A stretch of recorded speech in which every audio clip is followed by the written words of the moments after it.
After months of anticipation, the 2024 draft is finally here, where one player's hype becomes hope for a team and its legion of fans. We could see draft history with a record run on quarterbacks as decisions are made that will alter the future of franchises. There is an endless amount of pass catchers looking to take this league by storm. And don't forget about the guys in the trenches, the cornerstones of any franchise. So sit back and watch your team's future change in an instant. The PFF Draft Show starts right now.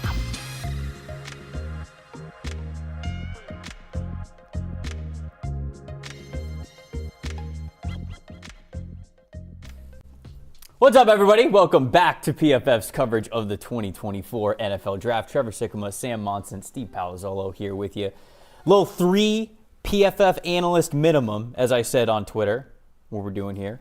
I like it. Yeah. Covering the draft. Mm-hmm. You know, we got to come up with bits here on day 2, you know? We're a little bit more relaxed. You know, you guys aren't wearing the jackets. Yeah. I feel like we got to come up with the bits, the inside jokes, all that good stuff, as we're going to cover every single pick of rounds 2 and 3 here on this draft. It's going to be a good time. Steve, how you feeling? I'm doing great. Feeling great. No sleep. Well, let's go. You know, this is what it's all about. My mic's off. That's a good start. That's a good start. That's a good start. Sam, how are you doing, my friend? Better than Steve. Better than Steve. I believe my microphone is operating. Now, would that move right there be a minus 0.5? That's a minus 2. We started the show with no mic. Oh, no. That was horrendous. I left the studio for a minute. I turned the mic off out of respect for our, coworkers here. To avoid a Naked Gun scene. Yes. Yeah. And I forgot to turn it back on. Brilliant. So Sam, that won't happen again. Sam, how are you doing? I'm doing well. I love day 2 of the draft. Yes. Like rounds 2 and 3 are where, the top names we've been talking about for months are all gone, mostly. And now you get a bunch of players that are sort of still really good players, but anything could happen because the draft order is different. Teams have been trading up and down, and there's still a ton of really good players left on the board. Yeah, we got the Buffalo Bills kicking this thing off because they traded back twice, really. Traded back with the Kansas City Chiefs and then traded back with the Carolina Panthers, who David Tepper just could not help himself and stay at around 1. He had to get in it to draft Xavier Legette. So Buffalo's kicking this thing off, but here on the show, we're going to talk about plenty of the best available. But what I love a lot about day 2, just to piggyback off of what you're saying, this is when we get draft strategies, right? Because round 1 could be a lot about just best player available stuff, right? A guy just falls to you where you had a high first round grade on him. No matter what we really wanted to do, no matter what our needs were, sometimes we just can't pass this player up. But now, day 2, often you get at least 2 picks. Some teams have a lot more. Sometimes teams have less. But you just get to see those draft strategies. And this is a great part of the draft for me. It's kind of the meat and cheese, the backbone, if you will. So today's going to be a very fun day. Yeah, I think what you're saying too is great because some teams, they go into the offseason and it's like, all right, we want to get tougher and bigger, faster, or whatever. And then teams, they go, if they want to get faster, they draft all the fast guys, right? And it's like, off-season goals accomplished. So we do learn a lot there. A team like Buffalo sitting there at 33, again, one of the most fascinating stories yesterday because we knew that they needed a receiver. They had their choice of wide receiver 5 and a plethora of good receivers. And they said, hey, we're going to trade down to the Kansas City Chiefs, who came up and got a receiver of their own in Xavier Worthy. Whew. So let's see what Buffalo does at 33. What's worse, trading a division rival a pick for them to draft a quarterback, or trading with the Kansas City Chiefs so that they can draft a weapon for Patrick Mahomes? I don't know. It's kind of close, to be honest with you. The Bills already made the trade with Kansas City to give them Patrick Mahomes a few years ago. I actually didn't even think of that, so that's kind of a stab twice to the Bills organization. Sorry, didn't mean for you to catch 2 strays there as I was making my joke. All right, so let's kind of talk about best available right now and who we have on the board. Is there anybody that's glaring to you that's like, man, I cannot understand why this player is still available? It doesn't feel like there's like a super obvious one, but just tell me who you're the most shocked by that you thought had the best chance to go in round 1 that's still available here today. Sam, I'll start with you. Yeah, I think 2 names jump out to me. And when you get to this spot as well, there's always, okay, is this guy falling because the NFL doesn't like him as much as we thought, or is he falling because there's a part of the evaluation behind the scenes that we don't have access to, right? And that's what's dinging him. Is it a medical issue? Is it a character thing? Is it something like that? So Johnny Newton from Illinois, I think, is one obvious name. I don't think there's much separating him from Byron Murphy in terms of the interior defensive players in this draft. They're different types of players, but I think in terms of quality, they're quite similar. him being available at the top of the second round. I've heard there's some issues with his foot that might be causing teams to stay away from him. Right. And then the other one is Adonai Mitchell, the other Texas receiver. Like, I get that there's some things to be scared of about him as well, but I really felt that the NFL was going to fall in love by his potential and what he could be to the tune of a first-round pick. Yeah, I think those are two of the most surprising. And then, the guy that's number 8 on the PFF draft board, Cooper DeJean, I think we expected him to go in the first, right? The question about where's he going to play, outside corner, slot, safety. I felt like most analysts in the NFL was going to say, well, his versatility is going to play, and we'll pick him up and play him wherever we play him. And think he's good enough, an excellent athlete. And so I think DeJean's going to be one of the top players here available early day 2. So I want to do a better job here on this show, since this is a live show on YouTube, of getting the chat involved here on day 2 as well. We're having a lot of fun already. Sam, they're already having some fun with your sweater. Yeah. Somebody said that you're trying out for Freddie. It's pretty cold here with that sweater. But you have a lot of defense as well. There are a lot of people who are coming to your defense as well. You saying and Mitch loved it. Mitch loved it as well, our camera guy behind the scenes. So I feel like you've got more support than people who are going after the sweater. Good. So I think you should have Good. confidence in that moving forward for the rest of the show. We do have a question, though, an early question before we get the draft kicked off here. We'll let you guys know when the draft officially gets underway and when we resume once again here with round 2. But Arizona Cardinals, they pick at number 35, which is the 3rd pick here. And the question was Newton or Kool-Aid McKinstry is the question that was being asked here in the chat. Now, this is a team that they took Marvin Harrison Jr. At number 4 overall, and then they took Darius Robinson at the back end of the first round. Do you guys have any feeling one way or another to kind of answer this question? Like, would you go with the shutdown corner potentially with Kool-Aid McKinstry? Would you go with a guy like Johnny Newton, who you just brought up? You guys feel one way or the other for the Arizona Cardinals? I mean, we were talking about Johnny Newton when they drafted Darius Robinson. I think there's a little bit of redundancy there. They're different players, but they would occupy vaguely similar roles within that defense. I think given the fact that they need help pretty much all over the defense, it's easier to just go for the cornerback rather than trying to figure out how you make Johnny Newton work along with Darius Robinson. Yeah, they need help all over that side of the ball. But I like, at corner, they bring in Sean Murphy-Bunting. I think he struggled a lot on the outside last year for the Tennessee Titans. I want him playing in the slot. I want him playing inside. If Kool-Aid is the guy that they can draft to come in and play on the outside, I think it helps a lot for Arizona. So I'm Kool-Aid McKinstry if he's available for the Cardinals. Got another question here. Do y'all think my Lions should have stayed at 29 and took whatever cornerback got there, or and kept the 3rd round pick? Obviously, they trade up, they get themselves Terry and Arnold, but in hindsight, Nate Wiggins still would have been there. Kool-Aid McKinstry still would have been there. They would have been able to keep their 3rd round pick. What do you guys think about that? Do you think the trade up was worth it for him to get Arnold over those guys? I think it was fine. The point I made last night, I think a lot of times analytically we look at and say, well, the trade up usually doesn't work over time. But I would say because Detroit had so many extra picks last year, I feel like they've done a really nice job of, they had extra picks last year, so they don't have many holes available this year on the roster. So the ability to go and trade up and go get their corner, I think it was fine. You're happy if you're Dallas, you're happy to take that pick. But I think in Detroit's particular situation, I think it was good to go get their guy. Yeah, I think generally speaking, the data and the analytics says it's not worth the risk, because the chances are, regardless of what the board says, the difference between somebody like Terry and Arnold and Wiggins, Kool-Aid McKinstry, whoever it is, it's not enough, right? You're not good enough at identifying the exact order of these players to go and make that trade, sacrifice an extra draft pick rather than just take the chance that you had it in the wrong order and the next guy up is just as good.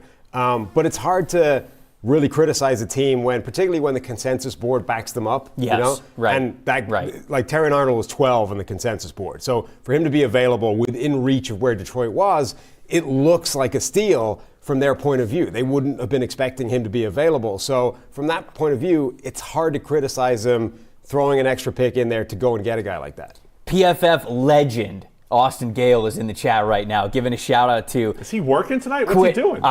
He's obviously in the chat, hyping up Quinn and Sobchak, who are 2 of our producers who are behind the glass who make this show so incredible. We were just talking about you off air, Austin. Sorry, we were just talking about him and how he used to get ready for shows. How they used to, with the smelling salts. Get the smelling salts going. Him and Renner. Him and Renner used to set the tone right before shows with the smelling salts. Right before we went live here. Rest in peace, Austin Gale. He's not dead. No, but he's, of PFF. Oh, sure. Yeah. Right. R.I.P. PFF Austin. Sure. That's how we do it on the podcast. We say RIP. He's not, he's still with us, but it's good to see Austin over. So somebody is asking about the model. Okay, and look, I don't want you to have to give away anything that you don't want to give away here with the model, but obviously the people who listen to the PFF NFL show love you guys, and obviously you have talked about the model that you have for quantifying just player value and evaluation and things like that. So they're saying, like, you don't have to name everybody, but like, give me some of the best. A couple of model guys who are still available here at the top of the second round, who you think could be really nice. Some blues. Throw out some blues. There are some blues. Yeah. Your guy Troy Franklin is still All out right, there. There we go. He's a blue, and I think he'd be one of the best picks here at the top of the second round. If I was Buffalo and I'm not trading, Troy Franklin would be my guy. Need and value match there. The model really likes both corners. DeJean and Kool-Aid, who we just talked about, really likes both of those guys. And the consensus board also had both of those guys as first-round picks. They'll be available in the second. And we like Edgerrin Cooper, the linebacker out of Texas A&M. Okay. Like him quite a bit. No linebackers come off the board. Model has him as the top linebacker available. I don't know if he's going to be the first linebacker off the board. Now, I will say, Mike Kay, who does a great job covering the Carolina Panthers, said that the Panthers really like Edgerrin Cooper, and he felt that way going into the draft process. So the Panthers do pick at 39. So I think maybe that could be a possibility there, but I feel like there's been more love for Junior Colson, the linebacker from Michigan lately, to be that first linebacker off of the board. So I wonder if he ends up getting the nod over Edgerrin Cooper. That's going to be one of those, though, we don't know. It depends on who's picking, right? I mean, linebacker, the cornerback rankings, they're so different from team to team. I thought Daniel Jeremiah had an interesting tweet earlier today where he said right around pick 50, and this happens every year, but right around pick 50, you're just going to see some random names that you're not expecting. Do you think... Because every team, teams have sixth rounders that go into the second, and it diverges, man. I always wonder where those, like, pressure points of the draft are, just because when you have conversations about it, it gets easier when you pick a wild card at 52, because in hindsight, you don't have to say to yourself, well, you picked that guy top 50. There's no, like, top 60 doesn't sound as bad, top 75 doesn't sound as bad, but like you said, like once you get right around 50, even outside of 50, maybe you can go off the wall and take a safety or a running back or a linebacker or something like that because you really like the football player, but you don't have to sit here and listen to people go, well, you took this positional value top 50. And I wonder if that kind of exists of why Jeremiah says that that's normally one of the points where you start to see some crazy picks come off the board. I think also this year, we talked about it yesterday, that this is a strange draft in terms of depth. A ton of these guys went back to college. The day 3 in particular is low on the talented players that are usually there. And I think in this world of the way teams set their draft boards, they don't have a draft board of 500 guys. They have a much shorter pool of players that they're willing to pick. And then if you immediately reduce the talent pool, the point at which those names start to diverge dramatically is probably quite high in this draft, right? So I think we're going to start seeing some of those random names earlier this year than we usually do. Now that Bill Belichick is not a head coach anymore, which is very strange to say, and notoriously the Patriots would have a big board of like 20 total players or whatever. I think I'm oversimplifying it, but what team do we think has the smallest big board now that Bill Belichick is like out of the league? What team do you think has like the smallest of like, hey, we got 45 guys, we're drafting one of these guys? They're just like, these are our types of Belichick disciples left? Any of those guys left? I think it's interesting because you always hear about like the Bengals always kind of like stay and pick players. They don't move around a whole lot, and Tom Telesco's That's a good point. never traded down. And I think those are two good ones. If you're guessing, I think the teams who don't trade down as much are probably just picking their players, locked in, and they just pull from a small pool and they get their guys. When you trade down, you have to have a much bigger pool to pull from because you have to be comfortable with more players as you move down the draft. That's a good point. I think that's a good point. We had another question in the chat that somebody said, do we get more than one running back in round 2? In round 2? Do we get? Well, sorry. Actually, do we get at least 2? Is what they said. Like, are we? Essentially, the question is, are we getting more than Jonathan Brooks for the Dallas Cowboys? Because we know that if Jonathan Brooks is on the board when the Cowboys come on the clock, they're probably going to pick him. I think we need a receiver run. We need more of a receiver. Like, it depends on where the runs go. And then will you see a bunch of linebackers? Will you see because all the non-value positions didn't go last night. We didn't see safeties, linebackers, running backs. Right. We saw one tight end, and it's a Brock Bowers. It's not a real tight end. Those positions tend to go here in round 2 because teams tend to go more with needs. Hey, we need a move tight end. We need a starting linebacker. They take those positions. So I think there's enough other positions that need runs that you might only see the one running back, and then third round is maybe the running back. Yeah, I guess it depends how much separation people think there is between Jonathan Brooks and the rest of his class. If indeed he's the guy that's going to go number 1 and go to Dallas, I do feel like the first running back might start that, spark a run on running backs, because it's like there's this consensus this year that it's not a good class. They're not going to go high. Maybe not obviously not in day 1. Maybe not in the second round. But I do feel like as soon as the first one goes, we're going to start to see them come off the board like in relatively quick succession. Yeah, the consensus board has Jonathan Brooks at 47, Trey Benson at 51, and then a bunch of guys in the 71 to 100 range. So late 2 and into more like round 3, I think we'll start to see, if that's true. Yeah, first running back on my board is Jonathan Brooks, right around consensus at number 49. I have Blake Corum at 52. Like I think Blake Corum is You like him? I think Blake Corum is a very valuable running back. I really do. The vision, the contact balance, the high football IQ, how he sees blocking, how he could see space. I mean, I just think he is incredible.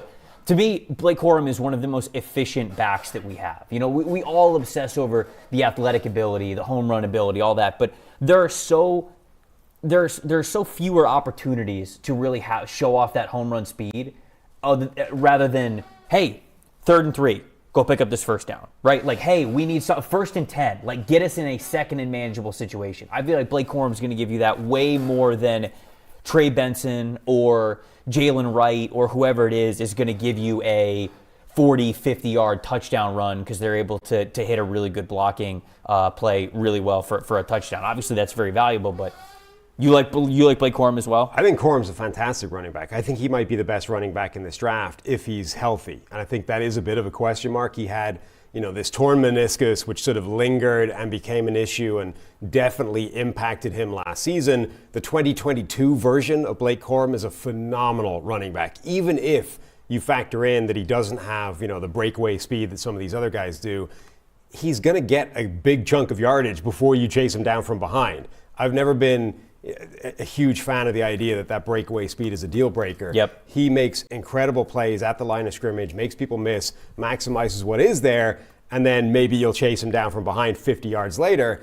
But the problem is he wasn't really that guy for most of last season. He started to look a little bit more like that towards the end. Yeah. So Yep. I think that's an encouraging sign that last year is not the player you're going to have from now on. You can get him back to the 22 version of himself. But I think that's the real thing. If your medical staff is cool with Blake Corum, I think you can easily argue he's the top running back in the class. Do you guys want to talk about last night and Michael Penix Jr.? Do we want to have this conversation? Sure. Draft's about to start. Sure. First pick's going to be up in what? We were going 5 to 10 minutes? we were going to talk about Penix like when we got to the Falcons anyways, but we can have the longer discussion now before the draft starts because we got a little bit of time. You got something off your chest? I got to get something off your chest? I think most of the reaction was this is crazy, and most of you and I always take this. I'm not saying you don't, but we usually take a more even keel type of approach with this whole thing.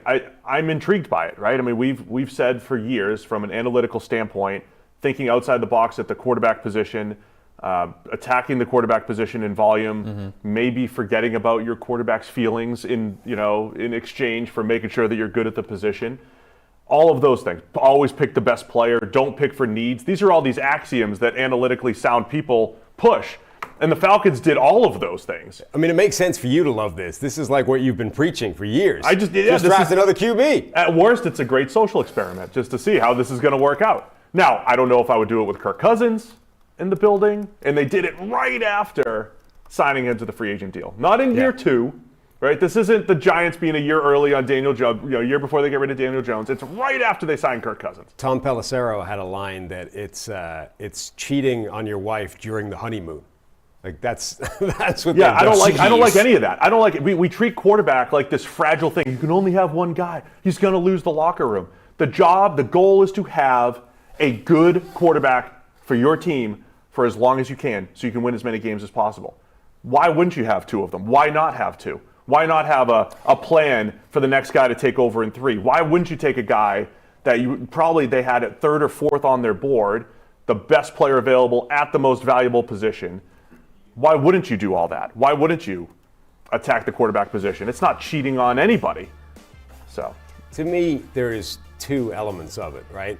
There is number one, do you object to the idea of taking a quarterback even though you just signed Kirk Cousins to this big deal?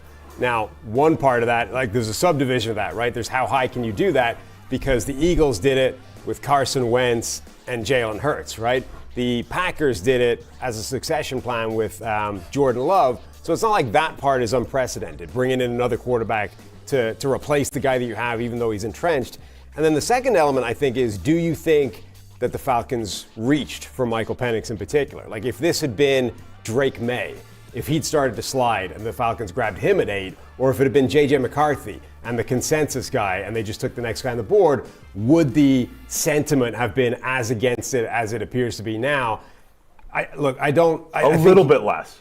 I think it would be quite a lot less. No. I think a lot of the anger is people thinking that they reached massively for Michael Penix. It's unprecedented no matter which way you slice it. It's unprecedented that they just signed Cousins to a 4-year deal and used the 8th overall pick on a quarterback. And then, yeah, to your point, the fact that they took the second quarterback available on the consensus board, or the expectation, that's why. But all the reports were that teams were trying to trade up for Michael Penix Jr., that the Saints, the Seahawks, the Raiders were all trying to get up there. And so, yeah, I don't think it's that crazy. I think a big part of the issue of the conversation that we have with Penix and the Falcons is, like everything on social media, we want it to be every bit one way or the other. So people want one of these sides to be completely indefensible.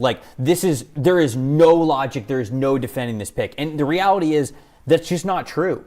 There is logic to why the Falcons did what they did. Terry Fontenot told us last night, Raheem Morris told us last night exactly what their plan is. And there's logic there, right? So I think that is logical, but is it the most logical? Does it make sense, but does it make the most sense for the Falcons?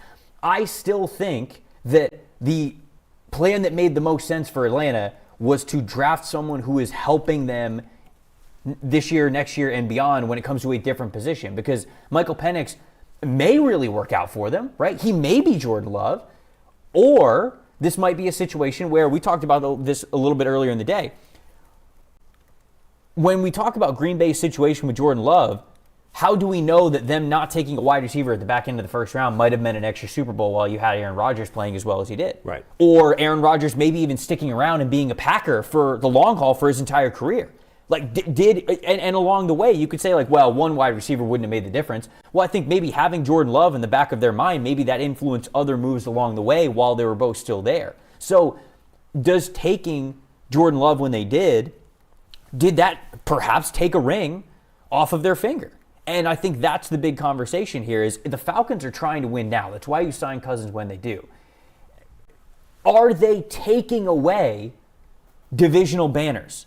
Playoff runs? Are they doing things like that just to have their quarterback of the future who they hope works out like Jordan Love? And I think that's the part of the conversation that I don't agree as much with when it comes to Penix. I can see the logic of why you do it and the payoff. The reality is there. It could exist. But I still think the thing that made the most sense for the Falcons would be to keep their foot on the gas to make this team as best as possible. And I just don't think that Penix was that option over the next couple of years, as the division is sort of theirs for the taking. But we talk all the time about building teams to have long-term sustained success, right? Like that should be the goal for everybody, right? Everyone is trying to create a team that can contend and be towards the Super Bowl every single season. The only way you can do that is if you plan for life beyond Kirk Cousins, even after having just signed Kirk Cousins. Like everybody just got done lauding the Green Bay Packers for cracking the art of quarterback in drafting Jordan Love years before they needed him, the same way they drafted Aaron Rodgers years before they needed him. Now, this is taking it to another level because it's the number 8 overall pick. Right. But the theory is the same, right? Like that. The question is essentially, if that is what you're ensuring, this orderly succession plan at quarterback at the most important position to set your franchise up for long-term success, is there a pick that is too high to spend on that, right? And I don't know that there is if you can do that successfully. But we don't know that until at least 2 years' time when we get our first glimpse of Michael Penix Jr., assuming all things go well. The other thing you mentioned last night was the Arthur Blank as the owner and his say in this whole thing. And a lot of the analysis that I've heard today, it often comes through the lens of the coach and the general manager. Oh, you're the GM, you're Terry Fontenot, you only have so much of a lifespan. Or you're the new head coach, Raheem Morris. You just got fired by Atlanta a couple of years ago as interim coach. You need to go and win. And, make the decision for the betterment of the organization, right? If I'm the owner, you like to play billionaire, Sam. If I'm the owner, I don't want my GM making. He is. He is. I'd like to be a billionaire more than play. You just do this for love of the game. I mean, you don't want your GM making a decision for his job security. Arthur Blank wants to do what's best by the Falcons. Clearly, he signed off on this, and he said, "Oh, you guys love Michael Penix that much? We're not going to pick at 8 ever again because we have Kirk Cousins. We're going to be hanging divisional banners. We're going to be playing in the playoffs. We won't be back here. If you guys love him that much, go get him."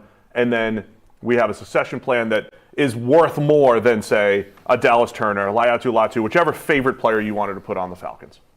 We got the Bills officially on the clock. Nice. Round 2 is officially underway here in the 2024 NFL Draft.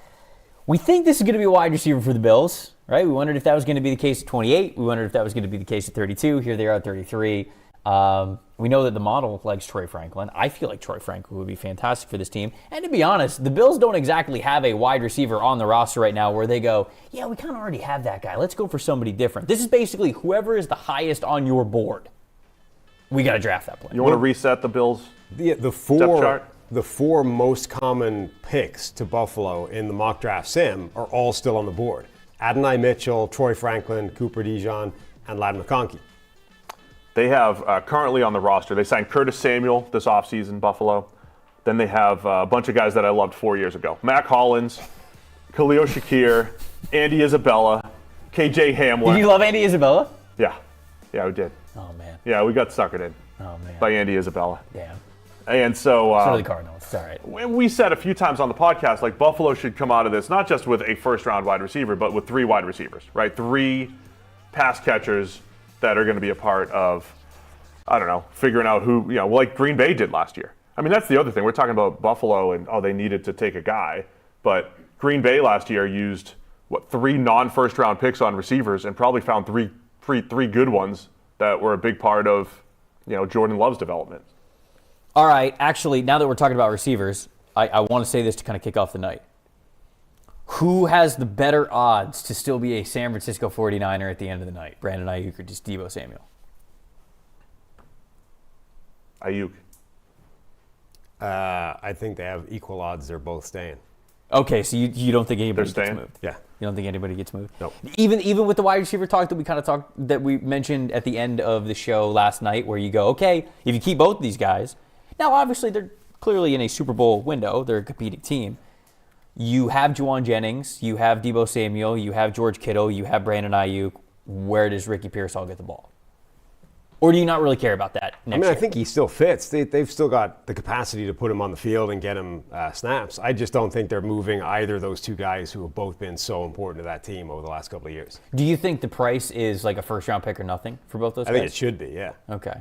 Because it sounded like obviously the 49ers probably believed that as well, and they weren't getting anything for it. But if they open it up to say, okay, somebody give us a second-round pick, I think there's a lot of suitors for both of those players. Yeah, absolutely. So you just don't think that they come off of that price? No, I don't think that for the 49ers it's worth moving them for that price. Like when you consider how important they are to a team that expects to be going to the Super Bowl again, I don't think they're getting that back for a second-round pick. Well, the Bills pick is in, and we have it here. So we get some analysis here to talk about one of these players who's going off the board. Sam, I'm coming right back to you. It is a wide receiver, and it is Keon Coleman from Florida State. Sam and I had a lot of Slack messages over the last couple of months going back and forth where Sam is just like, I can't quit him. I can't quit Keon Coleman. So he doesn't end up being a first-round pick, but he does go to Buffalo. What do you think about the wide receiver and the fit here? Yeah, look, Keon Coleman is one of the most polarizing receiver prospects in this entire draft. He's got sort of prototypical X-receiver size, but he doesn't have the speed, the time speed. He ran a 4.6. He doesn't separate well against man coverage in particular. There's a lot of red flags on his profile, on his tape.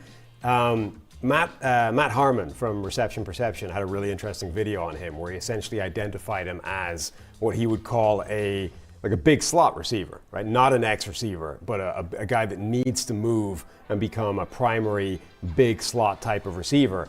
Now, obviously, that is a bit of a red flag when you're going to Buffalo, who has Dalton Kincaid, who played literally as a big slot receiver last year, and all the rest of the guys Steve mentioned are generally either Z-type flankers or slot receivers. So it feels like the natural spot that they have is a guy to come in and play X receiver, which would terrify me in terms of a landing spot for Keon Coleman. And last year they drafted tight end in name Dalton Kincaid and said he's our big slot, right? Like he's our Cole Beasley replacement playing in the slot, and Kincaid did that pretty well last year as a rookie. Mm-hmm. Yeah, Coleman was a very polarizing prospect, right? He was the guy this year where people said, I like him, but I don't know why, or I don't like him.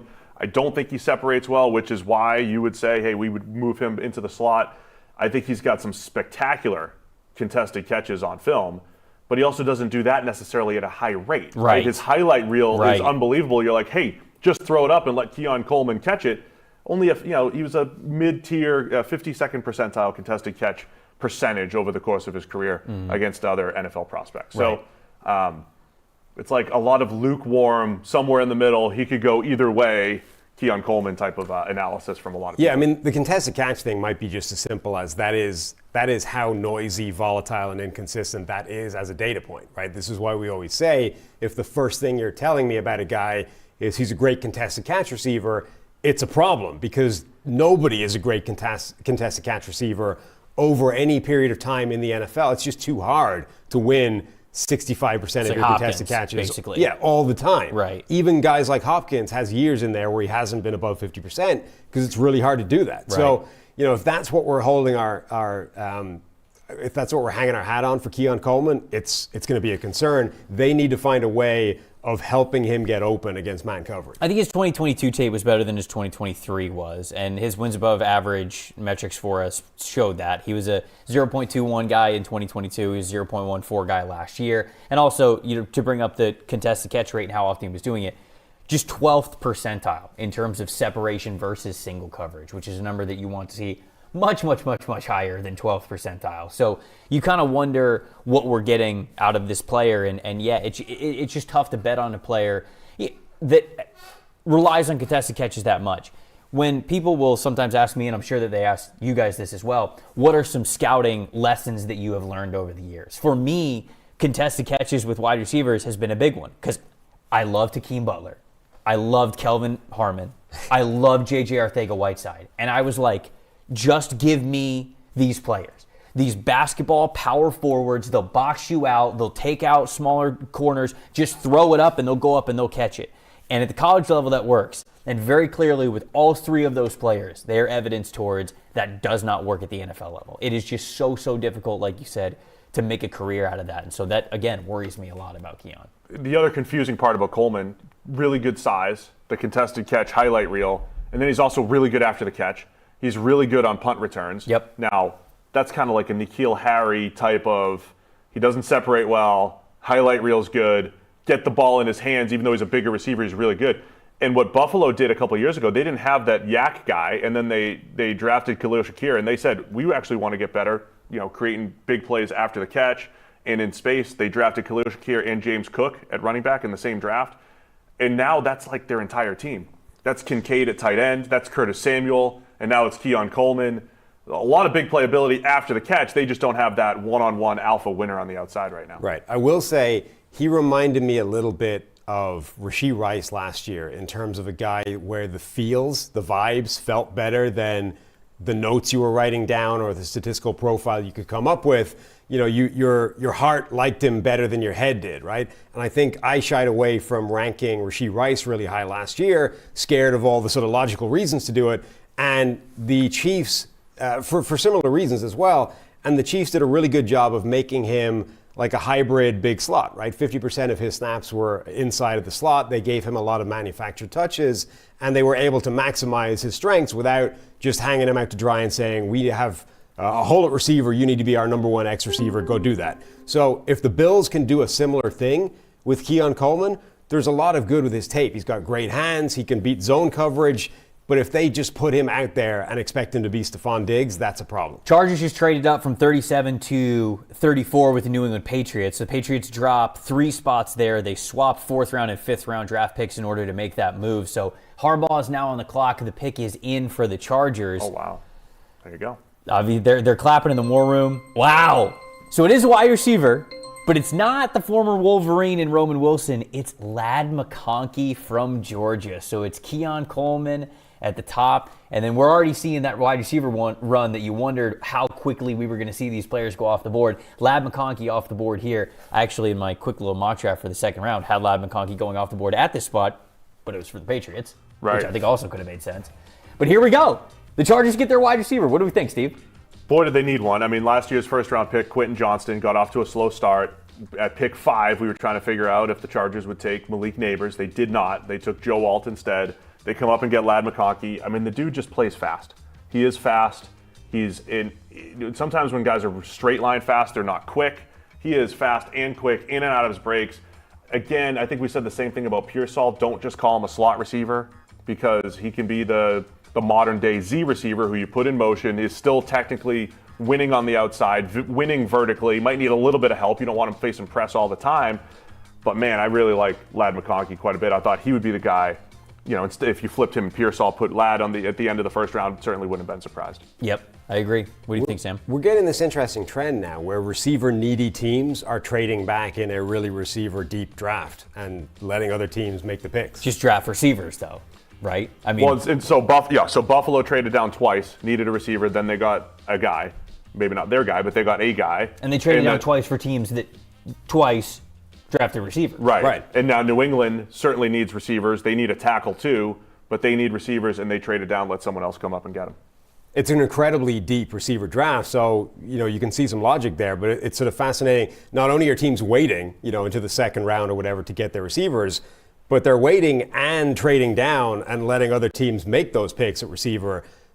It either screams an incredible confidence as to the depth of this receiver class, or something else is going on as well. Yeah, it was a big question. One of the big questions that we had leading up to the draft is, does the depth of the wide receiver class actually take away from these guys going pretty high? And I think that we're seeing a little bit of that, maybe more than we predicted, just because it comes down to there's a lot that we like, but there's also certain skill sets and just certain players that we like here. And it's not like, oh, there's 20 good receivers in this class, we like all 20 of them. It's, oh, there's 20, we like 8, right? And we're gonna prioritize those 8, and if we're in that range and we can get up to one of those players, then we're absolutely going to do it. A big part of breaking down receivers too, and what's actually happening in NFL team, draft rooms and everything, is not just list all the receivers, it's list the skill set that we want for this offense that complements what we have. So teams might just be looking for a slot. They might be looking for a slot with size. They might be looking for an X. They might be looking for, yards after the catch type of guy. So then it's like, all right, there are legitimately 15 to 20 receivers who could go in the top 100 picks, but they're all going to be sorted differently. Every team's going to be looking for something different.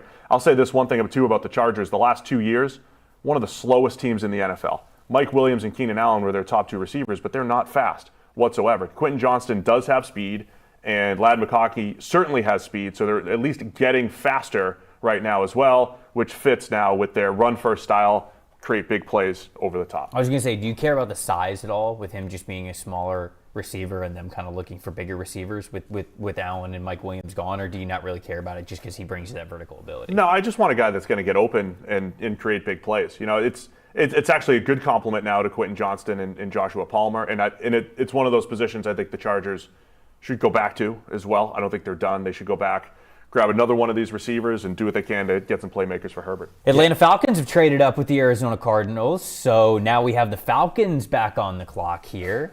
Certainly an aggressive team. I mean, didn't move up to go get Michael Penix. We made a splash with Michael Penix. They're coming to get weapons from Michael Penix Jr. Really?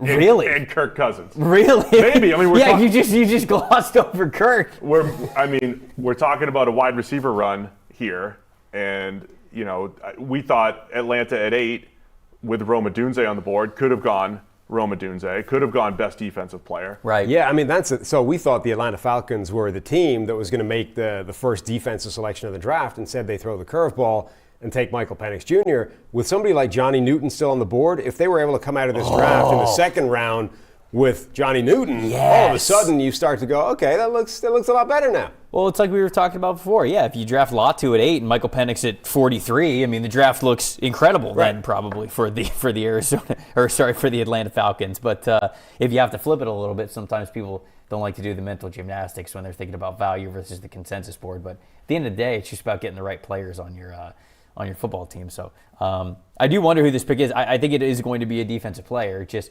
corner, pass rusher. I just don't think there's an edge rusher here that would tempt them, right? I mean, Chris Braswell's here, Jonah Ellis, but just Marshawn Kneeland, maybe we've heard him as kind of like a fringe first-round guy. Right. I just don't know if any of those players are really like, hey, we got to go trade up to go get this edge rusher kind of a thing with all of those guys. Yeah, trading up feels like it has to be somebody, obvious, which would scream Johnny Newton. I think so too. The consensus board, so the 4 edge rushers yesterday went in the top 21, right? They had that little run between 15 and 21 or whatever it was.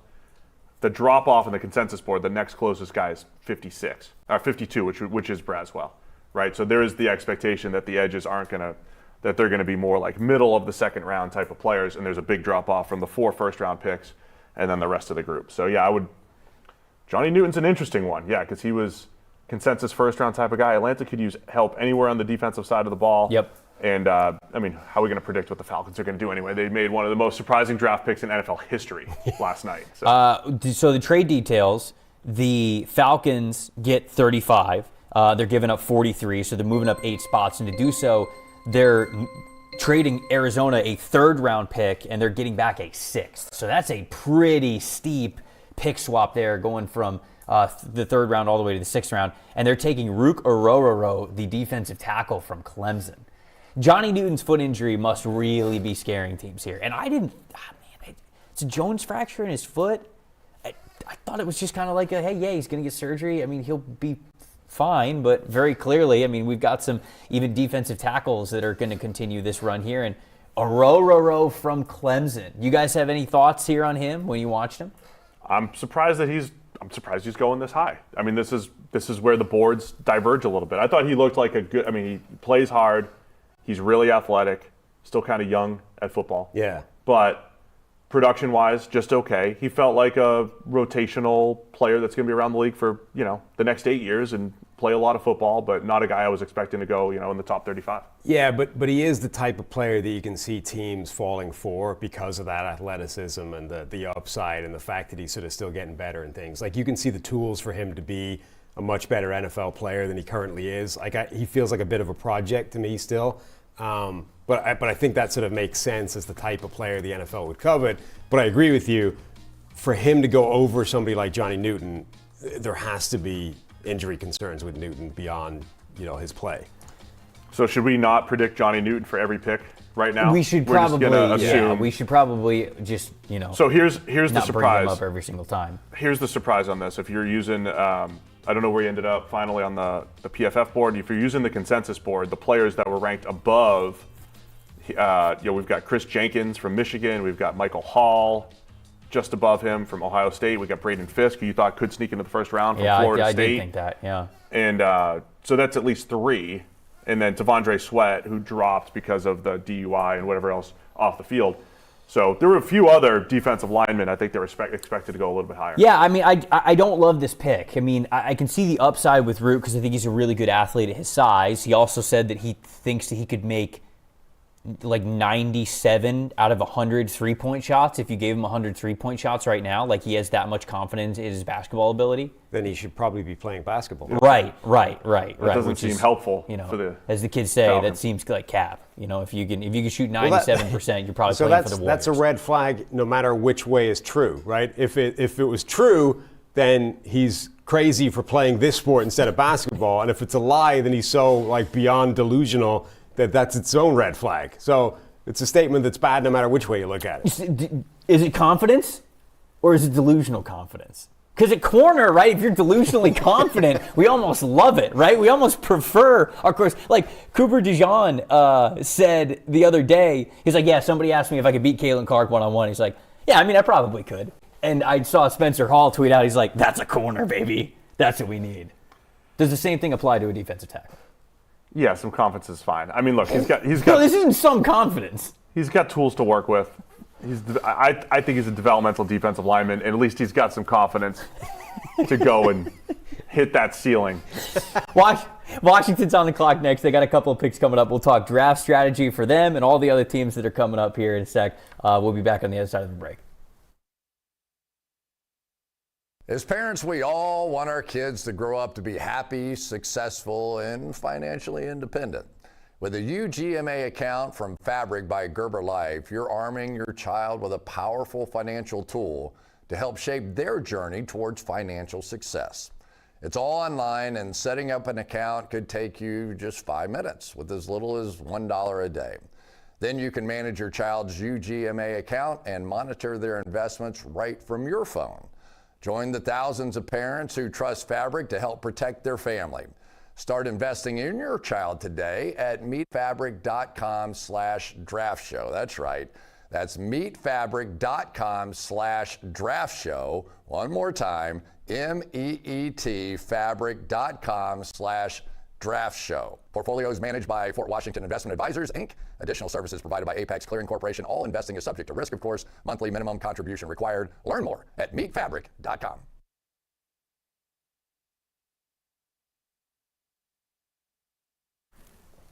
All right, welcome back to the PFF NFL Draft Show here covering the 2024 NFL Draft. We had Rook Ororo, the defensive tackle from Clemson, go to the Atlanta Falcons in a trade-up scenario right before we went to break. And while we were in the break, well, fellas, we don't have to talk about Johnny Newton being the best available on the board all night because he ends up going to the Washington Commanders. So the Commanders have a couple of picks here. They have pick number 36 and then they have pick number 40 as well. So they'll be on the clock in 4 more picks anyways. But Newton being the one to fall. Washington now coming away with Jaden Daniels at number 2 overall last night, and now they get Johnny Newton here at number 36. Huge value for them, correct? Yeah, I mean, the fun part about drafting at the top of the second round is when you often come away with the first round talent that dropped, right? I mean, the Commanders are coming out of this with their QB at 2 and a guy that if Johnny Newton had gone at 15 or 16, we'd say, okay, yeah, that's fine. So Washington's got to feel really good about this. I know you liked him as well, Sam.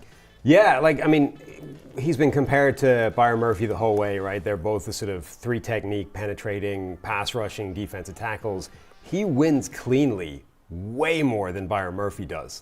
That's the sort of really big differentiator. If you watch their pass-rushing tape, Johnny Newton wins completely cleanly a lot more than Byron Murphy. Now, Murphy does other things, and I think he's a bit more versatile, and that's part of the reason why he went a lot higher. But in terms of a pure inside pass rusher, you might not be able to do better than Johnny Newton in this entire draft. So for Washington to get him, I think is a fantastic deal here. Yeah, I think so, and it gives them a lot of flexibility moving forward as well. I think I've seen some people in the chat saying, hey, they have Daron Payne and John Allen, so why would you make this pick? But both of those guys are getting close to 30, and I'm looking at their contracts right now. John Allen is in the second to last year on his deal coming up, but he's a $21 million cap hit this year, and then next year he's a $23 million cap hit, but it's only $6 million in dead cap. So you can move on from him if you want. He'll be 30 years old in 2025.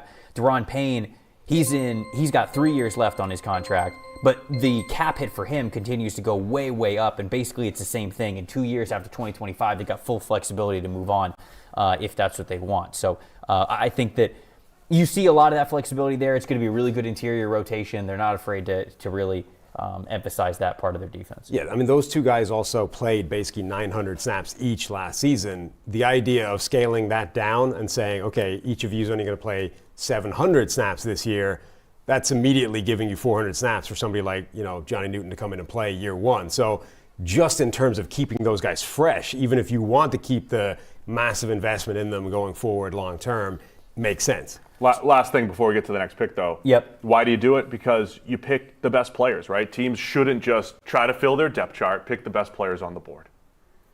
Why are you making the face, Sam? Because the Patriots drafted a guy I quite like at a position they don't have a great track record at. Okay, so the Patriots, now this is very interesting because it goes along with the conversation that we just had.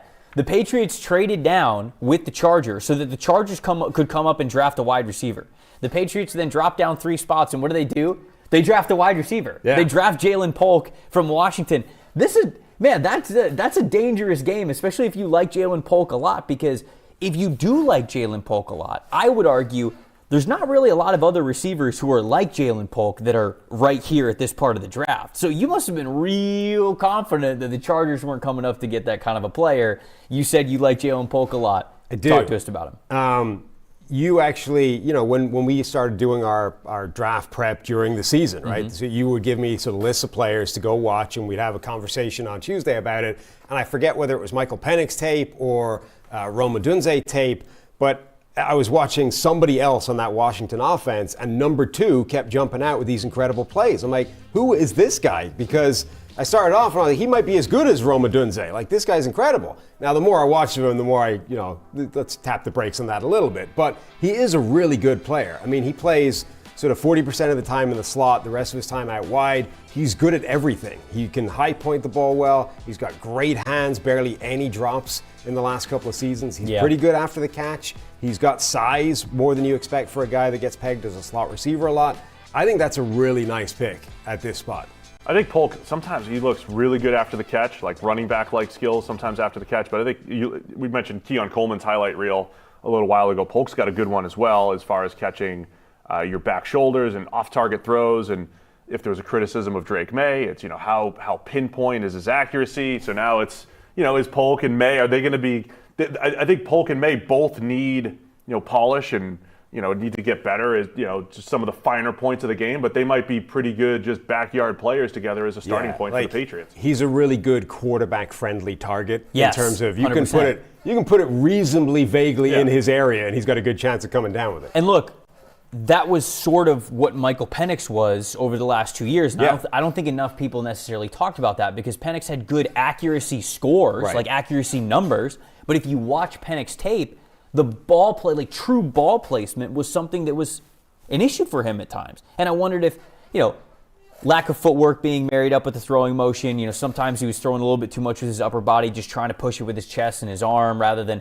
really trying to generate that power from his lower half. And I wonder if that kind of went into the accuracy issues. He's got those long arms, so it's a longer throwing motion. That throws a wrench into things at times. That creates a margin for error. So there were so many times this year where Penix would put it close, and Rome Odunze and Ja'Lynn Polk would make up for it with these incredible acrobatic catches, making the most out of their catch radius. So I love the Drake May, Ja'Lynn Polk connection. This is a huge win for me. I think that this is a big pick for them. Shout out to our guy Timo. He's been firing over the trade results and what PFF would say who wins or loses the trade over time.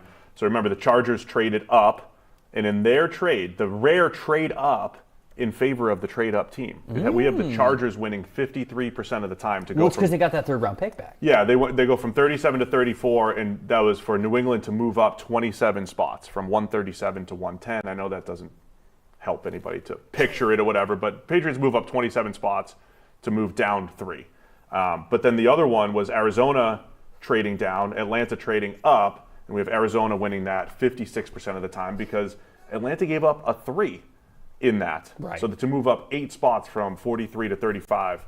And so Arizona, a good trade for them, picking up the extra 3. They also threw a 6 to Atlanta there, but Arizona winning that trade down. Man, they must have been really afraid that somebody was going to take Rook. I mean, that's a high price, right? And again, so we talk about the depth and everything. I rattled off 4 or 5 defensive tackles that, including Johnny Newton, who went the next pick, who all could have been available, who were all ranked ahead of Rook.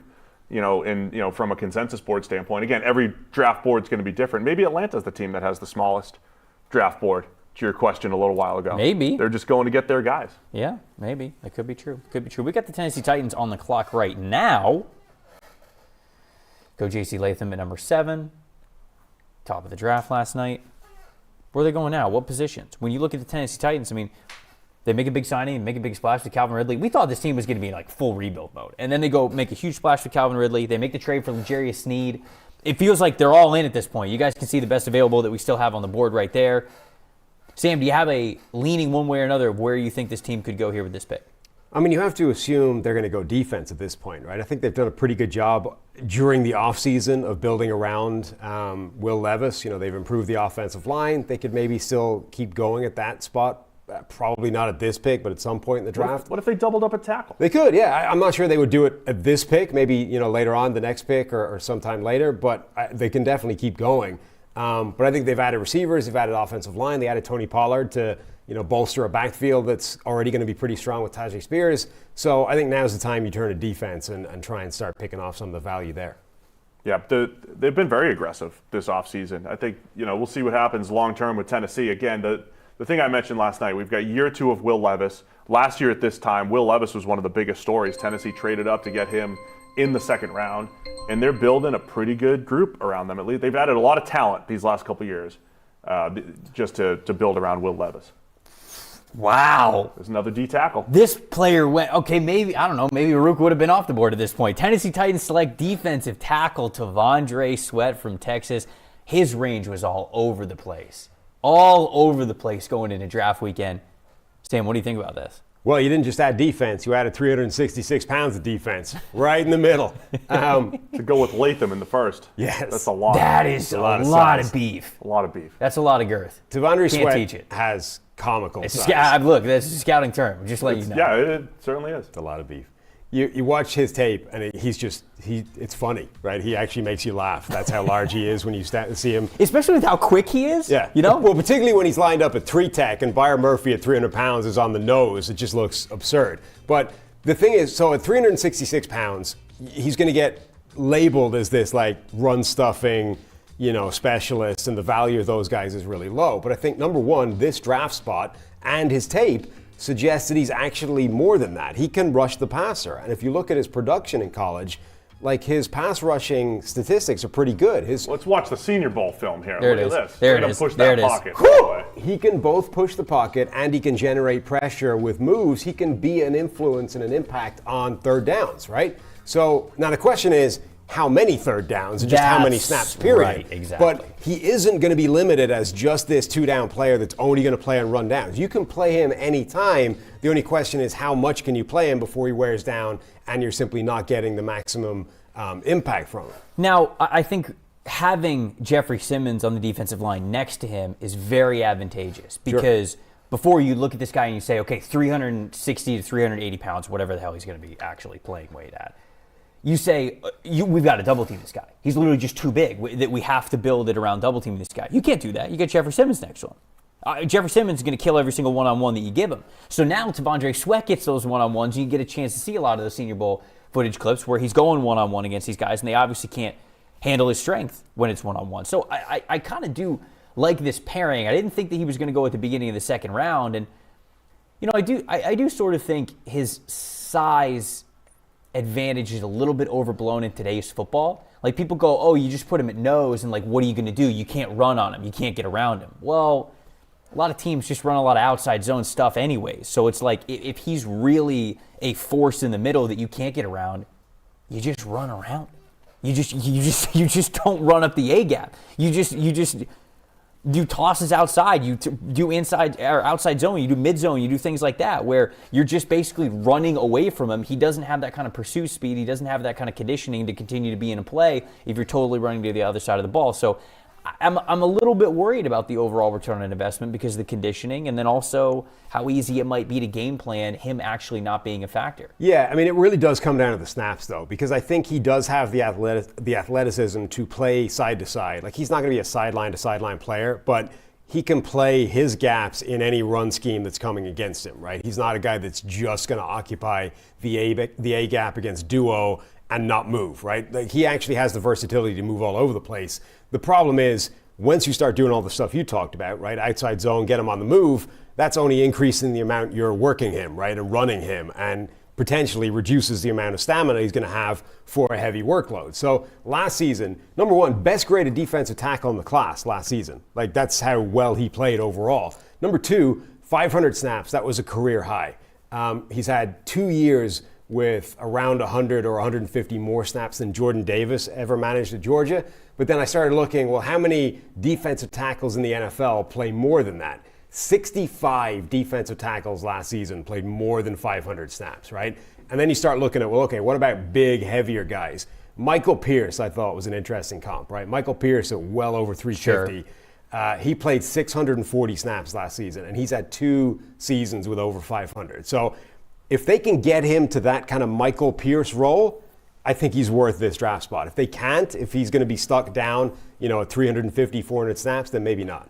We had this conversation with Jordan Davis a couple of years ago. You mentioned him. He had never played over 400 snaps at Georgia. He goes pick 13 overall to the Eagles a couple of years ago. And at the time we said, of course, the league is playing with smaller boxes. There's 6 men in the box. You need bigger defenders to play the run and cover more gaps. And Jordan Davis makes sense. He played a career-high 561 snaps, so similar to what Sweat played last year at Texas. The bigger question, I think, for me, I think he's a second-round caliber player. I think that makes sense as far as the round. Very good run defender, everything you guys described, but he had a DUI 3 weeks before the draft. Right? That was the biggest red flag. Right. I thought last year we saw DeJuan Jones, first-round talent, kind of aggravate everybody at Pro Day and not weighing in, and a lot of the same stuff that T'Vondre Sweat did, and Jones fell to the 4th. Right. And then became a starter for the Browns, and he's a good player. I thought we might see the same thing for Sweat. So I'm just surprised that we saw him this high in the second, given everything that's happened in recent weeks here. Los Angeles Rams have traded up to number 39 and currently on the clock. So Carolina moves back. We assume it's going to be to 52, which is where the Rams were positioned to pick. The Rams, there were reports that they were looking to move up yesterday in the first round. They were not able to do that, but this is a team that went into the draft yesterday with 11 draft picks. And so that Les Snead had a lot of flexibility to want to be able to move up. Here they move up a decent amount. You're moving up 13 picks. And so I think that this is got to be somebody that they are really, really interested in. I wonder if it's an offensive tackle, because I wondered if they were going to go tackle in the first round. They end up getting Jared Verse. They were very happy about that. Kingsley Suamataia is still on the board here. Man, I've been saying his name all day, and you just messed it up for me. Suamataia? Is it Suamataia? Suamataia. Yeah, it's close. Suamataia. Is it one of the corners the Rams are trading up for right now? Kool-Aid McKinstry or Mustard? Cooper's still on the board. Nope. Wait, the pick is in. Oh, it's Braden Fiske. Wow. Let the comp start. Stop. Oh, we got an undersized, athletic defensive tackle. Don't do that to the man. I'm just saying, NFL Network's on the side here, and Braden Fiske and Aaron Donald's measurables are going to be on there within 10 seconds. Within 10 seconds. Within 10 seconds.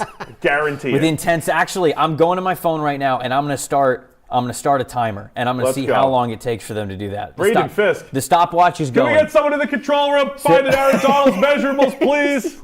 We have an undersized pass rusher. What? Poor Braden Fiske. Why? Just because he has to live in the shadow? Yeah. Let's talk about Fiske, though. He's a good I player. like Braden Fiske. Yeah. I do. Your sleeper to maybe jump into the first round. There were so many teams that were bringing him in for top 30 visits. There were so many teams that were intrigued by this player because of what he was able to do at the Senior Bowl, how fast he is able to get off the ball, his history being at Western Michigan and then playing 1 year in the ACC. And look, it took him about half a season to kind of acclimate to the ACC play, but that second half of the year last year, man, he was on fire. Consistently creating pressures. I mean, he took over that ACC championship game against Louisville. So I actually really like this player. He's ranked 44th on my big board, so he goes a little bit higher than where I had him.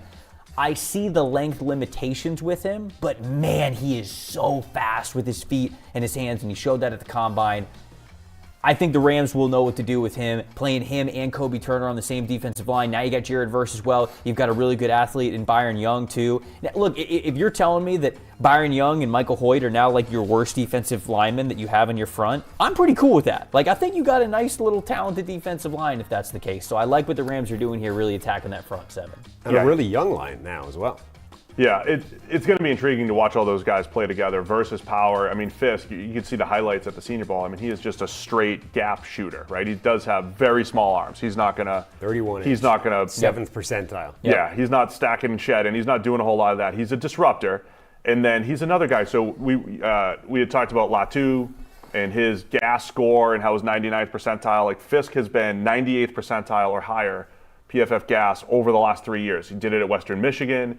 Transfers to Florida State, 98th percentile or higher for 3 straight years. Then he did it at the Combine. So a lot of times we're seeing the on-field athleticism. We know it's there, and then a guy confirms it at the Combine like Fiske did. And he had a really good Senior Bowl. He was one of those guys who, during the offseason, I mean, he must have gone up a round or two just by the Combine, the Senior Bowl, and everything that Fiske did during this offseason. Yeah, he's really explosive. You saw that with the performance at the Combine. All the numbers were crazy. Sort of every percentile in terms of measurables was 85th plus. The only thing that wasn't was the arm length. And he's one of those guys, the comedy players that are like vastly taller than me but with shorter arms. He's 6'4", but he has shorter arms than I have. But like the dude's explosive. He's got a violent punch to his game. He's got a really good club move that can jack offensive linemen to the side and get out of his way. He's got that stereotypical high motor. He's super high working. motor. Yeah. So it's a good player. 2 Florida State defensive linemen with their first 2 picks. Teammates. Yeah. So the Rams obviously went up to get pick 39 from the Panthers. The Panthers got 52 as we expected, so they're dropping 13 picks. And to do so, they got an extra 5th rounder this year, and they got a 2nd rounder next year from the Rams to do that. That doesn't seem right. That's high. There's no way that's the right compensation. That's super high. There's no way the Rams gave up next year's 2 to go up. Unless they love Braden. Unless they truly think Braden Fiske could honestly be any shades of what Aaron Donald was for them. The Eagles are thrilled in their Oh my goodness. room. So the Eagles just traded up with the Commanders here and took I owe you an apology. Mustard himself. I owe you a bit of an apology. Cooper DeJean off the board of the Philadelphia Eagles. They not only go Keon Mitchell in round 1, they go Cooper DeJean in round 2. Just like in 2002. The last time, because we said yesterday, the last time the Eagles drafted a first-round corner was 2002, Lito Shepard. And you said, and they doubled up at the position with Sheldon Brown. And I may have said said it didn't matter. I was like, it doesn't matter. We were in college at that time. That was a long time ago. Who cares? And here we are. They did it again. Wow. I That's a think big this move by is the Eagles. awesome by Howie Roseman. The meme continues. He can't keep getting away with it. Every year, the Philadelphia Eagles do this. Every year, it feels like Howie Roseman fleeces this entire process to get good football players on the board. Before you rave about him, I think every team, I said, when you're in the top of the 2nd round, you feel like you come away with 2 first-round picks. I think every team probably thinks that or might say that. I genuinely believe I think Washington can say that because they got their quarterback Jaden Daniels and now Johnny Newton. And I think the Eagles can absolutely say that. Keon Mitchell, probably the best corner in the draft, and then Cooper DeJean, number 1 corner on our board. Cooper DeJean, number 8 overall on my board. Keon Mitchell, number 9. So they get 2. Not only do they get 2 first-round picks, they got 2 top 10 players for me in this class. I mean, look, at their biggest position of need. Yeah, look, it's a good pick for them. I'll be honest, though. I think this is around the range where he should have gone. I don't know that he's a first-round player because I don't know that he can play outside cornerback. I am concerned by the sort of stiffness in his hips relative to the other top-level corners. And if you don't think he can be that guy, and then he becomes this sort of versatile player. Well, he can play in the slot, he can play some cornerback in certain coverages, or he can play free safety for me. That's more of a projection, right? And if you're projecting that because we haven't seen that much of him doing all those other things, that is more of a 2nd-round pick than it is a guy that should go in the middle of the 1st because we don't know that he can do all that stuff at a really high level. We're just assuming he can because he's a generally good football player and a good athlete, and we assume he'll be able to do all of those things. But I think it becomes a good pick at this point because that's where somebody like that I think should go if you don't know exactly what he's going to be. And for Philadelphia, there's a spot to occupy anywhere, right? Whether he ends up becoming a long-term slot, outside corner, or safety for them, theoretically there's a position he could force his way into at every one of those spots. So we got trade results. If the Rams trade was true, I really thought it looked like a typo. Well, let's see. I'll read it out. So the Rams go from 52 to 39. So they're going to go up 13 spots to go get Braden Fiske. And they give up to Carolina round 5, 155 overall, in next year's 2nd-round pick. And so we have, if those are the true terms, we have the Panthers winning that 66% of the time. That's a lot. Very similar to the percentage return that we saw from the Jaguars against the Vikings in their trade yesterday. The trade up by the Vikings to go get Dallas Turner yesterday. So the Commanders trade, they're getting both of the Eagles' 2nd-round picks. And so then the Eagles, you want to do the next pick? And I can come back to this trade. Do the next pick. Well, I don't see the next pick. Oh, it's on the tracker. Do I trust the tracker here? Ooh, it got us into trouble yesterday once. Okay, I'll do the trade terms first. Eagles moved from 50 to 40. Well, they gave up 50 and 53. Two twos. But 50 they got and a 53. third back. Right, to come up to 40. They also get a third back, Eagles, so they get pick 78. And then the Commanders also get a 5. Either way, I mean, I know it's tough to keep track of all those things Well, this is on the so- show, but we have Washington winning that 57% of the time. all these trades flying into the second round. I think this is a product of what we talked about before, right? The bad depth in this draft on day 3, the fact that the boards are going to start diverging and everyone's running out of players and they're going, well, I don't need there's no point in having these day 3 picks anyway because the players aren't that good. Let's trade. Let's go get our guys because we're running out of them. Day 3 is fine. It's just the Rams giving up. They're basically saying that doesn't make sense. Braden Fiske is worth 2 second rounders. But look at all basically. of these trades. I think it's a product of we are dealing with shorter, smaller draft boards than usual.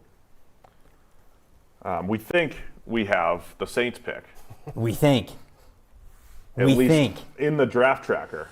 In theory, this pick for the Saints, who traded up to get this spot, in theory, it could be Kool-Aid McKinstry, the cornerback from Alabama. In theory. 26 on the Hypothetically. PFF board. Hypothetically. That's another team that may have gotten a top 32 player as far as the consensus board, PFF board here. Yeah. No, I mean, the if the Saints are able to do this is 2 really good additions for them. Now, I didn't think the secondary was as big of a need, but they're certainly getting a really good player at this point. So you come out of this draft, first two rounds, Talise Fuanga, Kool-Aid McKinstry. I mean, that's, I think, phenomenal work for New Orleans, who is really trying to get some younger top-tier talent on that roster, really kind of turning the page over from even what the old regime was. It feels like they're kind of like holding on to some of that older roster still. This gives them the ability to continue to turn that page, I think. There have been trade rumors around Marshawn Lattimore in the Saints, and Yep. he's got a pretty big contract. I wonder if, look, the Saints have just been working from behind when it comes to draft capital, and I wonder if they would trade Lattimore, try to regain some of that, look to the future a little bit more than they have, and have Kool-Aid maybe as a potential replacement there on the outside. I feel a little bit about Kool-Aid the way I did about DeJean in that I think this is kind of where he belongs, but it makes it a good pick. Like, this is where he should go. I think he's a good man cover corner. He's at his best. Like, the thing that he's best at is the flashiest thing for corners, right? It's running in stride, in phase with a receiver down the sideline. It's the thing that looks most impressive when you're watching cornerback play. But he can glide effortlessly with guys doing that. I know some people are concerned about his speed, his deep speed, but like that, he does that as well as anything, and as well as anybody. I have a little bit of questions about his actual play in zone, how quickly he reads things, but like pick number 41, this is where a guy like that should go with that kind of skill set and the ability, but maybe a question mark about how good he can be. Packers fans got to be sick, right? Cooper almost makes it to them at 41, and then then they get sniped by the Eagles at 40, and now they got to trade back again. Like, they probably obviously did not think that Washington was going to take a corner. Well, I mean, maybe they could have, but it just depends how much they believe in Emmanuel Forbes and some of the other younger guys that they've got on the roster. But they probably believe that, okay, Washington still hasn't taken an offensive tackle. They're probably going to go that direction. We can wait, and Cooper can be available for us at 41, and then the Eagles trade up, and they take him right in front of their noses. I mean, Green Bay could be a great spot to take the first linebacker off the board. That's Now, maybe yeah. the biggest weakness on their team, and it's the one position where we haven't had anybody off yet, other than running back. But you know, they could be the team that goes, who's the guy we like best in the entire draft, because we need that position badly. Houston Texans, the tracker has the pick in. It is cornerback Kamari Lassiter from Georgia. So you like Lassiter, right? Before we started the show? Yeah, I remember that correctly? I think he's a good solid player. I mean, the biggest knock on him was his 40. And so what we saw, Kool-Aid McKinstry ran 4.47. Everybody was calling it 4.5. He was 4.47. Don't round up for Kool-Aid. And Kamari Lassiter, there were reports of 4.64 for him at his pro day, and some reports in the high 4.5s. That's not good speed as far as outside corner goes, but a lot of teams like him as a nickel, and I think that's a good fit for Houston. There's a lot of plays in his tape where I think his recovery speed is actually good. Like, I don't see this. I think he plays fast. Yeah, I don't see this like real lacking, even straight line speed. People don't gap him very often at all when they run by him. Like a Georgia Tech wide receiver smoked him one time, but it really didn't happen often in his tape. He also, by the way, has a 6 second 3-cone. Like, he's got change of direction skills that are elite, even if he is a tick slow in terms of direct straight line speed. So I'm kind of with you. I like Lassiter quite a lot. So we've got the we've got the Saints and the Packers trade compensation here. The Saints got 41, and this is kind of how I can tell that the Packers absolutely are devastated that DeJean was not on the board, because they only trade back 4 spots and they pick up an extra 5th and a 6th this year. Green Bay already has 10 picks left in this draft. Now they have 12. Like, you have no purpose signing that many rookies. There's no reason this team should have traded back for more picks. They're not lacking picks. They were talking about that before, They thought though. they had DeJean, and when he got off the board, they were like, okay, we got nothing. They were talking about that pre-draft, though. They were like, we've got 11 picks, but we want to pick 14, 15 times. You can never have too many picks, essentially, was the line. They've done that the last few years. It is fascinating, Okay, but the you differences. can, because then you're going to cut these players. It's shots at them, though. It's shots at potential players. I guess. Getting them in camp. I mean, guess. either way, it is interesting, the differences in compensation in a lot of these trades. Yeah, we'll talk about the trade value, the compensation, all this stuff, and all the other picks right on the other side of the break. See you in a sec.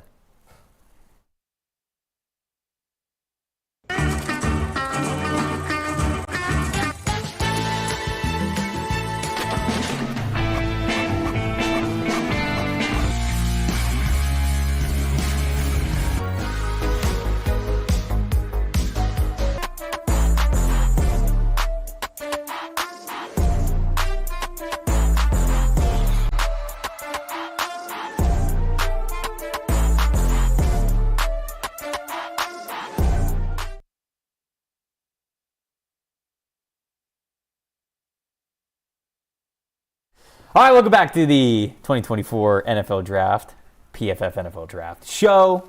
You seem to we were just talking. We couldn't stop talking about the Packers during that break. You think this is a good move for them to trade back? You think it's fine? I just say that this was not like a reaction to what's happened. They were talking pre-draft that they wanted to pick 14, 15 times. They've done this for a while. This is part of the strategy. Agree with it or disagree with it. They want to stock with an absolutely massive rookie class every year. And then it's to move down 4 spots. It's fine. And then when you accumulate picks, you could flip them into next year. You could do other things with them as well. The corner run is going crazy. Who is it? Go ahead. You can say it. Max Melton, cornerback Let's from go. Rutgers, going to the Arizona Cardinals here at pick 43. I love Max Melton. I really like Max Melton. He was up and down for me. I loved him a lot during the summer scouting that we did before the season began. I thought he could be a really good nickel corner as well as an outside corner. But it was just, he struggled a little bit this year, had a really nice Senior Bowl, had a fantastic showing at the Combine. You guys can see some of the PFF data that's right there. And the Cardinals end up getting a corner, right? They get somebody who I think really helps them in the secondary that they've needed. We've talked about corner as a potential target for them at 27 when they picked at the beginning part of the second round, and now obviously here at number 43, they make that possible. Sam, what do you think about this one? I mean, obviously a position of need. We talked about that. The Cardinals needed help like at all 3 levels of that defense. So, yeah, from that perspective, it made sense. Didn't necessarily love Max Melton as a corner, but again, it's the right kind of area. I think there's a ton of these guys, actually, the corners that should be going in this round. It makes sense, I think, in overall abstract terms. Like they should be a good run in the second round. That's what we're seeing. Yeah, Max was an interesting player. You mentioned the Combine, Trevor, and you know how well he tested. His testing was really off the charts. He ran 4.39. You know, when I was watching him, he kind of reminded me of a couple different players, both stylistically and then from a testing standpoint. So Jonathan Jones, current New England Patriot, who did not have great college production, much like Max Melton. Melton had the top PFF grade in his career was only 73, not great. And then last year's first round corner, Deonte Banks from Maryland. He's got Melton very similar testing numbers, 4.39 versus 4.35. 41-inch vertical versus 42-inch vertical, same broad, 11.4 versus 11.4. Deonte Banks was just more athletic freak than, technical wizard as far as playing corner goes. I think Max Melton has, he's got to improve from a just playing corner standpoint, shows up in his production, but he does have the athletic profile to be a guy that is a better pro than an NFL player. Has the upside. I agree. Melton. I like Max Melton a lot. I think he's got inside-out versatility. I think he's a really good football player. The Las Vegas Raiders are on the clock here at 44. I know that Austin Gale is still in the chat. Noted Raiders fan. I need to know who Austin wants the Raiders to take. He's still there? I think, yeah. He left a while ago. No, he's firing off some comments. Does he work anymore? He's really not working tonight. What's he doing? Look, you know how well this man multitasks. He wants Kingsley. He wants Kingsley. He wants BYU. Suamataia. Wow, he is just spamming in all caps Kingsley in the chat. That's good. It's good for the algorithm. Keep it going. Keep it going, Austin. Isn't Walt also a Raiders fan? We need to know Walt's thoughts. Yeah. I haven't seen Walt in the chat, though. He's almost certainly been banned. Yeah, almost certainly. Even on draft night. Yeah, so he wants BYU tackle. He doesn't want Spencer Rattler. The Raiders were the only team, QB needy team, that didn't come away with at least somebody. Yeah, the music, Falcons the screwed QB it all music up. stopped, and they were without a chair again. Would you pass on QB completely now if you're the Raiders? Or are you really interested in Rattler? Yeah, I am. I mean, it would be, I don't know how they're going to work with, Aiden O'Connell and Gardner Minshew and then a Spencer Rattler. I mean, that doesn't sound as exciting, but yeah, you got to keep taking shots at the position, so got to do it. You've got 44 here, and then you got 77 in the third round. I mean, if you think that they should continue to take shots at the quarterback, you take one here, right? Because I don't think Rattler makes it 77. With the Raiders depth chart, the only other shot I'd probably take is on Rattler. I think once you get to Michael Pratt and some of the other You're guys, probably I feels redundant to Aiden O'Connell. But Well, I also think the longer you leave it, the less it actually impacts the decision anyway. Like if you end up getting Rattler in the third or the fourth round, does he even compete to start behind AOC and Minshew? if he's great, Like you never know. the lower you draft him, the lower your indication is that you have any faith in him, and he probably starts off as number 3 in the depth chart, and you're not really affecting the competition. You almost need to draft him now if to have any signal that he can be part of that competition. The other thing I'm looking at with the Raiders, because they missed out on quarterback, don't necessarily have an impact guy this year, and they went and drafted best player available at 13 in Brock Bowers. Are the Raiders going to be a team a year from now who are just, looking at Dak Prescott as a free agent or the next guy to draft or whatever it is, and they're just making sure we've got as good a team as possible for the next quarterback coming in? I am truly sorry for you guys having to read the chat, listening to people say this one has to be Audric Estime, because on the NFL Stock Exchange, we have a bit where we said that Audric Estime has to go like 3 overall, basically, and the fact that he didn't go in the first round is a travesty. And so basically every pick, you're going to see people who maybe listen to myself and Connor Rogers on the Stock Exchange podcast say that this one has to be Audric Estime. That's good. I've got some estimate takes. I don't know if you've wanted to fill seen. you guys in. We've got a lot of Good estimate ones or bad takes. ones? No, good. They're good. Okay, all right. We'll get to it whenever he comes off the board soon. The Raiders do take an offensive lineman. It's not Kingsley Suamataia, like Austin wanted, but it is Jackson Powers Johnson. Austin, I like it. do you like this one? I want to hear it. Senior Bowl standout. Can we Senior just Bowl fly stud. Austin in? Just come in, hang One out, here. sit down. What's he doing? Nothing's in the chat. Yeah, apparently not much. JPJ, another first rounder. Yeah. So this is what, injury concern? Like I heard that there were, maybe the medicals didn't come back super clean for him. I heard, like a back, a neck, something like that, something that teams might have been worried about with him. But when we were watching him at the Senior Bowl, he was absolutely dominant. He was dominant at center. He was dominant at guard. He felt like a true versatile player who could be a year one starter at the NFL level. He had that power profile to him. We talked about him as almost like a top 20 lock at that point back in late January, early February. Now he lasts until the second round. You see some of those numbers on the board right there. Really great PFF grades this past season.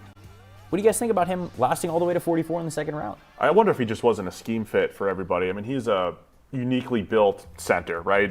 He's a big brute force type of player, power player.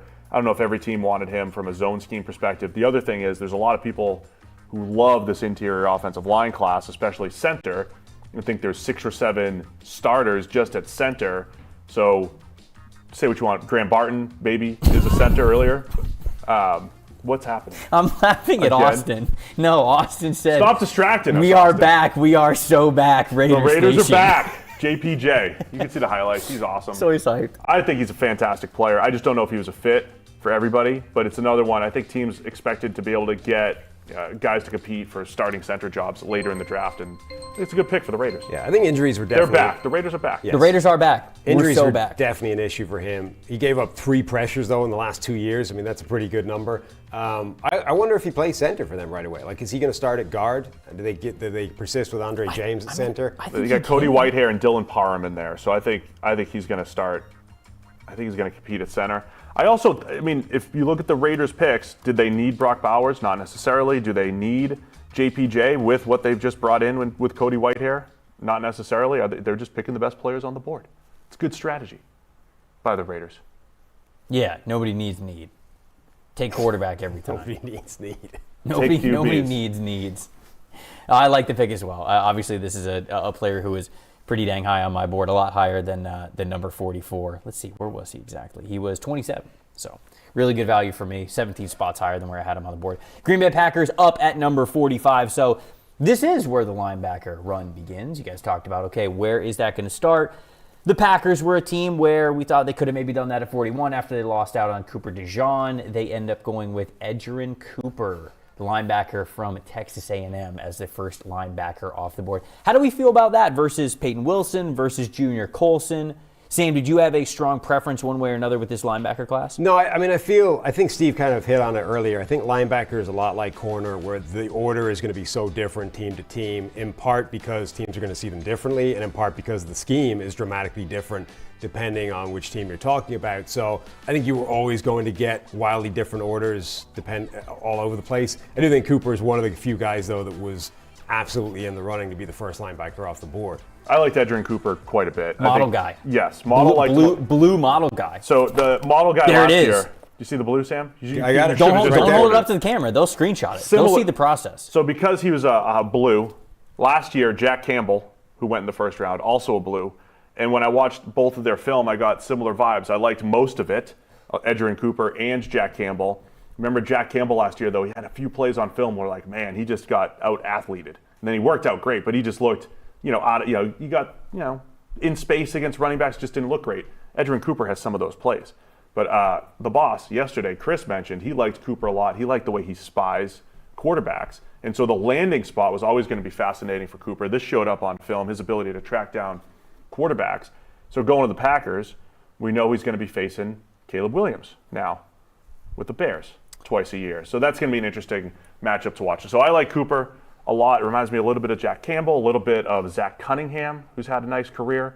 You don't really want him playing man coverage or being in space too much, but I think everything else he does extremely well. The Panthers were picking at number 39. They moved back to 52 with the Los Angeles Rams. They picked up that extra second-round pick next year. Now they trade up. Now they're back up at number 46. They traded down with, who was it? The Colts, who were at 46. So now Carolina is back on the clock. I think they did like Edgerrin Cooper. So I wonder if they were trying to maybe move up for him. Maybe they make the deal, but before that pick was made. But I think that they've got probably somebody else in mind if they're going to pull the trigger here and get up to number 46. But I think Edgerrin Cooper is a good pick for the Green Bay Packers. We've had this as a mock draft pick for them for a long time. But Panthers now at 46. They've been doing a lot of wheeling and dealing, moving up and down. What do we think could be in the cards for him here? So best available still, we have A.D. Mitchell still on the board, Troy Franklin still on the board. Guys that we thought A.D. Mitchell could be wide receiver 5 off the board. We thought Franklin could have been a first rounder.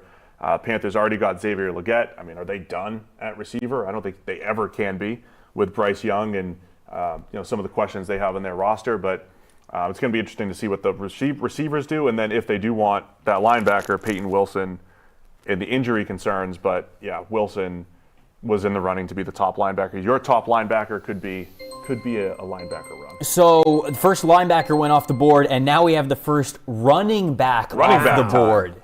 It is Jonathan Brooks from Texas going to the Carolina Panthers at number 46. I think I had him 49? 47 on the consensus board. He goes, this is a reach. It's a reach at 46.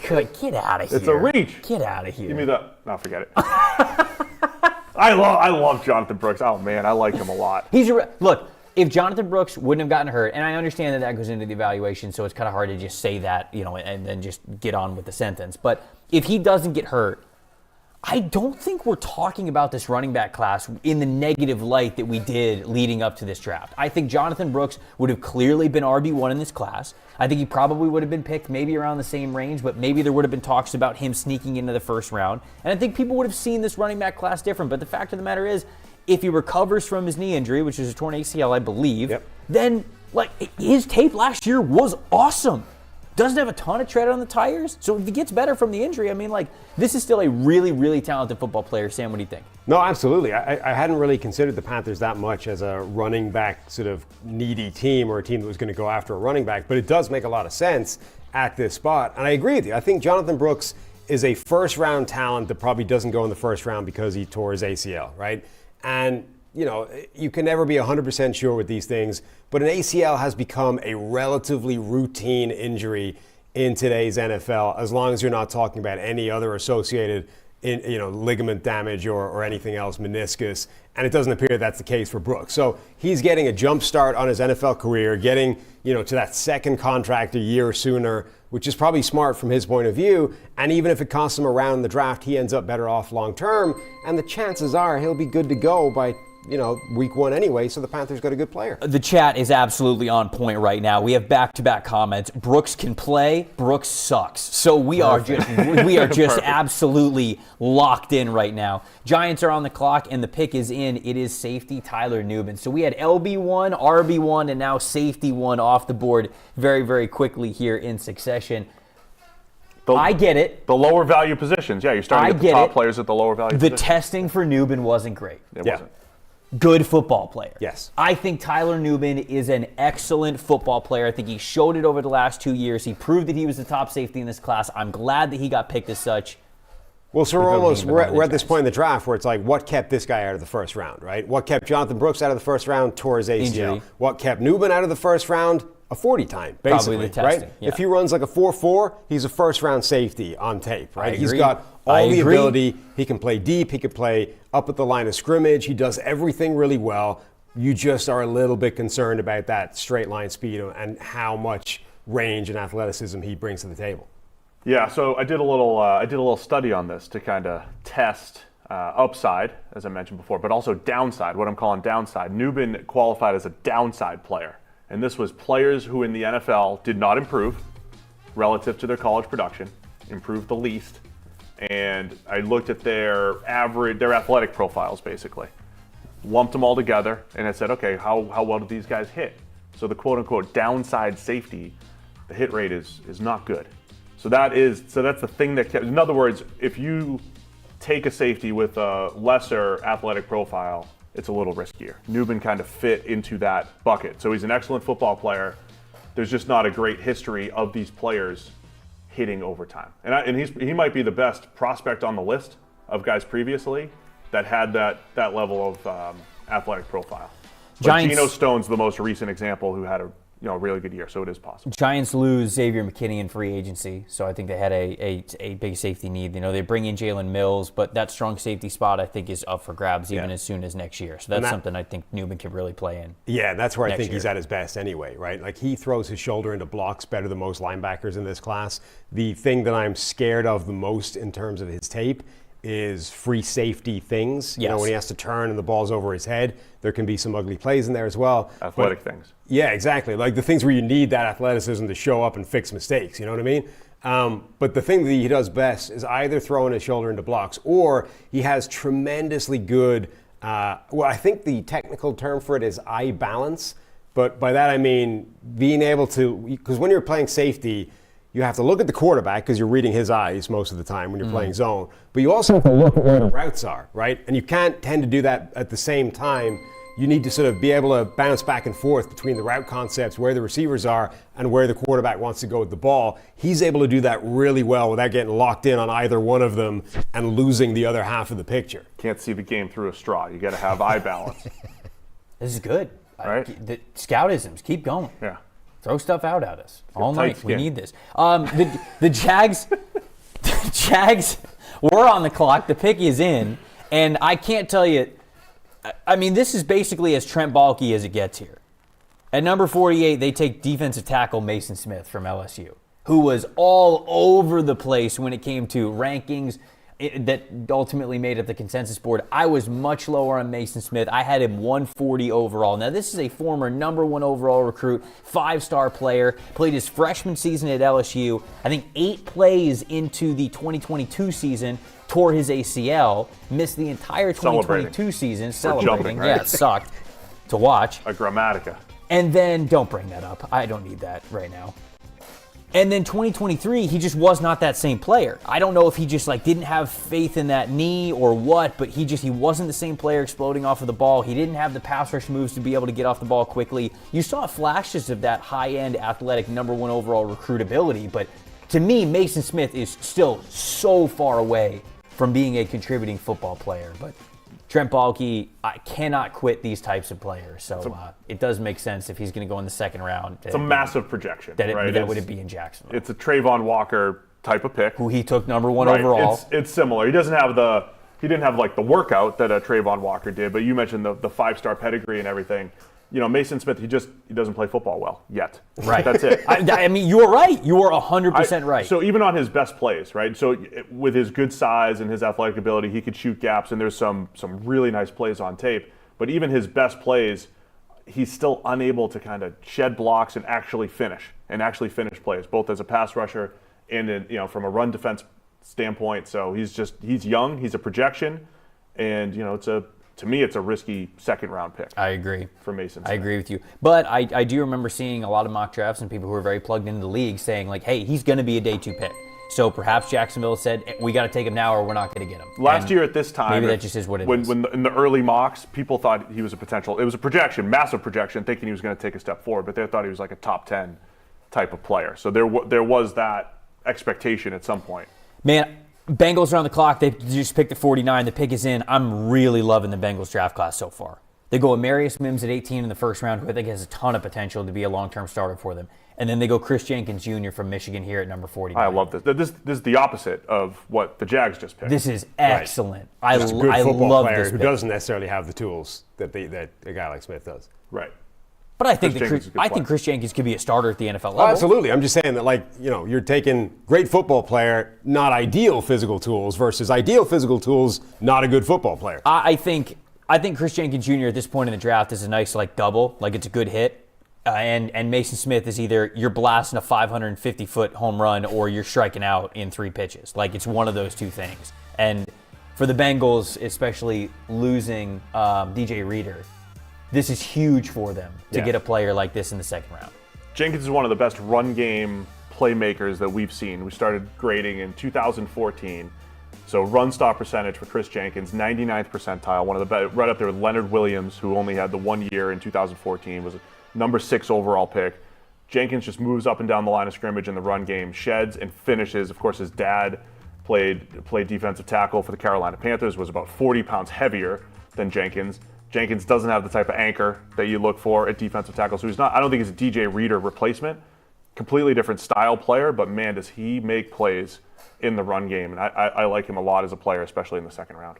Strong dude for sure. Washington now on the clock at number 50, and remember, they picked at, I think it was 36 to be exact. We're cooking now. We're moving fast. 36, they picked Johnny Newton at number 36, and they moved back from 40. They picked up 50 and 53, so a lot of picks here. I wonder if this is either Patrick Paul, Roger Rosengarten, Kingsley Suamataia, right? One of those offensive tackles. They still need one of those. I got to feel like 50 or 53 is going to be an offensive tackle for this team. I'm just not sure which spot it's going to be. Right. Yeah, I mean, they badly need offensive line help still. We read out their starting offensive line yesterday when they made the selection of Jaden Daniels. You got your quarterback, now protect him, and they haven't got to that yet. So no, they took Newton when it wasn't a direct need. And right. So that's what I'm interested with Washington. Do they keep, are they just going to draft something a receiver that they don't need on paper? Are they going to keep doing that and keep just building the talent base in Washington? Because they're a little ways away here. They're not going to catch Philadelphia or Dallas. No, but you right do now have the acute. I mean, the need isn't just, hey, we got to be good. The need is you just drafted a quarterback 2 overall. Let's make sure his situation is okay. Cornelius Lucas is a good player. Yeah. I just don't want to go in with him I like him as my swing tackle, though. You got to push him down to swing tackle. I don't think that Washington is going to take A.D. Mitchell, but there's a lot of people in the chat talking about A.D. Mitchell, and we do have the Pittsburgh Steelers up next on the clock, so I wonder if that's kind of the conversation here. Do we think that Mitchell is going to come off the board soon, or do we think, wow, okay, we chat might as well stop talking about A.D. because he's just not going to go at this point? So there was the article. Bob McGinn does this article every year where he gives a bunch of anonymous scout quotes, and there was some guy who just absolutely tore Adonai Mitchell to pieces, but did it in a way where I think he phrased it very clumsily and was talking about him having diabetes as well. He's type 1 diabetic, and he was sort of saying, before you even get to the diabetic stuff, as if the diabetic stuff should be relevant, like it's something. Mark Andrews has, I think, type 1 diabetes as well. It's a very manageable thing as long as you know what you're doing, and it shouldn't be relevant really to his NFL projection. It can also be affecting, if he hasn't been managing it properly, some of the stuff he was talking about in terms of an attitude or, I think that's the point he was trying to make, that he right. doesn't But I'm just saying, it was worded very clumsily, Right. so all the focus was on, oh, this guy's just a dinosaur and a jackass, and this is a character assassination, whereas it maybe missed the point, which is something is there with Adonai Mitchell that was putting teams off, whether or not it was at source a mismanaged type 1 diabetes issue, or whether it was in addition to having that, he's also been a pain in the ass somewhere along the way. Either way, I think that is what we're dealing with and why he's still available. Sounds like a perfect Steelers second-round wide receiver to go in and have a lot of success. I think that he would be perfect for them. So we got the Commanders first, but then the Steelers at 51 with the wide receiver need and a couple pretty good receivers on the board, including A.D. Mitchell. Right. It's not just A.D. Mitchell, though. It's, Troy Franklin is still here. Roman Wilson is still on the board. You go a little bit further, I think Malachi Corley is a very unique football player that I think these teams could be interested in, even at this point of the year. Sounds like the league was really high on Corley. I think Corley's, this would have been the range that I start for Corley, and I was about to say I think he goes in the second round, but I wasn't sure that Troy Franklin and A.D. Mitchell and Roman Wilson were going to still be on the board at this point too, so I don't know if that's a guarantee. Now, if you like Malachi Corley, he is unique enough to probably where you're only considering him. He's this after the catch type of beast receiver who used to play running back, and if he's your type, you're not really comparing him to A.D. Mitchell. You're not really comparing him to Troy Franklin. So any teams that really like him are obviously going to covet him above anything else. So Washington's still on the clock. I don't think they have a pick in, but I wonder if the NFL probably called him up. It's like, whoa, going too fast here. Everybody calm down. We got commercials to get in. You see the Ryan Poles video when he was calling up Caleb Williams? He let slip that they told him to chew up the 5 minutes. They were like, don't. Oh, really? Yeah. We had sponsors to pay, He was like, they told me to drag it out for 5 minutes. Paying. He was like, but I've been waiting for a month already. And then Caleb was like, 4 months. I knew. You might not have known for a month, but I knew 4 months ago. Did we talk about the results? The Panthers trade down from, with Indianapolis? We do have Washington's pick in, but we can hit on that in a second. Go to Washington. Well, we had Indy winning the trade. The trade. Commanders just took one of the best football players in the draft here at number 50 overall. Go for it. Mikey Sainristil. Oh, cornerback nice. from Michigan. I love Mike Sainristil, man. He is just one of my favorite players that we have in this class. Where did I have him on the big board? 34th overall. So this is really good value for me. I almost never have nickel corners this high. But when I looked at what he's able to do and how he impacts the game, very similar to Brian Branch. Last year I gave Brian Branch a top 20 overall spot on my big board. Here I give Mike Sainristil 34th overall, even as that nickel corner. Yep. And the same thing with Javon Bullard, who I've got a little bit 10 picks later. I just love these dudes who set the tone near the box, in the line of scrimmage, have that versatility to be able to play in the slot or at the safety level. Sainristil is just one of my favorite players here we have in this class. Yeah, he's a really good player, and it fills an area of need for them that did open up this offseason. So it's a good pick, and now you've got upcoming, 2 more picks to hopefully address that offensive line at some point. I like this, man. Washington keeps taking one of the best players on the board. So if Washington would have picked May at 2, this would be my favorite draft of any team. Yeah, because you like May over Daniels. Because I like May over Daniels. Right. Sainristil, I don't know if there's a better comp in the history of comps than Sainristil and Mike Hilton. That's my take on it. I think he's more powerful than Mike Hilton. I just think that's fine. I'm just saying, as far as they play zone players who are going to blitz and create havoc and play the run. Yep. And you don't necessarily want to leave them on an island in man coverage.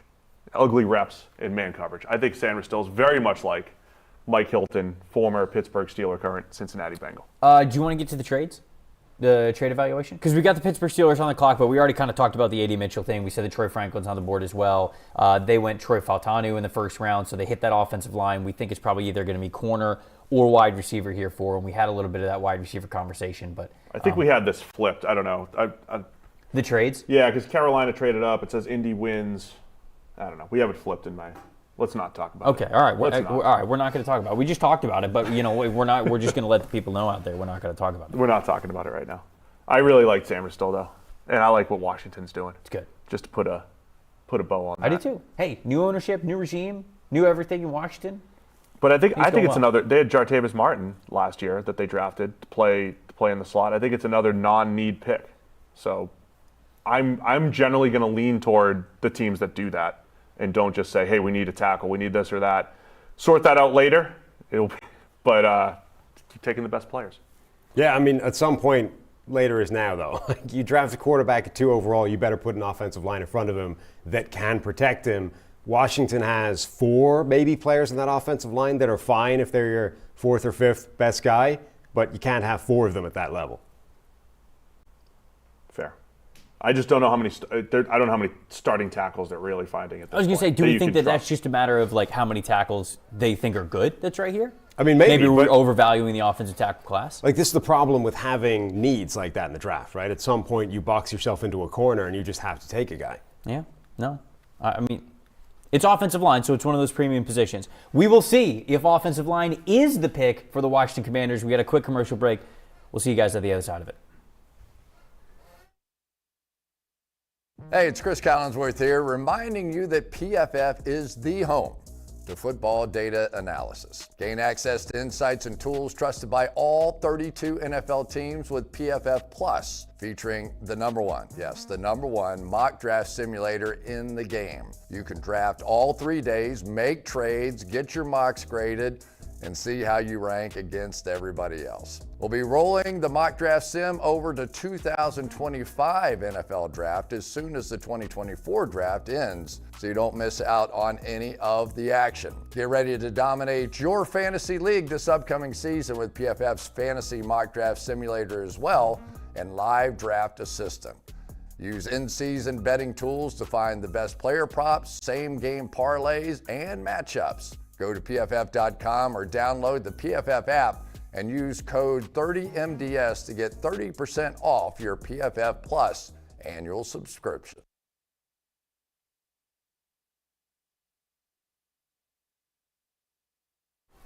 Welcome back to the PFF NFL Draft Show as we cover the second round of the 2024 NFL Draft. Sam Monson, Steve Palazzolo, Trevor Sikkema here with you. Steelers went offensive line in the first round with Troy Fautanu, and they said, damn it, there's still good offensive linemen on the board, and we're going to take him. Now we need a ruling. It's a second-round center. Does he go to the Hall of Fame? Yeah, it's the Steelers center. Okay. Zach Frazier They go to the Hall of Fame. First from 2 rounds. West Virginia is the pick here. Yeah. Wow.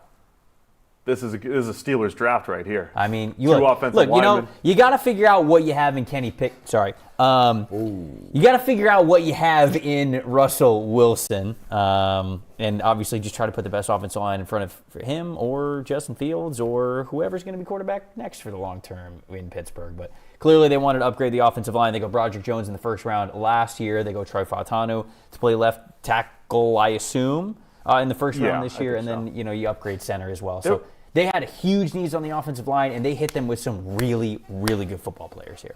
Yeah, sometimes I like looking back at drafts when teams take 2 offensive linemen with the first 2 picks. It feels like if you want to turn a weakness into a strength, potentially overnight, you have a chance to do that. For a lot of people like Frazier, power center. Again, I don't think he was a fit for every single team. A lot like JPJ, but he's a good power running type of fit, and I think that's good for what Pittsburgh wants to do. Fautanu, I think that definitely puts him at left tackle. And the other 3 spots are pretty solid with Seumalo at left guard and James Daniels at right guard and then Broderick Jones, year 2 right tackle. Really like what Pittsburgh's doing from an O-line perspective. Yeah, and clearly I think going back to sort of focusing on power. I mean, they're getting strong players that can run the ball. Arthur Smith's offense, it's happening again. We're firing it up. We're going run the ball. We're going play action. Zach Frazier, 33 overall on my board, so you get him here at 51. I think that's, again, really good value for the Steelers. So I also think got good value with Fautanu in the first round. Colts are up at 52, and this is where the run stops. They went Latu at number 15 in the first round when we thought, hey, a Brock Bowers, a vertical threat wide receiver, a Brian Thomas Jr., like all these guys were on the board for them in the first round. They go defense, and here they end up getting A.D. Mitchell. Quite the slide for Mitchell because we expected him to be a first rounder for a while, certainly after the combine. Then it felt like, all right, he's creeping a little bit further down the board. Maybe it's not quite a first round pick, but man, to get him here at 52, huge value. And now you got a wide receiver trio of Michael Pittman Jr., A.D. Mitchell, Josh Downs for Anthony Richardson to throw to. I think that's a really, really impressive setup there. Yeah, it feels like the Colts have needed to attack the receiving core for 4 or 5 years now. Not that they've been the worst in the league. I like Michael Pittman Jr. a lot, but last year getting Josh Downs in the third, now A.D. Mitchell in the second, that bumps Alec Pierce maybe to wide receiver 4, where it's just, run deep and get behind the defense every now and again. Ideal, right? That's perfect. We don't want too much on Alec Pierce's plate.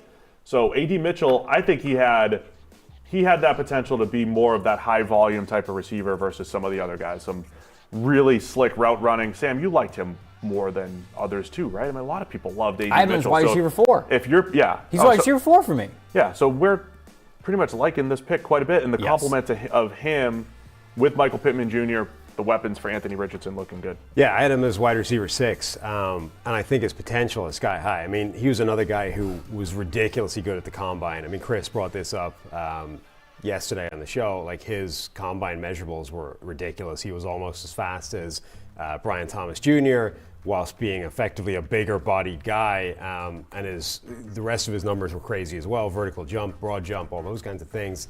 The tape is weird. That Texas offense is it's slightly strange. Like, both his and Xavier Worthy's route tree is kind of unusual. They do a bunch of things that most other receivers don't, and I think it's part of the offense rather than each of them being like a weird virtuoso, just ad-libbing his own routes. But I think his potential, like he struck me as a little bit of a project, but one that if he actually hits and pays off, has, high-end first-round ability. Are the Colts another team that feel like they got maybe the best defensive player in the draft, Laiatu Latu, and another first-round player in A.D. Mitchell. Yeah. The best of A.D. Mitchell is absolutely one of the best wide receivers in a stacked wide receiver class. The way that this dude moves at his size, the fluidity that he has, the route running potential, I mean, it's all to me through the roof. There's a reason why Georgia and Texas, whenever they needed a big touchdown, they went to this guy. I mean, he was a touchdown machine for them because of how well he was able to create separation and also utilize his size when they got him in the red zone area. So to me, I just think that the return on investment, the potential return on investment, certainly I would have taken a chance on him in the back end of the first round. Yeah. 52, I'm not thinking twice about it. It's a no-brainer, incredible move from the Colts. I love it. They're putting together one hell of a draft class. Commanders now are up at 53, and we're wondering if this is finally going to be the offensive lineman that it needs to be here for Washington. I feel like we're kind of in a situation where we like Washington's draft, right? We like Jaden Daniels, we love Johnny Newton, we like Mike Sainristil, but if they don't get an offensive lineman here, it's like Seth Rogen from Step Brothers, where with the tuxedo scene, he's like, now the other draft picks seem kind of messed up, actually. If you cannot get an offensive lineman here, if they go a different direction, if they get a little too cute or too involved with the best players. Keep drafting the best players. Keep drafting the best players. Nick Saban said Mike Sainristil's maybe pound for pound the best football player in the draft. I agree, Nick. Apparently on ESPN. Maybe I'm watching ESPN on the side. I agree, Nick. No, I saw the quote. So he loves him too. That Saban guy knows ball. What does he know? Knows ball. He's not even employed right now. So keep drafting the best players, Washington. Jobless. You don't have to solve it in a year. Nobody's paying him for his opinions. Yeah. Who? Nick Saban. That's true. He doesn't have a job Except right now. ESPN. He's probably working for free. Yeah, I'm sure he's working for free. No, he's paying them. It's a marketing deal for him. He's trying to get back in the game. Washington has this pick at 53. This is their 4th pick.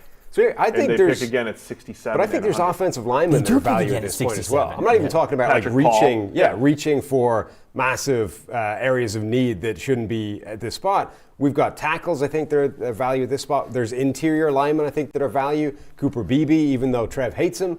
Like, there are linemen that they can add to this roster that make sense at this spot. 5th round is hate. I don't have him in the 5th round. You have him like 150 or something, don't you? I don't. I have him 93. That's 3rd round is hate. How is that hate? For Cooper Beebe. He's an interior offensive lineman. Good for him. It's a good one. He's a good one. My theory is you don't like the way he looks. I think you're fat-shaming Cooper Beebe.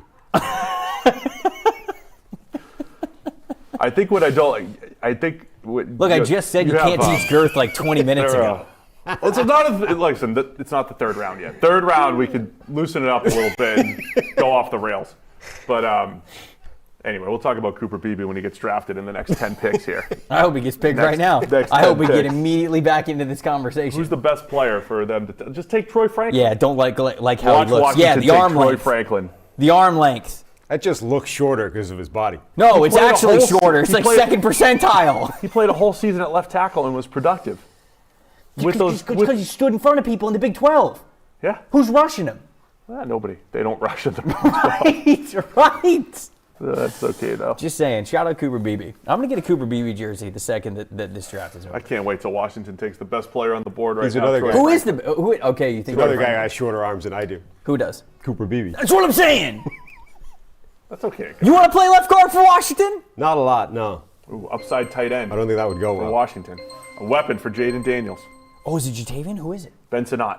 Oh, as tight end too. I think it's Sinnott. Is that how you say his last name? I think.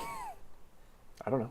Okay, all right. Well, I'm going to go Sinnott because I said it confidently enough as I was correct. You did. You said it much more confidently. Should have waited on you then. Yeah, Ben Sinnott. Dude played like 7 sports growing up. I did read that. He's like a true like all-around athlete. You can't drop a nugget like that without giving me the Sinnott. 7 sports. Sinnott. Okay. Yeah. All right. Okay. I had never said his name out loud. Right. You can tell. I'm going to tell you what he played in high school. Yeah, all right? I need to know. He was. As for Ben, he played 6 sports. I'm sorry. Okay. 1 less. Hockey, football, baseball, track, golf, tennis. Okay. Yeah. And in track, if you want to, count different events, like it was like 100 meter, like 200 meter, then you might be able to. It's a broad bucket. Yeah, track. Right. Could be anything. Right. Could be discus, pole vaulting. Yeah. That'd actually be impressive. That's what I actually want to see. Those defensive linemen who like played track or who participated in track. Devondre Sweat. Yeah, and they were just like, he was a pole vaulter Yeah. in track. So like, okay, well now I actually am more impressive. So all right, anyways, Ben Sinnott. He is a versatile tight end prospect. They use him off the line of scrimmage a lot in a wingback formation. They'll use him as a fullback. They'll use him in the slot. They use him as an outside receiver. They use him inline as well, but he's a little bit smaller to be an inline tight end, right? He's 6'4", 245 pounds. So he's more of that modern day tight end, if you will. He's going to be more of a receiver for you. But just again, to quote Nick Saban, the pound for pound football player kind of a thing. Ben Sinnott is somebody that you absolutely just want on your football team. I think he makes your offense better, even though it's not like this home run of the bat like a franchise left tackle like we talked about Washington really needing. This is a good football player. He objectively does make Washington better, a team that needed to upgrade talent at their tight end room. People talk about the combine and its value. The value of the combine is more important for tight end than any other position in the draft. High athlete, tight ends. And so Sinnott is that guy. 99th percentile vertical, 96th percentile broad, 88th percentile 20-yard shuttle, 97th percentile 3-cone, ran a 4.68, which is solid. So he has the athletic profile of tight ends who are the better pass catchers in the NFL.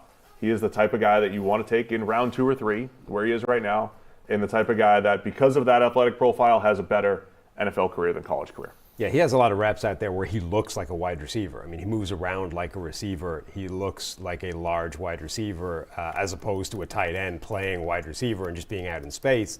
The athleticism is really impressive. There's a lot, like some of his numbers are hurt. There was so many plays where his quarterback's just throwing him into hell. Like, oh, there's a safety there and a linebacker there, and you're somewhere in the middle. So let's see if we can meet in the middle at you. He had a couple different quarterbacks last year, but when I was watching his tape, I will say this. Next year, for college football, Ohio State being absolutely loaded, and they have Will Howard transferring in. Will Howard might drive Ohio State fans a little crazy. He was very inconsistent. He could run a little bit, but he was very inconsistent throwing the ball to Sinnott here. We have a new team on the clock. For the first time this draft. The Browns are coming up. Oh, Welcome to the draft, Cleveland Browns. Welcome to the draft. So, all right, what do we think about Cleveland? We have not had the chance to analyze this team and where they're at. It feels like it's been one of the most talented teams on paper over the last 3 years. Just has disappointed, right? I mean, like they spend all of that money and they spend all those resources to go out and get Deshaun Watson, and no way around it. It has been a disappointment to this point. And so, do we think that team is still right there talent-wise? Yeah. And if we do, what's a pick here and a player that's still left on the board that can take them over the top where they need to go? I mean, obviously they've done work already in the offseason in terms of receiving help, trading for Jerry Jeudy. That offensive line is in good shape. The defense, most of the work was done last season, and they retained some players. So there aren't that many holes on this roster. They could be a linebacker team in that market, even with Jordan Hicks coming over. It's not a long-term fix there. Running back, they would be a sneaky team for as well, with Nick Chubb's like a horrendous injury. They already sort of forced him essentially to take a pay cut. We don't know what he's going to look like when he's back. There are other players that could man that spot, but if they love one of these running backs, that wouldn't be a crazy pick. I think a couple others just to think of. The left tackle position, Jedrick Wills has disappointed at left tackle and could be out after this season. Do they want to get one of the developmental tackles? And then we talk about like the late round draft picks. They sent a 4 and a 6 to the Broncos for Jerry Jeudy. So when we talk about the teams that have a whole bunch of 5th and 6th round picks and everything, yeah, you have to pay Jerry Jeudy and it's expensive after you do that. But if you have cap space, those day 3 picks are valuable to get current NFL players as well. It's not just picking 14 or 15 times or 10 times or whatever it might be. So I think the Browns have put themselves in a good spot from a roster perspective that they've been able to do without the first round picks that they've given up for Deshaun Watson. Well, the chat seemed to be... I was going to suggest Michael Hall, too. That was the next guy I was going to say. To be split on offensive tackle or linebacker for the Cleveland Browns, but it is defensive tackle Michael Hall Jr. I had a chance to do the Mayock thing where he's like, I think it could be the guy, right, when he was on NFL because he had it in his ear. Totally different conversation. He's like, or it could be this exact player. But I was going to say, for real, I was going to say Michael Hall to get in there as another interior defensive lineman. Now I'll give you the floor. Is he a model guy? Yeah, he's good. He's a good model. Fringe. He's right on the borderline. He's fine. Undersized, disruptor. Saw him in person at the spring game. Dominated in the spring game last year. You went to Ohio State spring game? Yeah, that's right. Okay. So he was fantastic in my boots on the ground. In-person exposure. Yeah. I also noticed the Marvin Harrison Jr. guy looked pretty good. In the spring game last year. That, huh? Also noticed Ohio State's quarterback. Are you claiming Marvin Harrison Jr.? Are you first? Saw him first. Anyway, Michael Hall, undersized interior disruptor. You can learn how to do more of that with Maurice Hurst on the roster and Shelby Harris.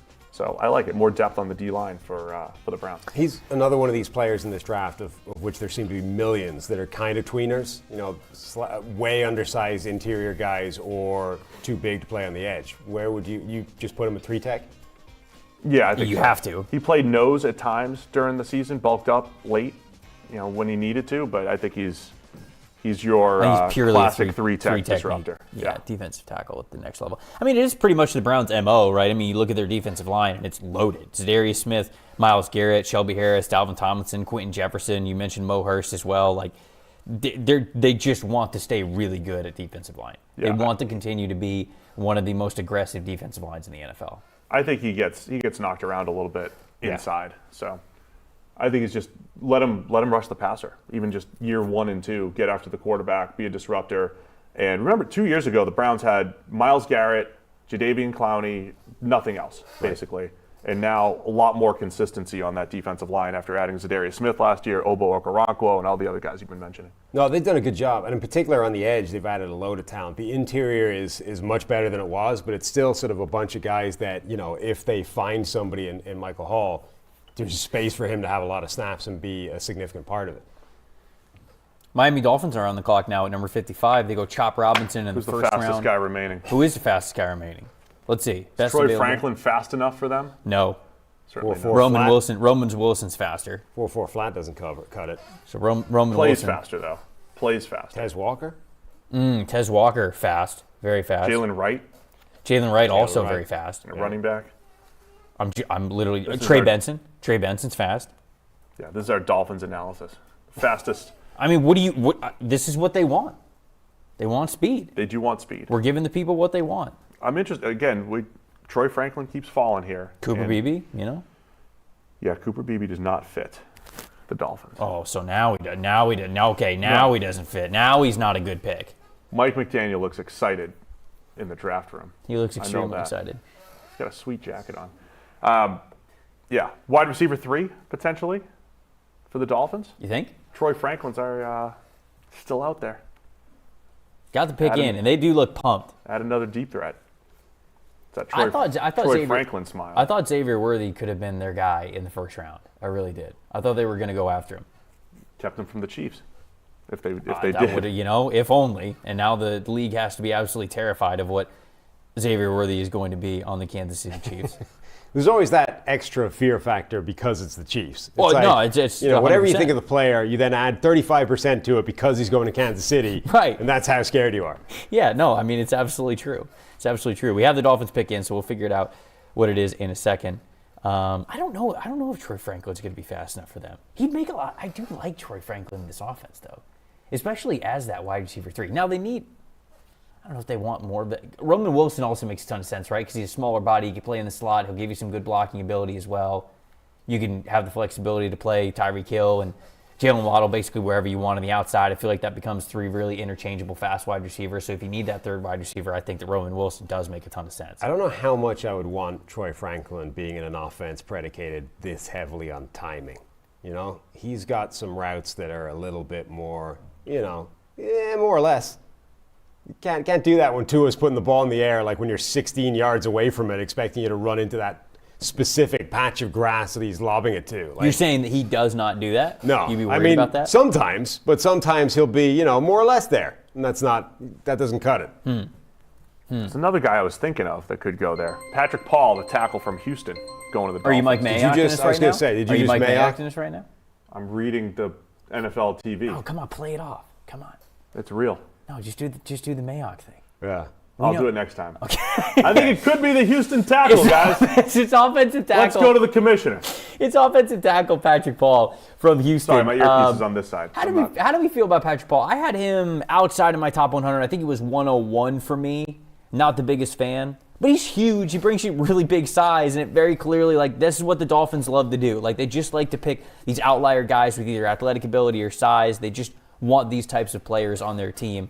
But I didn't love Paul's tape. I'm not sure it holds up well at the NFL level. What do you think? I like Patrick Paul quite a lot. Right. Once you get to this kind of level, you're already into the projects, quote unquote, the guys with the tools or the guys with some question marks.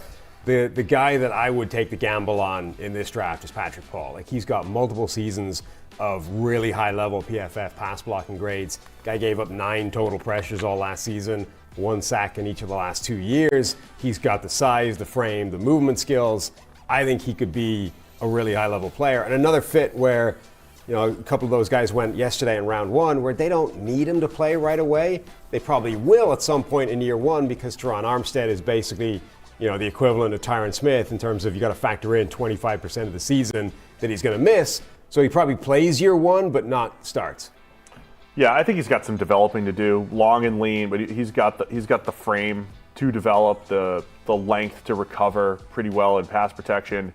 And look, I don't think there's, at this time in the draft, I don't think there's a lot of day 1 starting tackles. Right. I mean, a lot of people did like Roger Rosengarten from Washington, maybe as a day 1 starter. I don't think any of these guys are locked in.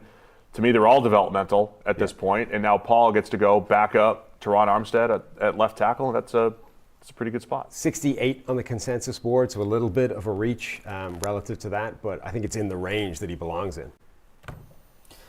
So now we've got the Dallas Cowboys on the board. And their guy's gone. Devastated that Jonathan Brooks is not on the board anymore. After Jerry talked him up. Well, Jerry was just getting people to go get him, right? He's like, he's going to say, well, we wanted Trey Benson the entire time. Well, they got Zeke coming in. They're signing Zeke, too. Do you think it's going to be Trey Benson? Oh, I don't know. Oh. No. Well, I don't know guesses. yet. It's a draft show. Come on, we're talking about the draft. The last couple of guesses were good. It could be Trey Benson here. I don't hate that. For I think Trey Dallas. Benson's a really good pick. What other ridiculous You think they're needs? going running back? Definitely. No, because they have other needs Sure. that they need to look at here. Would they go, who's the next center up? This is one of those ones where everybody pre-draft, Dallas, Everybody Jonathan gave him Brooks Brooks. in the second round has been in every mock draft ever. Nobody's even thought about what happens if he's not there. Yeah, there's no fallback Yeah, plan. I have nothing. Right. Yeah. I did 6 This months could of be research Peyton to cover Wilson. this draft, and I couldn't tell you one prospect that I think fits Nobody. here other than Jonathan Yeah. Brooks. This could be I'm lost. Junior Colson, actually. Oh. I'm going to say Junior Colson. Is that is your the official guy. guess? That's my official guess. Official guess. We're into the guessing part. I'm going to say Blake Corum. Wow. Blake Corum. I'm saying Blake Corum. RB wins. This would be a nice spot for Troy Franklin. We're going to say him for everybody. No. But this, I specifically didn't like his fit in Miami. This, I think, would be a good fit. We have a poll in the chat. Are the Cowboys all in? Yes. And no is 77% right now. We need the next poll that is, does Jerry Jones know what all in means? Oh my goodness. I do love the fact that he's like, oh, we're all in, and then free agency comes around and it's crickets. But now it's every answer is we're all in on that, we're all in on this. Like he's just saying it for everything. I don't know that he knows what the term is. It's a good theme, Maybe he's just pumping it up for the marketing team. We'll see that on like the season tickets and the big board or the billboard on the side. Like they're all in. Maybe that he's just trying to get everybody familiar with the slogan for this year. Next center on the consensus board, Cedric Van Pran. Yeah, but I think Christian Haynes can also play center. Do you think the NFL? Yeah, I know you were a big fan of Haynes. I like Haynes quite a bit. I like Haynes a lot. More guard than center, but do you think the NFL would look at him at center? Yeah, I think so. Because I believe he played a little bit of center when he was at the Senior Bowl. They let him play that spot for that reason. And I think he's more comfortable at guard. Obviously, he's just played a lot more guard. I believe it was 4 straight years that he started, 3 or 4 straight years that he started at UConn at left guard. So get Troll Mahoney out of the chat. He said Troy Franklin is Corey Coleman 2.0. That's disgusting. Can't have that. Wow. Get him out of here. Ban that guy. I'm just kidding. Everyone's takes are allowed here. Ban him on every platform there is. Picks in for Dallas. What happened? The wells run dry over here. We got no picks ahead of time. I got to watch NFL Network like everyone else. What's going on?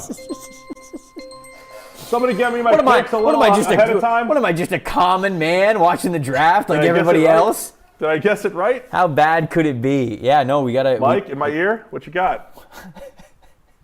Mayock? I'm being told that it's Joe Milton. No, it's not. Please. No. Don't put that in the tracker. Don't do that. I didn't mean to fool you guys. I'm sticking with Blake Corum. What's your final pick? Who'd you say? I said Junior Colson. Junior Colson? It's neither. It's Marshawn Kneeland. There we go. It's in the tracker, but not the chat here. Not our chat. Marshawn Kneeland. Western Michigan, big edge. I do like Kneeland. He came in at 63 for me on the big board, which is actually pretty close to where Darius Robinson was as well. I think I saw the value of these players pretty closely. Kneeland is more of a heavier defensive end type of a player. Western Michigan's film, he's just destroying people, but he's not going up against a lot of guys that you think is NFL level competition, so you have to take that into account as well.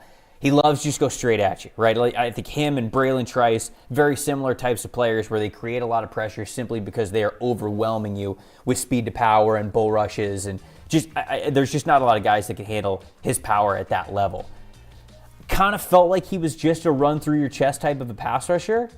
And then he posts really good agility scores at the combine. And I'm like, okay, well, do you actually have something more in the tank here with finesse pass rushing? Or are you going to be a Jordan Wilkins and you're just going to fool us all again? Like you were really good at the drill, but you didn't actually translate that to the football field. What do you guys think about Marshawn Kneeland, independent of the Cowboys fit, for what he is as a prospect? So I found him one of the more difficult sort of tweener type players to evaluate because I felt like he was best as an interior 3 technique, but he's way undersized for that. And his best move is like a little Euro step inside against guards where he just absolutely wrecks those guys and jumps into the opposite gap and destroys them for speed. And as you said, when you put him on the edge, he was that type of power rusher. I think in part because he doesn't have just the raw speed to run the arc and get around those guys, so he knows he has to power through them. But then you go and you get his measurables, and he's 91st percentile arms, so he's got the length to play outside. He's got a 36-inch vert. He's actually got an elite change of direction number. So there's a bunch of data points to say he actually can play on the edge, but I think the tape says he's best inside. Yeah, I'm kind of with you guys about the power. He reminded me a little bit of Marcus Davenport, who is just a pure run through the tackle type of player at UTSA. And it's like, hey, I'm stronger than you. And so Kneeland has that. And then you mentioned the testing that shows a little something different. I'm interested in now he comes in, DeMarcus Lawrence and Micah Parsons over there. Parsons is going to get paid at some point. This is I don't think it's a need pick. It's a need a year from now potential pick here for Dallas, which I think is a great way to do business and a good solid second-round pick for them to add depth on the defensive line. Man, I think that the Buccaneers are crushing it with guys that make a lot of sense for this football team. They just drafted Chris Braswell, the edge rusher from Alabama, after getting Graham Barton in the first round. These were 2 huge needs for them, right? Interior offensive line and edge rusher. We just wondered what the order was going to be. Braswell, not quite there yet in terms of pass rush moves, but really good first step explosiveness, and that leads itself to a strong speed to power type of a player who, again, can go through your chest a little bit. But in Todd Bowles' 3-4 odd front defense as a stand-up linebacker, I think this is an upgrade for athleticism for the guys that they currently have in that room. What do you think of Braswell? Yeah, so we might be starting the next wave of edge rusher now. These were the next two guys on my edge rusher list. I ranked Kneeland as both an edge rusher and an interior guy. But these are the next two guys. Braswell actually, like him and Dallas Turner were an amazing combination. They complemented each other really well on that Alabama defense. Yeah, they did. Braswell is incredibly powerful. You know, a lot of those bull rush wins where he just keeps powering and motoring through a guy. Really active hands. He's basically everything except a designated speed type of edge rusher. So if you already have one of those on your team, great pick. If you need him to be that guy, he's probably going to be lacking a bit. Yeah, and I'm not sure exactly the role that he's going to play. I know that they really want him to be as much of an all-around passer as they possibly can because Joe Tryon-Shoyinka has not taken that next step. But I don't know. How do you feel about Braswell real quick from you, Steve? I mean, he's a solid prospect. I think expectation-wise, though, historically, it's difficult to find impact edges beyond the first round. You usually find them all in the first round. There's a reason why Marshawn Kneeland, Chris Braswell, Adisa Isaac, and the next group are in the second round. So it's just temper expectations. I think they're more rotational, good, average-type starter players. Packers back on the clock. We'll talk about best available for them here at number 58 right after the break. As parents, we all want our kids to grow up to be happy, successful, and financially independent. With a UGMA account from Fabric by Gerber Life, you're arming your child with a powerful financial tool to help shape their journey towards financial success. It's all online, and setting up an account could take you just 5 minutes with as little as $1 a day. Then you can manage your child's UGMA account and monitor their investments right from your phone. Join the thousands of parents who trust Fabric to help protect their family. Start investing in your child today at meetfabric.com/draftshow. That's right. That's meetfabric.com/draftshow. One more time, meetfabric.com/draftshow. Portfolio is managed by Fort Washington Investment Advisors, Inc. Additional services provided by Apex Clearing Corporation. All investing is subject to risk, of course. Monthly minimum contribution required. Learn more at meetfabric.com.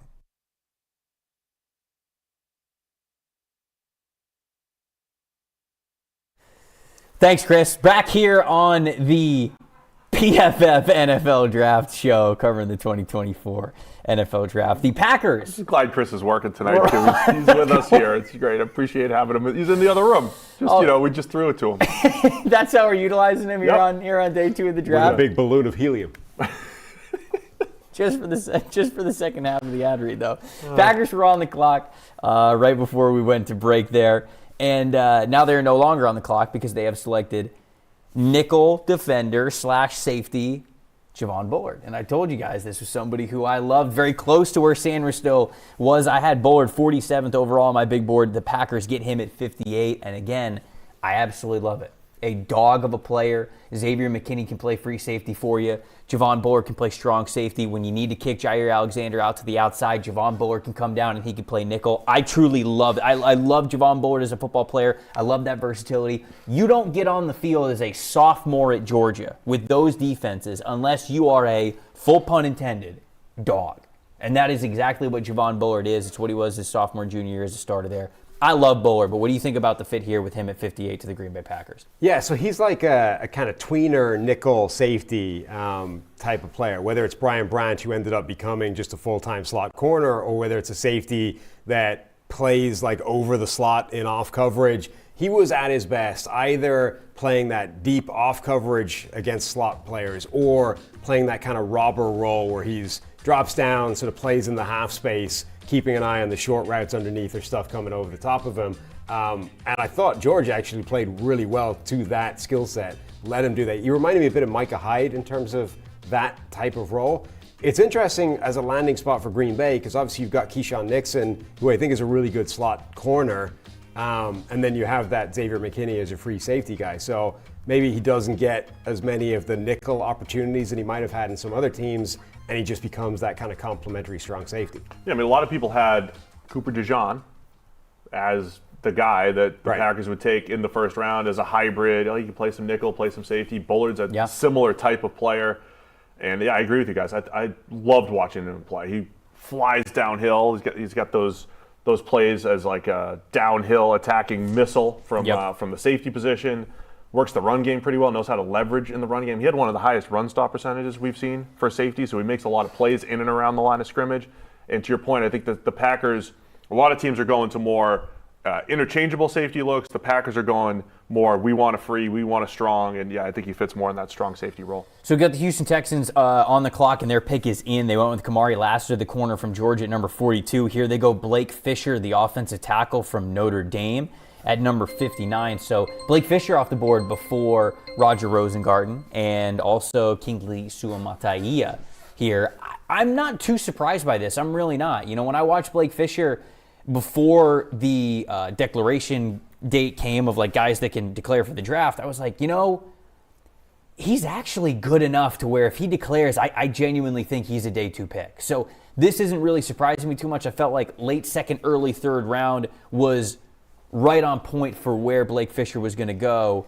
Steve, how do you feel about Blake Fisher versus maybe some of the tackles that were left and obviously Houston getting him here? I think they're all in a similar range. I think Fisher maybe goes, overshadowed a little bit by having Joe Alt on the other side, but he was really dependable, smooth enough in pass protection, good size, 2 years of starting at Notre Dame in production.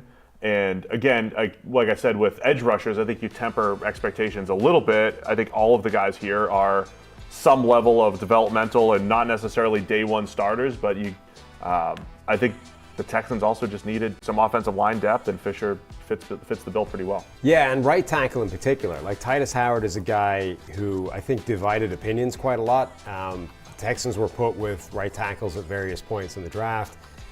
Between Texans fans and Texans beat reporters, they push back on that a lot, saying, we've got Titus Howard, we're good. I think adding competition for that spot is certainly not going to help, or not going to hurt this team, rather. This was a pick that absolutely makes some sense in terms of shaking that up and at least making sure that you're pushing that spot to be as good as it can get. The Shanahan scheme has a way of, I think, hiding subpar or average offensive linemen pretty well, but they also work that much better when they are solidified up front. So adding depth, I think, was a good move for the Texans. Bills on the clock now. They went with Keon Coleman to start the day today. There's some good wide receivers that are left, right? I mean Troy Franklin was mocked to them at 28 a lot. Troy Franklin is still here. Roman Wilson is still here. You've got Edra. I think Adiza Isaac could be a solid pick for them as well. You've got some corner options if you wanted to go that direction. You got Brandon Dorlus on the defensive line. I think if they want to go with the defensive line pick, there's a lot of different directions. Buffalo has truly turned the page in a lot of different points of their roster, I think certainly this offseason. And they're kind of making that statement that we've got to reload a little bit here. I don't know if they think it's a full-blown rebuild, but they definitely think they have to reload.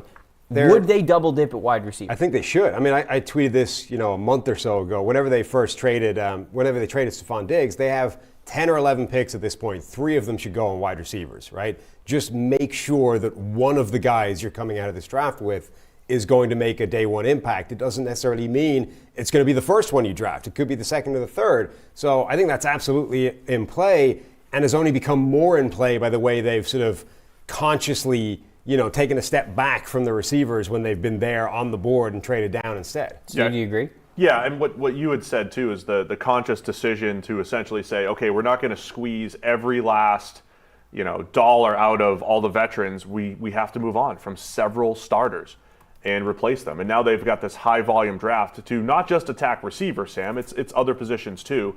And I'm always fascinated by the teams that have the big contract quarterback and how do they handle that, right? The teams that have Mahomes with the Chiefs, Allen with the Bills, or a Burrow with the Bengals.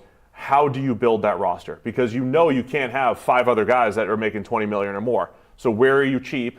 Where do you spend that money? And I think the Bills made this move this offseason to say we're going to get younger. And I think it's also lazy to say, okay, well, because they lost some veterans, the Super Bowl window is closing. They have Josh Allen and a pretty good nucleus beyond him. The Super Bowl window's not going anywhere. But it's one of those drafts where if they can hit on 3 or 4 players, like any team, but if they could hit on 3 or 4 players, it's massive. So I'm with you on the double up at receiver because that's where the value is. But you also want to get young in the secondary, continue to add to the defensive line, add depth on the offensive line. I think there's a lot of different places they can go. Well, they are getting younger in the secondary. They're taking Utah safety Cole Bishop. So quite a few strong safety / nickel defenders going off the board here. This is early for me for Bishop. Bishop was 132 overall on my big board, and I know I was a little bit lower on him than some other people who really liked Bishop as a top 100 player, but I think a lot of people, if you had Bishop top 100, it was probably somewhere in the 90s. Even for the people who liked Bishop a lot, this is probably about 30 spaces ahead of, I don't know where he was in consensus. I don't know if you have that up in front of you right now. I do. 76. He was 76 in consensus? Yeah. Wow. There were a lot of people that liked moved him. up late. I'm really shocked because that means that there were genuinely people who were even higher than it. You see the PFF grades right there from him. So Struggled last season, there's no doubt about it, but I think he's a good slot defender. Yeah. I don't really know if he's that high of an impact slot defender here at this spot at 60. So when you get to safeties in particular, role is crucial, right? And we talked about Bullard felt like this perfect fit for the Packers. With Bishop, when I'm watching him, and you can look at the splits there, he's a much better run defender in the box type of player than he is in coverage. Yes. Was not great playing free safety. Was not great playing in space. No. But I think he's pretty good in man coverage against tight ends.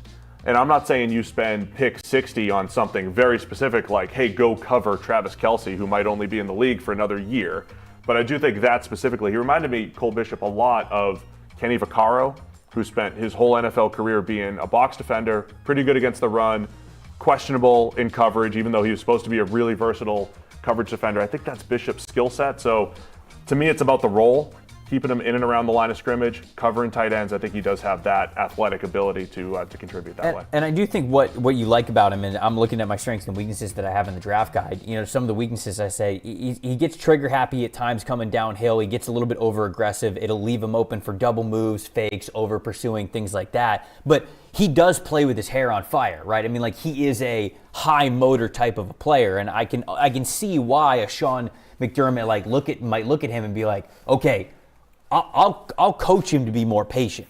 But if he's going to play that hard for me, those are the types of secondary players that I want. So I can see why coaches would be a little bit higher on him. I just wonder if some of those over-aggressive tendencies will come back to bite him. Yeah, I mean, he's got, the traits. He's got the measurables, he's got the size, he's got that kind of approach to the game that people love to see. So you could get why people would be high on him. But he is a guy that it's very difficult to make a compelling, statistical or grading case for him to be taken this high. It just isn't there.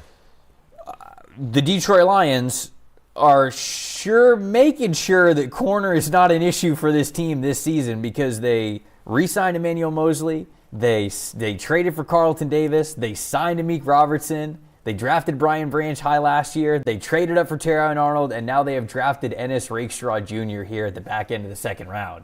I mean, this is... We talked about this on the podcast a lot. Wow. Right? It feels like there's been just a very specific plan in Detroit for a few years. Right when they got there, the whole new regime, Dan Campbell's there. He's like, hey, we're going to bite kneecaps in the whole thing, and they built the offensive line. Then they started in the defensive line. They started in the trenches, and then there was a point where it's like, hey, man, we got to figure out receiver. They get him on St. Brown in the fourth round, but still had work to do. Like the last piece was the secondary. And now that's where they're going. Terrion Arnold and then add Rakestraw to the mix, who was getting first round hype at times as well. And, he could play some man coverage, and they've got depth now in the secondary. And the whole roster now has depth. Like pretty added much. to a group that already has Carlton Davis, who they brought over, Emmanuel Mosley coming back, Brian Branch, who we've talked about a few times as their nickel. Like, this is an absolutely stacked cornerback room now. And again, there's been a bunch of guys now getting taken that don't need to play right away. Like, this is a future and a contingency pick. Now, I will say this. I'm shocked that they went corner again, but certainly the identity of this player going to Detroit makes a lot of sense. Because when you talk to any Detroit defensive coach, hey, what are the things you look for in prospects? Tackling, toughness, 2 first words that come out of their mouth every time. Yeah. That's what Ennis Rakestraw Jr. does really, really well. He will come up and tackle. He's reliable in that area. If you throw screens near him, he's not going to back down when it comes to blowing up the blocks in front of him and trying to bring these ball carriers down. Detroit absolutely loves that. It's what they want in their secondary members. And you're just looking up the contracts of the guys that they have on their team. Carlton Davis in the last year of his deal. Amik Robertson signed a 2-year deal, but it's flexible. You can get out of it after this year if you want to. Emmanuel Mosley's just on a 1-year deal. So a year from now, their cornerback room could very well be Ennis Rakestraw Jr., Terrion Arnold, Brian Branch are the starters that they have, and it just kind of is fine. Like, that's exactly what they wanted, and they're loading up for that veteran depth for hopefully a Super Bowl run this year for them. So I was a little shocked to see another corner off the board here for Detroit. But it does make sense. It makes sense for the type of football players that they want and their area of weakness as they're trying to get over the hump and go win a Super Bowl. I just like the idea of doubling up generally. I mean, we love Terrion Arnold, but, what if he's not as good as we think? And Rakestraw is. And it's like, if you really do need, they at least needed to get one starting corner. And then, again, the future, right? When Carlton Davis is gone, maybe you have two. And so I love the idea of doubling up. And I think they have the luxury of doing that because of how they've drafted the last couple of years. And then this offseason, Alim McNeil at D tackle and Marcus Davenport coming in, sprinkling in those free agents to fill some of those acute needs so they can, draft the best players. And everything they've been doing has been suggesting not just, we want to win, but they've been talking and acting like they want that long, sustained period of success. They're not just trying to peak for 1 year, win. They want to do this for as long as they can. I feel like the Ravens got left out of the offensive tackle options in the first round, sticking at number 30. So they go with Nate Wiggins at that spot to upgrade their cornerback position. They do go offensive tackle here at the back end of the second round. It's Washington offensive tackle Roger Rosengarten, who I like him a lot more at 62 than I would have at 30, which there were rumors of him potentially being a late first-round pick. I have him 99 overall on the big board. I think he moves really, really well. I think he's a good athlete. I think he's a good Pac-12 type of offensive lineman, a little bit lighter, somebody who can cover a little bit more ground, doesn't have to deal with as much power playing in the Pac-12, that brand of football that conference plays, RIP to the Pac-12, now the Pac-2. But I do think that there is athletic potential with this guy. I don't know. When you watch Rosengarten, what do you guys think? Was the first round hype just absolutely crazy? And what do you think about him at the back end of round 2 here? Yeah, I think he's fine at this point. I wouldn't have taken Rosengarten in the first round. I think there's a lot of people that like him. I think he's one of those guys where he's solid. He's solid all around. I think he's got some run blocking deficiencies there's a bunch of tackles in this class from a profile standpoint who are pretty good in pass protection, but run blocking is below average as far as their grading profile goes, and I think Rosengarten fits into that bill. Which is usually the way it goes with those kind of developmental type players, right? They've got the traits, they can work as a pass blocker, the run blocking is a little bit iffy. Like, he's another one of those developmental tackles, and I think the Ravens are another team where, Patrick Mekari can man right tackle if they need him to for a season. If Rosengarten takes a season to get up to speed, to develop to where they need him to, he's, again, a pick that could be for the future. And Mekari's, I think, well capable of starting at right tackle for them. So the thing about Rosengarten that I actually like the most, even beyond the athletic ability, he plays with a chip on his shoulder that you don't often get from finesse offensive tackles. Like when you often talk about like, oh, he plays with a chip on his shoulder, like he's looking to really like finish and bury you out of the play. Like we talk about Maulers, J.C. Latham's, Talise Fuangas, guys like that. But Rosengarten is more of a finesse offensive lineman. He'll still be a little bit feisty with you. He will still be that type of a player. So I think that's why NFL teams probably love him, is they see that nastiness and they go, okay, you move really well, you're a little bit lighter, we'll pack a little bit of weight and a little bit extra strength on you. Then they probably see that starting potential like you were talking about, Sam. I think even though he's not moving people necessarily, I still think he's better just kind of leaning on people from a gap scheme perspective rather than, backside of zone and everything. I don't think he's getting around those blocks as well as you would like to see. So I think that fit for the Ravens makes sense as well. 49ers on the clock. Drafted Ricky Pearsall in the first round. Brandon Ayuk and Deebo Samuel. Two more picks in round 2 As far as I know, still on the team, as Sam predicted. Do we go Troy Franklin here? And just, you can never have too many wide receivers. Never have too many. Can never have too many Troy Franklins. Can never have too many Troy Franklins. How many blue players we got left in the model? Chris Franklin's one of them. It I mean, there's depends a by few round. later. Come on, Trev. You don't understand how the model works. Yeah, I Do I mean, not? it's by round, so it's by like general. Oh. So you'd only want to take your blues. Like Jonathan Brooks was a blue, but you want to take Blue them for the second round. Yeah, so you want to take them. So Troy Franklin's the last blue left in the second round, and Cooper Beebe is another blue. Interesting. By the way, so those two guys in the consensus So second then round. if it's a third round, does he go to like a super blue, or does he Oh, become yeah. worse? It's Does just he a- actually become worse? It's a darker blue. You better take him. You better take him. We go more like a navy blue. And then we'll talk about the third round when we get there. Okay. When we get there. All right. We're almost there. We only got 2 picks left I here got in the one of second mine are round. out of order. I don't know if that's confusing you. The My what? linebackers are out of order in my third round. So offensive line, I think, is a fairly significant need for the 49ers. Like, it was a weakness on paper all the way through last season, and they do a great job of ensuring that it doesn't translate to on the field. But I don't think that means you can just leave it be, and it's not a problem, it's not an issue, because the 49ers are graded on a different curve to some other teams in the NFL. They expect to be in the postseason. They expect to be in the Super Bowl. So you need to start weighing yourself and measuring yourself against the best teams in the NFL, not just how many times in 17 regular season games is this going to be a problem. So Trent Williams, still the best left tackle in the NFL. He's getting on in years.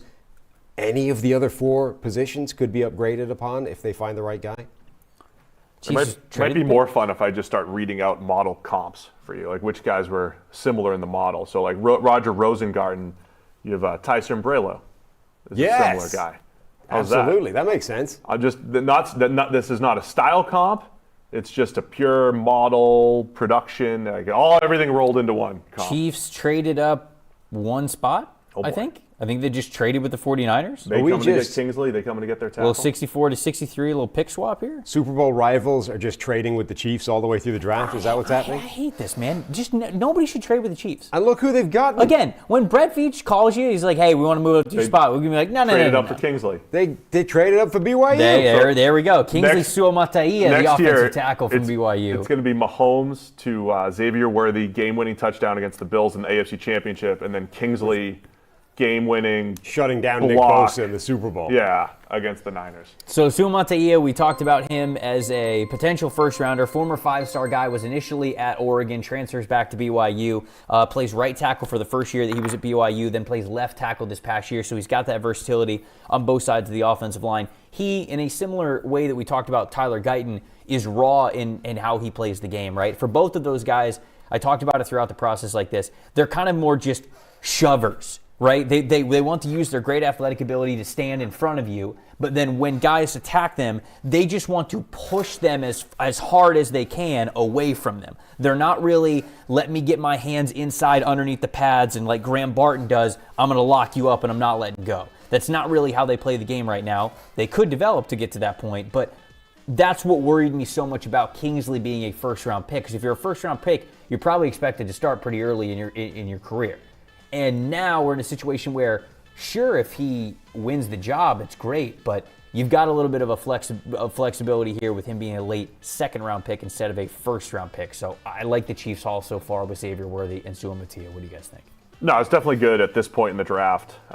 Another guy that I think a little bit better in pass pro than from a run blocking perspective. And do you want me to just read comps again? Why not? Let's see it. What do Yeah, we let's got? hear it.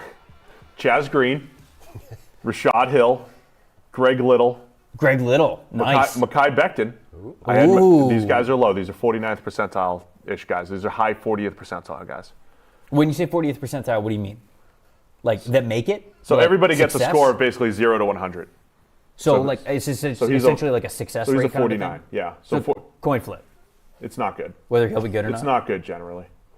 Like the 80th percentile and better guys are the guys you want. Those are the guys I would say are model guys. You're going to Those need are the checks. You're going to need like a 4-hour seminar on the have time. side with Steve. Brother, we got time. Before you can have really time here. talk Come back about on the day model. 3. Come back on day 3 and So- just the entire 6th round. Just break down. Players the in this range become starters 23% of the time. Okay, so a coin flip of a coin flip. Yes. Yeah. Now you Out got of it. 43% got for it. everyone, but 23% in this range. That's So, what you're getting. Chiefs. like another one of these players that makes gonna sense. Yeah, makes sense as a developmental tackle. Because the problem, you made a point in the draft guide. You're like great day two type of player. You know, fantastic developmental tackle. Your concern would be if he needs to come in and start day one, which is what tends to happen if you're a first round tackle. Yeah. But Kansas City has a tackle need, right? So the question is, do they throw him right in there? Do they just put him as a competition, hope he wins it? Or are the Chiefs going to go now to the veteran free agent market and sign, the likes of Charles Leno or, somebody, even Donovan Smith back, somebody like that to just keep that spot tided over until maybe a guy like Kingsley Suamataia can win it in the future. 49ers are on the clock here. I think the pick is in. I think I saw it on Twitter. We might have seen it a little bit early. It's not on the tracker. Don't want to spoil it. So let's play the game. Who'd they take it? Some of the model guards are like, I thought Christian Haynes, who you love, I thought would be a great fit. I like Christian Haynes a lot for the Niners. I really do. Mason McCormick from South Dakota State. This might be high for him, but either way, they're taking someone else. Who are they taking? Go ahead and tell the good people. I think it could be the Florida State cornerback Renardo Green. Let's go to the commissioner. You mock Mayock, and yet he's way smoother at it than you are. I'll work on it. I mean, you saw my segues have gotten better. At the end of round 3, you're just going to be absolutely smooth with it. We're going to think you're an absolute wizard. Round 3 is where we just let it all out.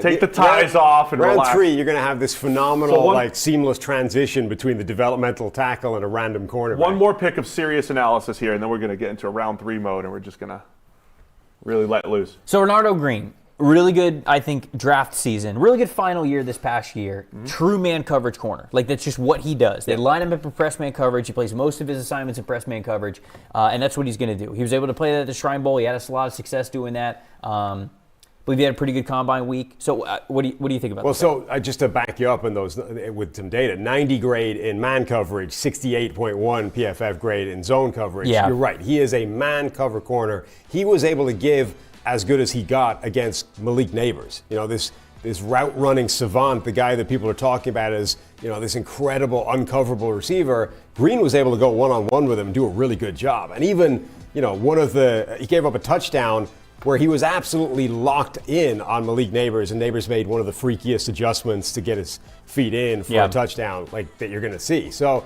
See some Shrine Bowl footage up there right now. I mean, he was fantastic. I think he was so good in those first 2 days. He didn't even practice. Those man reps are incredible. Right, and they're great. Now I'm looking this up right now in Ultimate.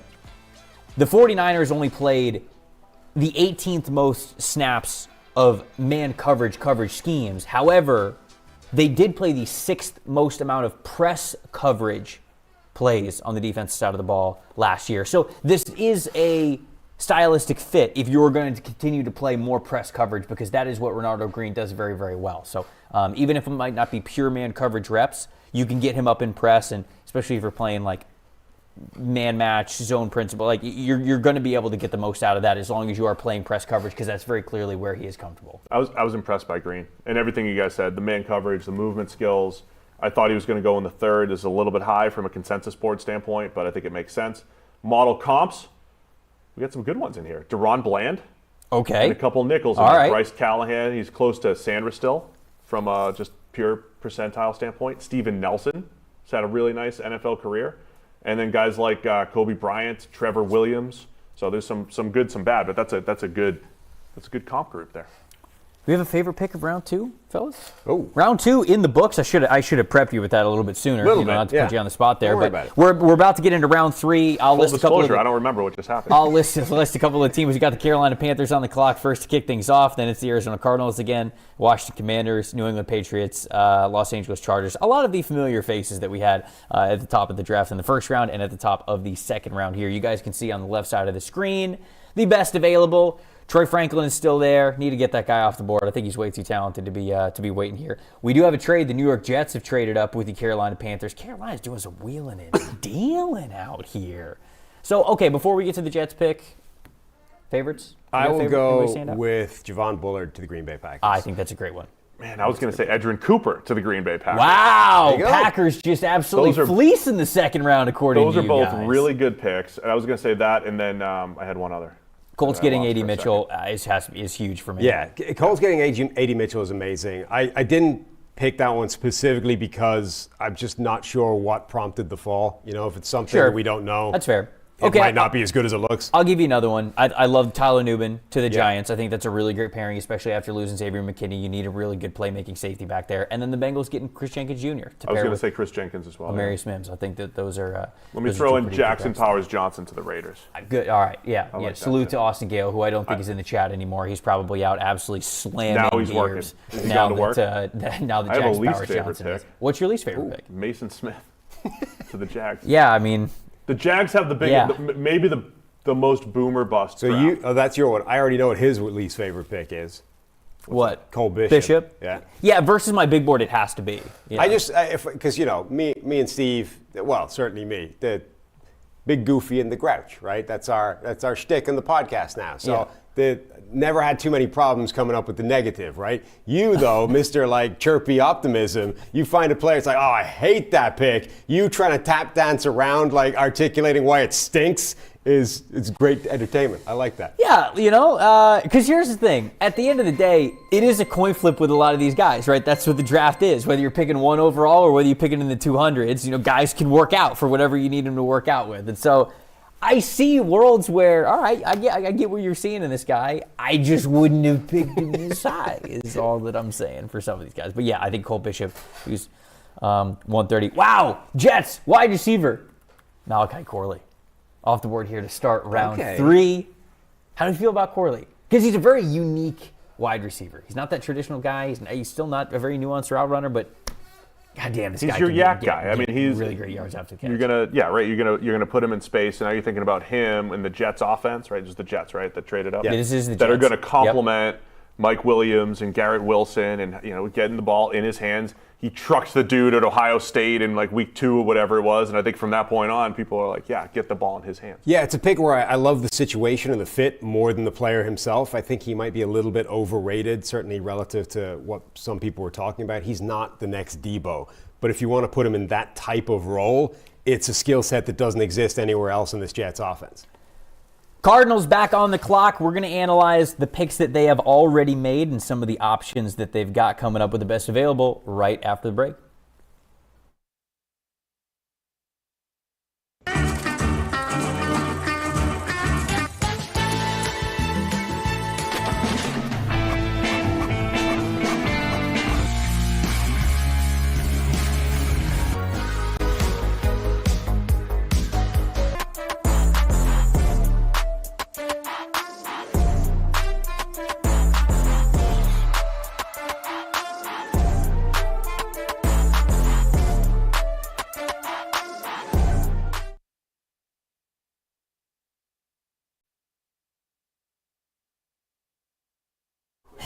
Welcome back to the PFF NFL Draft Show here, covering the third round now of the 2024 NFL Draft. Steve said just before we came on he's cramping a little bit, so we might need to get some electrolytes. We might need to get through some stretching routines to make it to the end of round 3 here. But can we get some electrolyte? Can we get some liquid IV in here? If he cramps up, you'll be able to tell. Yeah, we don't have the kind of space for him to be doing stretching in this area. We want some Malachi Corley comps.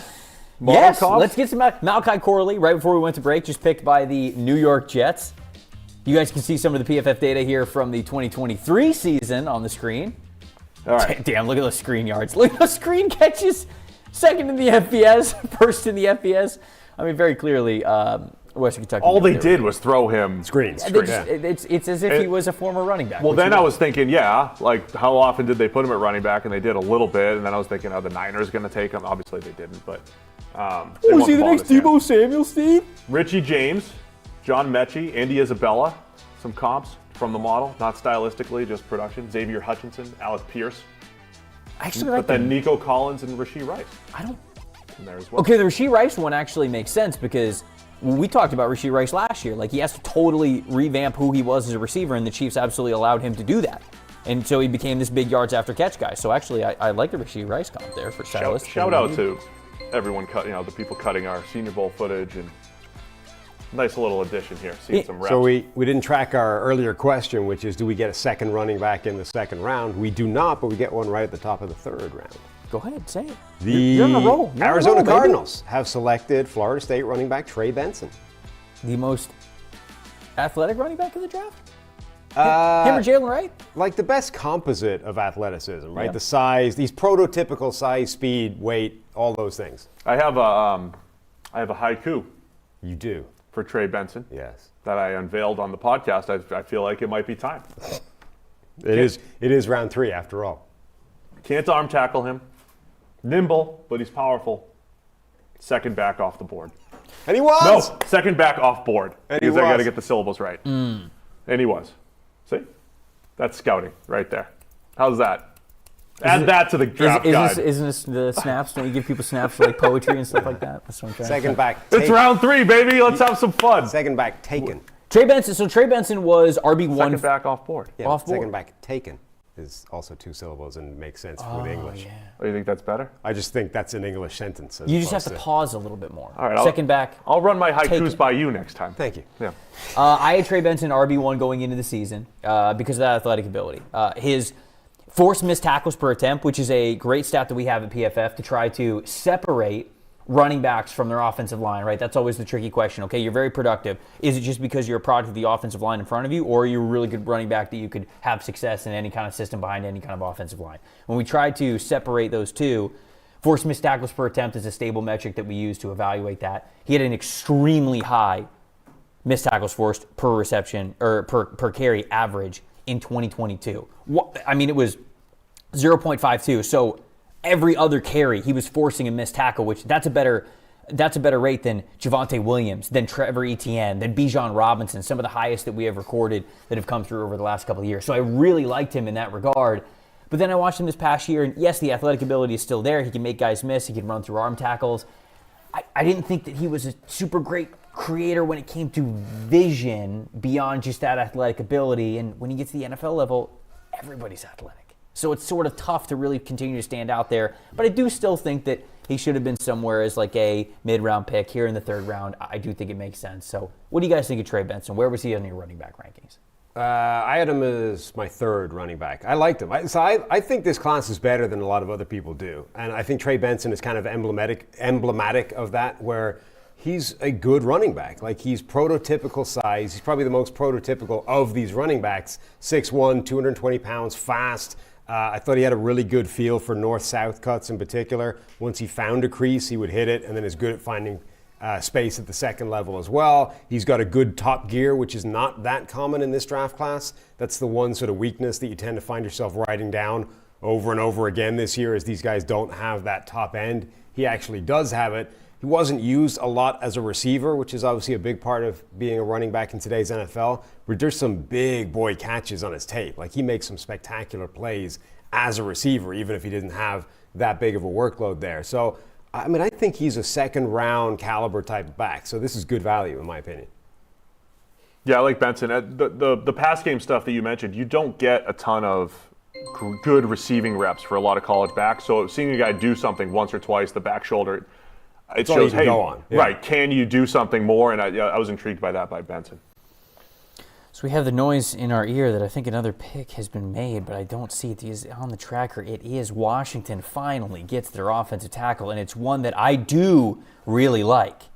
Brandon Coleman, the offensive tackle from TCU. So Washington maybe didn't hit offensive line as early as we thought that they were going to. They take Jaden Daniels number 2, and then 2nd round they go Jerzon Newton, Mike Sainristil, and Ben Sinnott. But they do get Brandon Coleman here at the top of the 3rd round, which I think is really good value. I mean, he has not been playing football a long time. Actually grew up in Germany because his father was in the military and they were stationed over there. Comes over to the United States, actually wanted to play basketball and had dreams of being a pro basketball player. And you can tell because he's a massive human being, so you can see where he got that from. Did play basketball in college, or in high school, but he also started to play football his junior year. And went to community college, JUCO, right out of high school because he wanted to pursue football, but then he goes to TCU, redshirts his first year, then he starts at guard, then he starts at tackle. I think this is a really, really nice developmental offensive tackle. You see the grades right there from last year. Admittedly, they're not great, but I think he has gotten better every single year, and I think this past year at tackle, he showed a lot of promise. So wasn't sure that he was going to get picked anywhere before the 3rd round. This was probably as early as he was going to get picked, but I do really like the potential from Brandon Coleman. Yeah, he did struggle last year. I think it was mostly a core strength power issue. I think he might have been playing injured last year. It was definitely different for Coleman. Played a little guard, played a little tackle. You mentioned his upside. He did have a really good workout. He made my upside list that I put on PFF.com last week. More at guard, but it's interesting when we talk about, hey, Washington needs to, they need to take a tackle. I don't think he's stepping in and starting right now, and you're feeling good about that. Him protecting, Jaden Daniels' blind side or anything like that. So we're still in developmental tackle range here. It's an option, though. Like, this was the thing about Washington's offensive line is that it isn't catastrophic. It's just that any one of the 4 of the 5 you could easily see becoming a problem at any given point. And if adding a guy like that just gives you another option, so that if they have to turn to somebody like that, they can put him out there. Yeah, and so I guess I'm looking on the screen now. They're announcing Brandon Coleman as a guard, so I guess they're going to move him to guard initially, but I think he certainly play tackle for you. A lot of his issues, just reading his strengths and weaknesses on the draft guide, they're fixable stuff. Like, they can come with playing more football, honestly. It's generally he plays with too high of a pad level, needs to get a little bit stronger, needs to anticipate better when he's defending the inside shoulder. Like, all those things get better with reps. I think he's got great athletic ability to build off of. Patriots on the board, and their pick is in. It's Cade Wallace. The offensive tackle run continues here. He's the right tackle for Penn State. He's been the starter there for 4 seasons. I think he's a nice athlete. He doesn't have over-imposing power. Isn't like an eraser when it comes to being that right tackle. He was just solid to me. He's just a solid offensive tackle type of a player. So I figured he was going to be more of a mid-round pick. He ends up being a third-round pick here to the Patriots. Just jumping back to Coleman for a second. Somebody in the chat asked how he did versus Georgia in the national championship game with Georgia's NFL defense, effectively. 0 pressures allowed, 89.8 pass blocking grade, overall grade of 74.7. So not bad. Not bad. The answer. So he's C.J. Stroud. Right. Big game against Georgia that's going to all you translate. need. Caden Wallace was getting some hype late, 14th percentile model guy. His comps are interesting because they're all Patriots. They just drafted him. Fedarian Lowe, just Patriots signed Justin Herron, who the Patriots drafted a couple years ago. They're backup tackles that you're hoping can turn into something. The 178th player on the consensus big board. This might be the biggest quote-unquote reach so far. You can take Bill Belichick out of the draft, but you can't take. I mean, he was 142 for me. So again, like this is a big reach. I mean, we have offensive tackles on the board who I have ranked well above him: Javon Foster, Walter Rouse, Christian Jones. Who Daniel Jeremiah was referencing, right? He's talking to all these different teams and like, oh, we like Caden Wallace in the 3rd, and talks to someone else like, oh yeah, I'd take him in the 6th. everybody's going to be all over the place with some of these guys. Yeah, we're also at the point where, again, everybody's going here for a reason except Troy Franklin, and we're going to have some. What did Troy Franklin We have to explain do? some reasons as to why they're not. He ran the worst gauntlet drill I've ever seen in my life. Was it that bad? It's horrendous. He turned the gauntlet into a slalom. Yes. Instead of running in a straight line, he slalomed. Yeah. You know the way you're not supposed to fade away from the ball? The combine He gauntlet. faded it away on both sides and weaved slowly down the line. It was bad. Yeah. All right, we're out. I'm out. Oh, we have a reunion. Michigan Harbaugh reunion, baby. Junior Colson off first the board Wolverine to the Los Angeles Chargers. Makes a lot of sense. They need a linebacker. He's their guy. I thought Junior Colson could have been the pick for them in the 2nd round. They need a linebacker. He's got to be the guy who can be the centerpiece of the identity for them. We know that they put a lot on Junior Colson's plate, especially this past year. He ends up being the 2nd linebacker off the board, correct? I believe it was only Edgerrin Cooper who has been picked yet. I think Peyton Wilson is still on the board. There wasn't another sneaky linebacker pick here. But pick number 69, it's Junior Colson. Yeah, couldn't be more of a natural fit in terms of reuniting one of Jim Harbaugh's favorite players with Jim Harbaugh. I liked Colson. Dane Brugler had him as his linebacker 1. He said a lot of teams did. I think he's really good working laterally, at finishing plays with leverage in the run game. I think he reminds me of Quay Walker, who went in the 1st round, where I don't think Quay Walker did anything special. He just went and made the play that was in front of him. That's how Colson feels to me. I felt like every time he was exploited in coverage, it was a tough play. It was these linebackers get high load all the time and put into difficult spots, but when plays were in front of him, he made them. Well, that's the thing. He makes the plays. Yeah, he actually made most of the plays. Like Quay Walker didn't even make half the plays that were there, but he was such an impressive athlete that they were like, when he puts it together, it'll be great, and it never did. I think there's a subtlety to Colson's game. We talk about the scheme that Michigan's running, that the Ravens are running, and they put a lot of pressure on their linebackers. There's a reason why the Ravens traded for Roquan Smith. Colson's got a good feel for route combos, seeing things coming in, and that is an advantage. I think one of the overrated things in the draft is when they say, hey, this guy knows the scheme from college to the NFL. He knows the scheme you're running. It'll help to adjust. But I think in this case, especially for a linebacker, it is an advantage for Colson going to Michigan, running a similar scheme with the Chargers here. Oh, man, I really like this pick here for the Giants. 70, they go Kentucky cornerback Andru Phillips. I was a big fan of Deonte Banks last year, and now it felt like when you looked at that secondary room, it was kind of like, all right, now we got Deonte Banks and nobody else going into this season. Phillips is a similar type of cornerback to me. Now, I think Banks is better, right? You take Banks in the first round for a reason. I thought he was one of the best man corners that we had in last year's draft, but I feel like Andru Phillips also has that good athleticism, that feistiness, that fearlessness. We saw that at the Senior Bowl, no matter what wide receiver he was going up against, whether it was a giant like Johnny Wilson, whether it was a slot guy like Ladd McConkey. Like he was not afraid of any assignment. I love that attitude in the corner. Man, I think that this is a fantastic pick now, pairing him with Deonte Banks.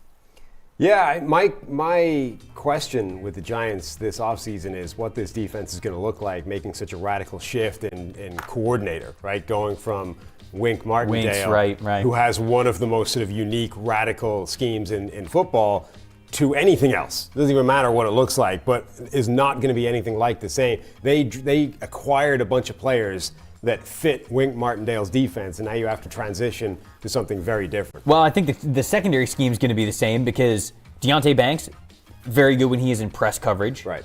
Andru Phillips, very good when he is in press coverage. So these are two similar style players where I think we're going to see a lot of press man coverage from the Giants this upcoming season because they got two corners that are pretty good, as you're seeing right here from the Senior Bowl film. I mean, he was one of the only corners that could actually lock down Ladd McConkey. It felt like Ladd McConkey had such a good day one that he maybe could have sat out both day 2 and day 3, but he comes back for day 2, and Andru Phillips got the better of him, I think, a couple of times that week and that day. So that was impressive to me. Yeah, I mean, I think a lot of people are with you as far as liking the feistiness, the way he hits. I think a lot of the things Phillips brings to the table, some people liked him inside as a nickel. My issue with him is down the field, just kind of losing track of the ball. Like we saw some of the Senior Bowl reps, he's in phase often. I think we're seeing a lot of corners in this draft who are in phase more often than not. They're pretty good at sticking with receivers. For Phillips, it's just inconsistency tracking the ball. He will make plays on the ball, but just every now and again getting mossed, giving up some big plays in the pass game. This happens. We're in round 3, right? So there's some good and there's some bad, and that's what happens. You're going to get mossed in round 3. You know, look, that's just, you're going to get mossed in round 3. You are. It's going to happen. Comps: Damon Arnett, no, Dane Jackson, Trevin Mitchell, Juju Brents, Michael Davis. I was one of these times I'm hoping that he's just like, okay, a lot of mid players, and then I was hoping like the last one's like Darrelle Revis, and it's just like just absolutely out of nowhere, just throwing a. I mean, the reality is most of the players are going to be mid, as the kids say. We are which is okay. Like you're an NFL player. Good for you. Mid rounds. Yeah. Nice. Yeah. Nice. See what I did there? Mid. We got the Arizona Cardinals are back on the clock here. Took Trey Benson not too long ago, pick number 66. So what was this? Five picks ago. Man, I'm looking at the Cardinals draft right now. You get Marvin Harrison Jr., you get Darius Robinson, you go get Max Melton, you get Trey Benson. Double up at running back with Estime? Yeah, I mean, the chat's obviously, begging for it, and I think you got to do it at this point. They want Estime, they want Rattler. When we did our 6 QB so mock, much our entire chat said Spencer Rattler. That's what they were saying. The chats are just hammering bits from both the NFL pod and the NFL SE pod. So great. That's what the rest of this draft Loyal is just going to be. We're having fun. We're having fun. I mean, Troy Franklin here. Yeah. That's what this should be. Or Roman Wilson. I'd be fine with one of these two. Yeah, I agree with you. That's what I want to see here. You drafted Marvin Harrison Jr. So, okay, the pick's in. Never mind. It's Isaiah Adams, the offensive tackle from Illinois. Now, you should read out. No, don't. Oh, do you have model guy? No, okay. The opposite. See, now's the time when it's just like, are you tall? Okay. We're taking. When I watched Isaiah Adams, I thought that he was fine. And not then as bad as I thought. Over the last couple of weeks, I have heard that he's going to go decently high. He's pretty. It's not good. Right, I've heard that he's going to go decently high, like 3rd round, maybe even 2nd round. And I'm like, we got to be watching different players because I thought that he was fine. Like I thought that this was a day 3 type of a pick, but Arizona clearly just investing in as many offensive linemen as possible. They're taking guys with the potential, and I guess that's just what they're doing here. They're taking a swing at the bat. They're taking a throw at the dartboard with offensive line, and it's hard to argue with the process, but The player, you're picking him 71. He's 137 on my board. I just didn't see the value here. Yeah, I mean, consensus has him at 125 as well. They're a team that needs offensive line, bodies, and to an extent in the mid rounds where you get mid players. Nice. You may just have to start firing some darts, right, and hope that you pick up a couple of guys that can come in and make some kind of contribution. But this doesn't look like a pick that's going to work out based off the information that we have. Man, I mean, you're picking Adams over. He gave up 9 sacks last year. You're picking Adams over Christian Haynes, Cooper Beebe, Mason McCormick, Christian Mahogany, Hunter Norzad, Cedric Van Pran, Kieran Amagaji, Dominic Puni, Matt Gonzalez. Yeah, I'm surprised by that. All of these guys I'd have above Adams. Yeah, the only reason with this, look, there's a lot of data out there now, PFF data in particular, that is really good at projecting offensive linemen. And I know it's round 3, and most of the guys don't hit, but the PFF data is really good when you use it the right way and don't necessarily reach. I'm not saying it's perfect, but it's really good at finding these guys, and some of these guys definitely should be. This is what Daniel Jeremiah was saying. There's going to be a lot of picks for guys that I think are round 6 type of players that are going here early in round 3. Panthers are back on the clock. They've done some moving up and down the board throughout the last couple of days. Xavier Legette was their pick at the back end of the first round. They then drafted Jonathan Brooks in the second round. Now here they are in the third round. Is there a major position that you would like to see them hit here? A lot of changes on the defensive side of the ball. You're changing out basically the entire secondary. Jeremy Chin is gone. Pick is in. Linebacker Trevin Wallace. This is a run here. Whoa. That's not the position I would have named. Oh, man, I don't like it. All right, so we're live on the air, and just because there's a whole bunch of players who are like 130 on your board going here, we got to – where did Wallace end up on the board? Lower than 168. 168. Yeah, he's got work to do at linebacker. Trevin Wallace is unbelievably athletic for the position. You are taking a bet that he is just a athletic freak that you think is going to be great for you, probably as an off-ball linebacker, but honestly, probably as a blitzer too. Because if you're going to maximize that explosiveness and that size, I mean, he's like 6'2", 240 pounds, so he's got the ability to play a little bit of edge outside linebacker for you as well if you kind of want to develop him and get that first step into the pass rush game. But you can kind of see right there, when it comes to off-ball responsibilities, he did not grade out well. And he is not somebody who anticipates very well. And when he makes plays on the ball last year, to me, it is much more from him having the athleticism to recover than it is for him to have difference-making anticipation. I see the athletic potential, I really do, but I was not overall impressed with his tape. I think he's a long way. I think he's a long way away from being an impact off-ball linebacker, and I think off-ball linebacker is a spot that the Carolina Panthers need production in now. So I'd be worried if he's stepping in right away to fill a lot of those roles. To bring a positive spin to it, Dane Brugler, our friend from The Athletic, had him as his number 3 linebacker. You called Dane a liar yesterday. Yeah, well, it's a new day. It's day 2. Oh, okay. Dane's day good 2. He gets a new chance. We love Dane. All jokes aside. Where did Brian Thomas Jr.? Oh, he fell to 23. 23. Yeah, he was off by 3 picks. It was close enough. He lied. Oh, so now he's close enough. Yesterday he called him a liar. Now he's close It's a enough. white lie. He liked Trevin Wallace. He didn't like the linebacker class. I think he still thinks he needs a lot of work. I mean, that's the thing. He's first percentile in our run defense grades over the course of his career against NFL prospects. Not great. And, he just got to read the game a little bit better. Like you said, he's a pure athlete and developmental prospect. He just has a long way to go. And for the Panthers, I guess they're playing the long game with a lot of this, right? You're drafting a running back and you're drafting a linebacker when you have needs at some other premium positions. But linebacker, this is true for a lot of positions at this spot, at this area of the draft. But like in the middle rounds, you are chasing guys that are athletes, and you're going to try and turn them into better football players than they are right now.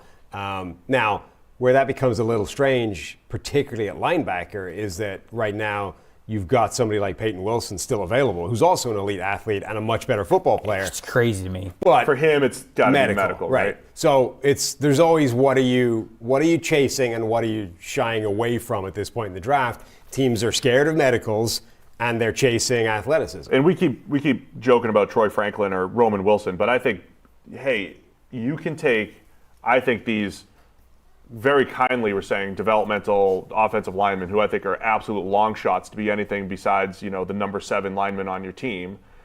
Or you could get actual contributors at receiver, or Christian Haynes, who I think could step in and be a starter. I think you can find starters in the 3rd round. I think a lot of these teams are going the wrong way here with some of the players they're going with. Yeah. Just trying to be kind. Again, like Trevin Wallace is 21 years old. Like, he's a young player. His best comp is Derek Barnes, who's turned into a rotational linebacker for the Lions.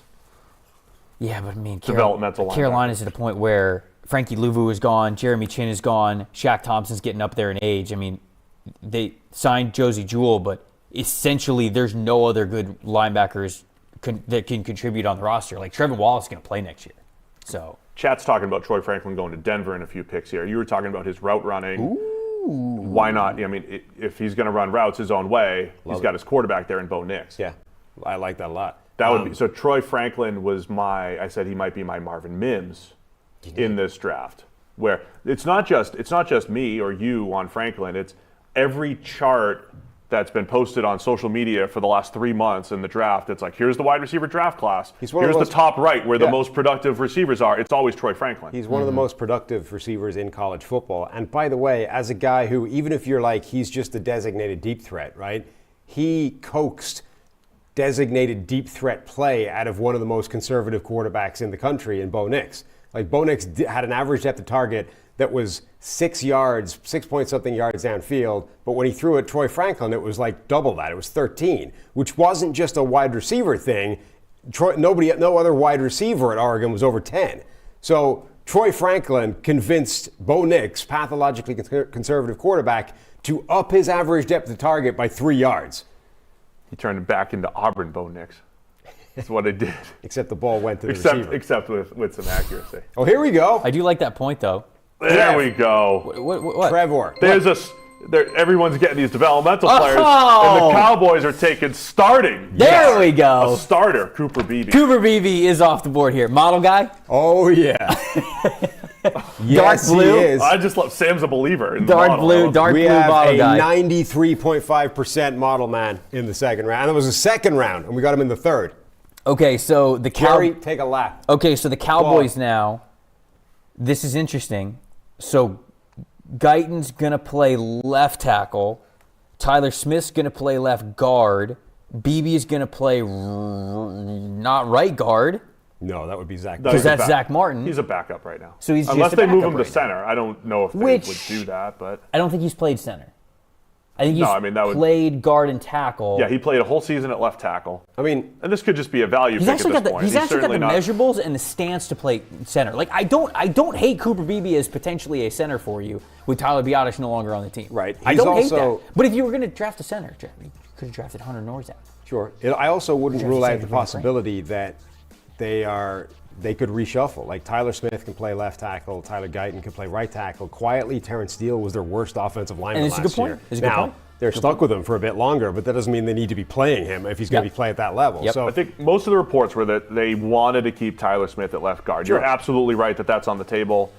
Again, I think they're taking probably the best player on their board, and that's fine. You figure it out later. His comps, Cooper Beebe's comps, include Nick Martin, so not Zach Martin, just all interior offensive linemen here. David Andrews Pete, Quentin Nelson.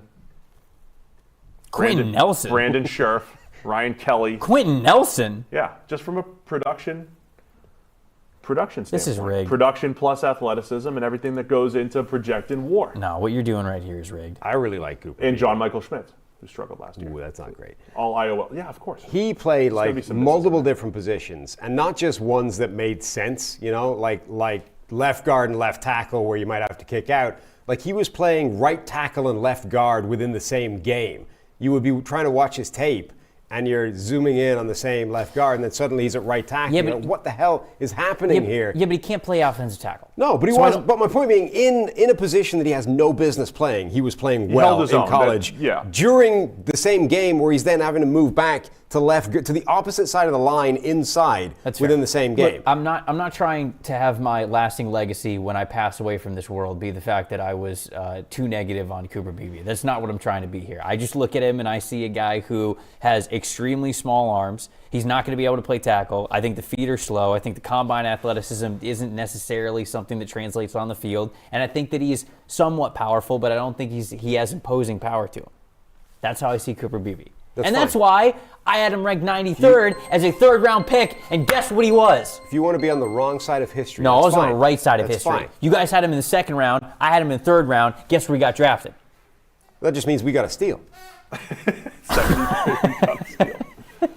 The Falcons got a steal too. Braylon Trice, the edge defender. You know what? I do like Washington. Look, pick 74. I think Braylon's pressure percentage, because it was through the roof this past year, got a little bit overplayed. Like soft pressure. He had soft pressure, basically.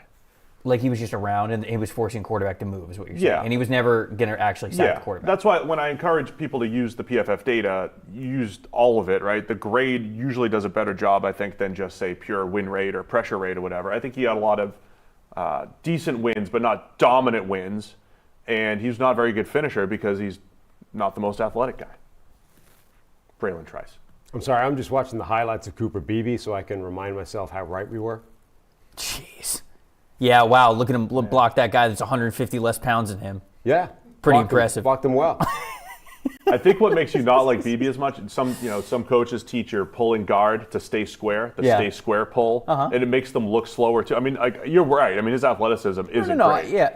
But it makes it look worse, too, when they're staying square the whole time. And again, I feel like people are going to clip this and just act like I'm a massive Beebe hater, and I'm not trying to be. The truth is, it's a third-round guard, and nobody's going to remember this tomorrow. Yeah, you did. You nailed it. Third round. History, remember. I do want to talk a little bit more about Braylon Trice because he is a unique player. There are a lot of people who liked him for a lot of different reasons, but we've got a break coming up. So we're going to hit on Braylon Trice and the rest of the top available players that we have in this draft right after the break. We'll see you guys then.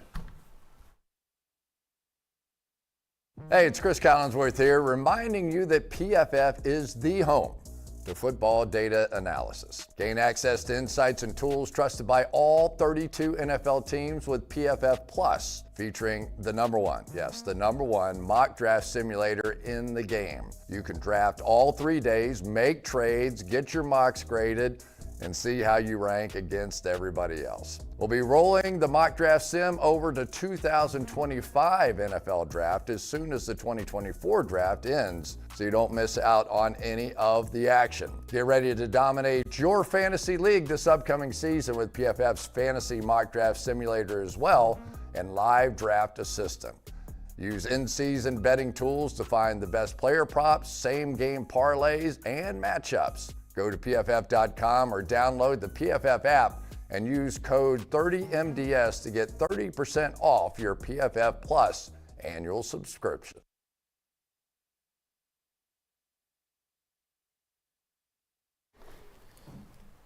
Back here on the PFF NFL Draft Show, covering the 2024 NFL Draft. Well, in round 3 at this point, we've got the Falcons now double-dipping on defense after taking Michael Penix Jr. at number 8 overall. They took Rook Orororo and the top of the second round, traded up to get him to do that. And now they took Braylon Trice here in the third round. So really revamping that defensive line. They're trying to make up for, I think, not taking an edge rusher or a defensive lineman that they could have taken at number 8. But you see the PFF numbers.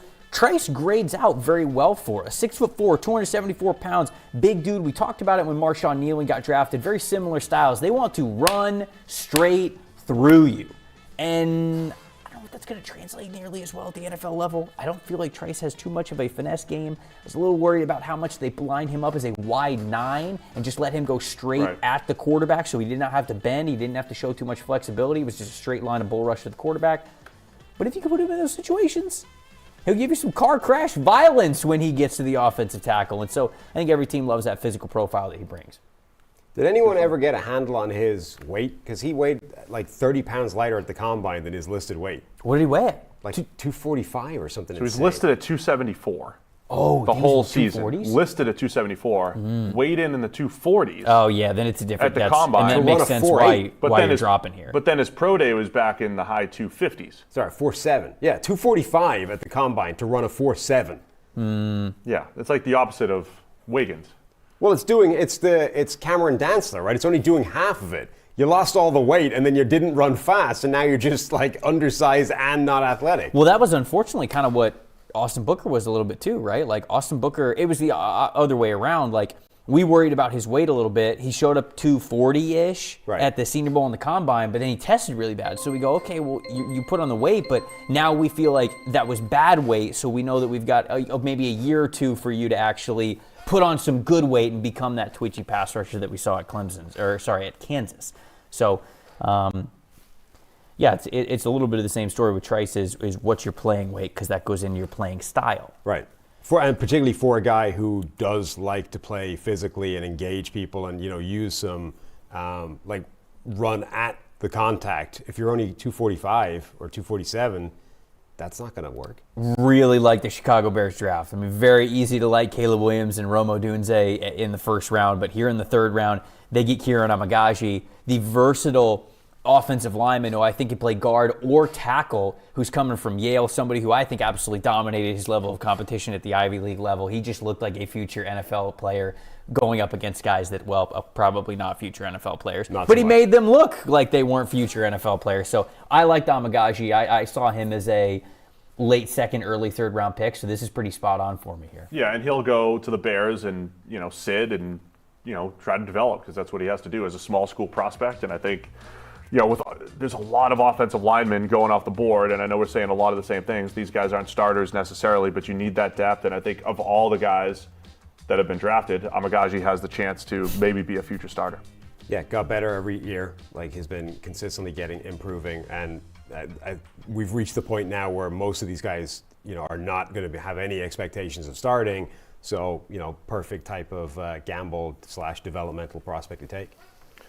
Just the third pick for the Bears there, all on offense, right? Caleb Yeah, Williams, they didn't trade at all, so they only have one more pick in this draft. Yeah. Fourth round. Best available, you got Troy Franklin, still. You got Peyton Wilson, you got Adiza Isaac, Roman Wilson, Jatavian Sanders, TJ Tampa, still available. Blake Corum, Jaden Hicks, Jonah Ellis, Christian Haynes, Brandon Dorless, Jalen Wright, Jermaine Burton, Tez Walker, and Spencer Rattler. TJ Tampa had the Mel Kiper hype, right? It was the, hey guys, check this out. TJ Tampa's late in my first round mock here. And that usually is, there's a little signal there. Yeah, wink, wink. Didn't happen though. No. This time around. It happened with Rosengarten a little bit. Went a little bit higher maybe than people expected earlier, but. The tight ends, I think, are an interesting group. Not necessarily for Denver here, but we've reached the point now where I think they're becoming value for teams that do need tight ends. First off, maybe this is the last time we're going to say it. The pick's in. Is this the Troy Franklin pick for the Broncos? Is this Troy? Did the chat get it right? It's not. No. It's not. I Wow, it could have been. This would have been a really good spot for them. Even they passed on him. It's edge rusher, Jonah Ellis from Utah. I like Jonah Ellis a lot. Same. Go ahead, talk to me about him. I mean, just really twitchy, great burst.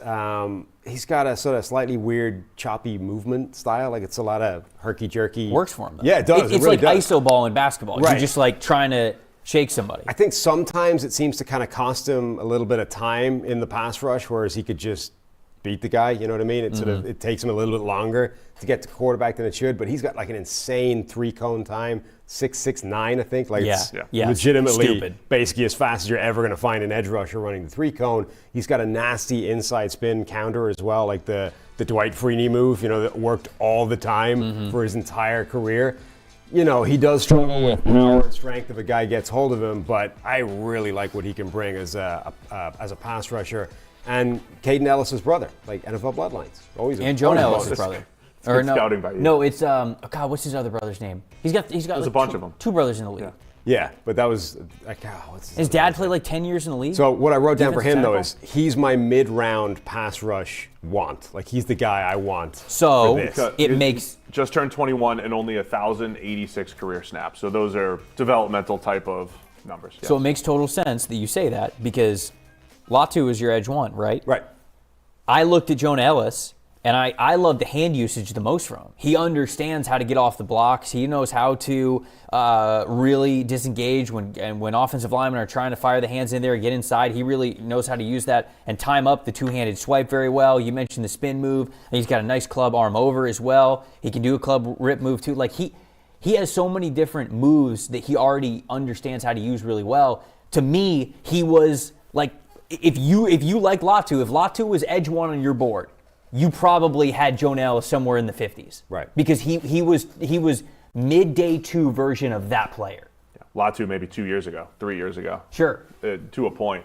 Yeah, I like Ellis too. I mean, some of the comps are interesting too. Yaya Diaby, I have him as a fringe model guy, but like pretty good, take him at this time with the age, the upside. Hands winner, probably needs to add a little bit of strength, and I like that pick right now for the Broncos. 90 plus PFF pass rushing grade, again, either overall or against true pass sets as well. So there's definitely a profile there for him to be a productive pass rusher. Delmar Glaze, the offensive tackle from Maryland. Here, this is the pick at 77. This will be by far the biggest discrepancy that we have with my board in a pick. I had him 257. Like, I think that he was like that draftable offensive tackle in the Raiders. Just you hated Delmar, huh? Is that Mr. Irrelevant? 257? 258, I think is Mr. Irrelevant, or maybe it's 254. I can't remember exactly where it is. Where was he in consensus? Do you have him on consensus? I know he was 147. Yes, he was a lot higher than that. But still, I mean, he played tackle at Maryland. I think that's double where he actually got picked, and that's for consensus. I have checked. It is in fact Mr. Irrelevant, 257. Oh wow! So we were robbed. That was my prediction. Mm-hmm. Guess it can't come true now. No. Oh, well. His best tackle to guard conversion is Patrick McCarry, amongst other guys who did not pan out, like Shane Lemieux. Shane Lemieux. No, I mean, he was solid. I liked watching him in pass protection at left tackle at Maryland. I thought maybe try to keep him at tackle. I do think, the NFL wanted him to kick into guard. I don't think he's got a great guard profile, though. You didn't like him at all. I mean, I think that this is a reach. But hey, you know what? Relative to other NFL prospects. I hope he's a Hall of Famer. I hope he's a Hall of Famer. We're rooting for the kids. You have a whole day 3. You have a whole day 3 tomorrow. Of what? A whole day 3. Of what? Of analysis. When we were upstairs at one point, Tresh was telling us when he was on day 3, where they were last year, the year before, he was like, he was so done with it by the time Brock Purdy was selected. He said that Brock Purdy is going to be playing for the Michigan Panthers. So tune in tomorrow for day 3 analysis here. No, day 3 is going to be great. Yeah. Dalton and Max are on. Yeah, you're going to have fun. It's going to be great. We're going to do a way too early mock draft. But most prospects, you'd be like, I didn't even rank this guy. Well, I mean, right? Yeah, I mean, that's why we're doing a way too early mock draft. That's why we're doing a way too early big board. We're going to talk about our favorite draft hauls. And when we know what to say about the guys who are coming up, and here's the thing, we'll have PFF data on all of these guys. Like, I'll have it in a sheet, and I'll be able to read off at least some of the strength and weaknesses of what these guys do and how they stand out. But, yeah, the Houston Texans are on the clock now. They traded with the Arizona Cardinals, so we've got the Texans back on the clock here. Is that another one-pick trade? I think it might be, yeah. They went with Kamari Lassiter and Blake Fisher setting already a in this record for draft. one-pick trade-ups? Yeah. I felt like C.J. Stroud on the Bleacher Report draft show was hinting that they might get a wide receiver at some point. We must have there's a moratorium on Troy Franklin's name for a while. We can't just keep saying, is it Troy Franklin time? Is it too late to text Bobby? Yeah. Who are you drafting? I'm going to tell him Troy Franklin. Just text him that. Just Troy Franklin now. Franklin. It does make sense, though, right? You want entertainment on the show? We're texting offensive coordinators finds you in time. Hope this finds you well. It would find you in time if you didn't text. Hope this finds you in time. Yeah, you're right. It's already got to be in the cloud. Man, they traded out. Now you're going to trade down and get No, Troy. the pick is in. No, you were too late. Pick. You better hope he made it. Otherwise, you're going to look like an idiot. The pick was in as soon as I sent the text. Maybe it's that quick. He's like screaming down the hallway. Wait!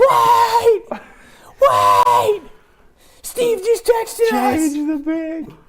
They're going to get one of the worst tackles in the league. They're going to do it. Oh, you thought I was negative. Yeah. I'm trying to be positive. Who's the worst wide receiver you could think of them taking? Let's see. Who is the worst wide receiver? Your guy, Bub Means. But Bub is legit. You cut that out right now. I'm just saying. Even if the model doesn't love him. Troy Franklin's Let's go to related the to undrafted somebody group. at PFF, says this. John Giles. John Giles. John Giles is like an Irish footballer from the 1970s. So C.J. Stroud had this hilarious reaction when the Niners drafted Ricky Pearsall. Yeah. Right? And that is what is interesting when, like, Shanahan leaves. They're all going to be scouting the same players. I wonder if Stroud and the Texans really were on Pearsall as their second-round target. They're already loaded at receiver. Or if Stroud just happened to, see him and know him and like him or whatever. But I wonder if that was actually Houston. Because he freaked out about it. Or if it was Stroud. And then he was like, we weren't going to draft a receiver anyway. Okay, I was just curious about that. But, Yeah. They're loaded now. They got Stephon Diggs. Houston's worth talking about right now as they're picking. Talk about him. They're the team, they're the hot team this offseason. They made the Stephon Diggs move. We know that they have their quarterback now with Stroud. He's in year 2 of the rookie contract, and they're loading up around him. They're that, darling to go maybe leapfrog the Ravens, the Bengals, and the Bills to challenge the Chiefs in the AFC. And not just loading up around him, but being sort of loading up aggressively short term. They're almost in a must win now type of mode, right? They go and voluntarily get older and more expensive at multiple positions, which is usually not what teams that are just emerging on the scene do. That's what teams that have been banging on the door for a couple of years and can't get over that hump do, right? Like Buffalo when they went and got Von Miller. That's the kind of moves they're doing right now. So how does that affect their draft strategy? Do they try and counterbalance that with a bunch of guys that are maybe not going to play this year, but next year, developmental guys that can sort of sit alongside the experience and transition over? Or do they just go, we're getting guys that contribute right away, to hell with the future. We can win tomorrow. I don't think there's the only immediate needs that they might want to look at, right, is maybe corner. Opposite Derek Stingley, they bring in Jeff Okudah, C.J. Henderson. They brought in the old first-round Well, they picked retreads. Kamari Lassiter already. And they had Lassiter. Okay, yeah, sorry. Yeah, so they're not I just scrolled on it. But, so he comes in and competes with Okudah. So, yeah, they've got all their acute needs essentially attacked here. So, got to love what Houston's done this offseason. The pick's in, but let's see. Do we have it yet? No, we don't. They're Bobby. they're telling us that we gotta wait until midnight for this bad boy to get over. They've sold too many commercials. I think at this point, defensive line has some value there. Guys like Brandon Dorlus, they've added some defensive I'd linemen. like that. They've added some guys in free agency, so it's not like it's an acute need, but you can always add rotational bodies like that to make an impact. I like Dornus. You love Adisa Isaac. I do. Yeah, I like Adisa Isaac. Now, here's the thing. I knew that I was going to be higher on him than where he was going to go in the draft because he's not flashy. He doesn't have a standout trait. I just think he's a really solid football player. High energy. He's got a really good motor. He could defend the run for you. He's a decent pass rusher. He could be better. But I just don't think, you talk about the NFL is going to gravitate towards athletes in round 3. Yeah. Round 1, you're taking those true best player available, guys that can be major difference makers for you. Round 2, you're sort of taking those leftover guys. Round 3, you're betting on athletic traits. Isaac was probably not going to be that. I just think he's going to be a really good football player in the end. Texans pick is in. It's Kalen Bullock, the safety from USC. So I had him at 81 overall on the big board. He ends up going 78th. I bet he's way lower on consensus. Where's Bullock? Yeah. Oh, no, I thought he was a fringe too. Really? He's 89. Oh, on the okay. All consensus. right. So that's way higher than I thought because, look, Kalen Bullock's got sick single high free safety plays. He's one of the only ones. The range is incredible. Yeah. The ball skills are great.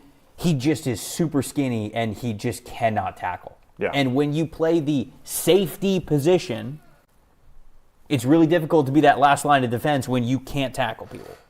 I just want to make a brief comment about quality of sources. There's some people out there, their sources are so good, they get the pick, before it's barely been made, and they've got the pick nailed. You are texting the offensive coordinator for the Houston Texans, and we have to watch it come on the TV. That's right. I think he's blaming you. It's not great source work. I think he's blaming you. He finds out the same time we do. He's not really. Did you see him? Was he on TV? Did you see Bob? I might have caught the side of his head there. I couldn't quite tell. Us bald people all look the same. Yeah, Bobby doesn't text Bobby's me not back. bald. It just keeps it that way. Short crop. I got my neighbor texting me, though. He's asking me what the Bengals are going to do. Huh. So we got that source. So you're his source. Yeah, I'll tell him Troy Franklin, too. The Colts, I think they traded up here at 79 to pick Matt Gonzalez, the offensive tackle from Pittsburgh. A sleeper pick of mine. I like Gonzalez. I really do. I had him 120 on the big board because I wasn't sure where really the NFL was going to be on him. But honestly, this class is really good, so I ended up having some players above him. But when I first watched him, I was like, I think this dude could play.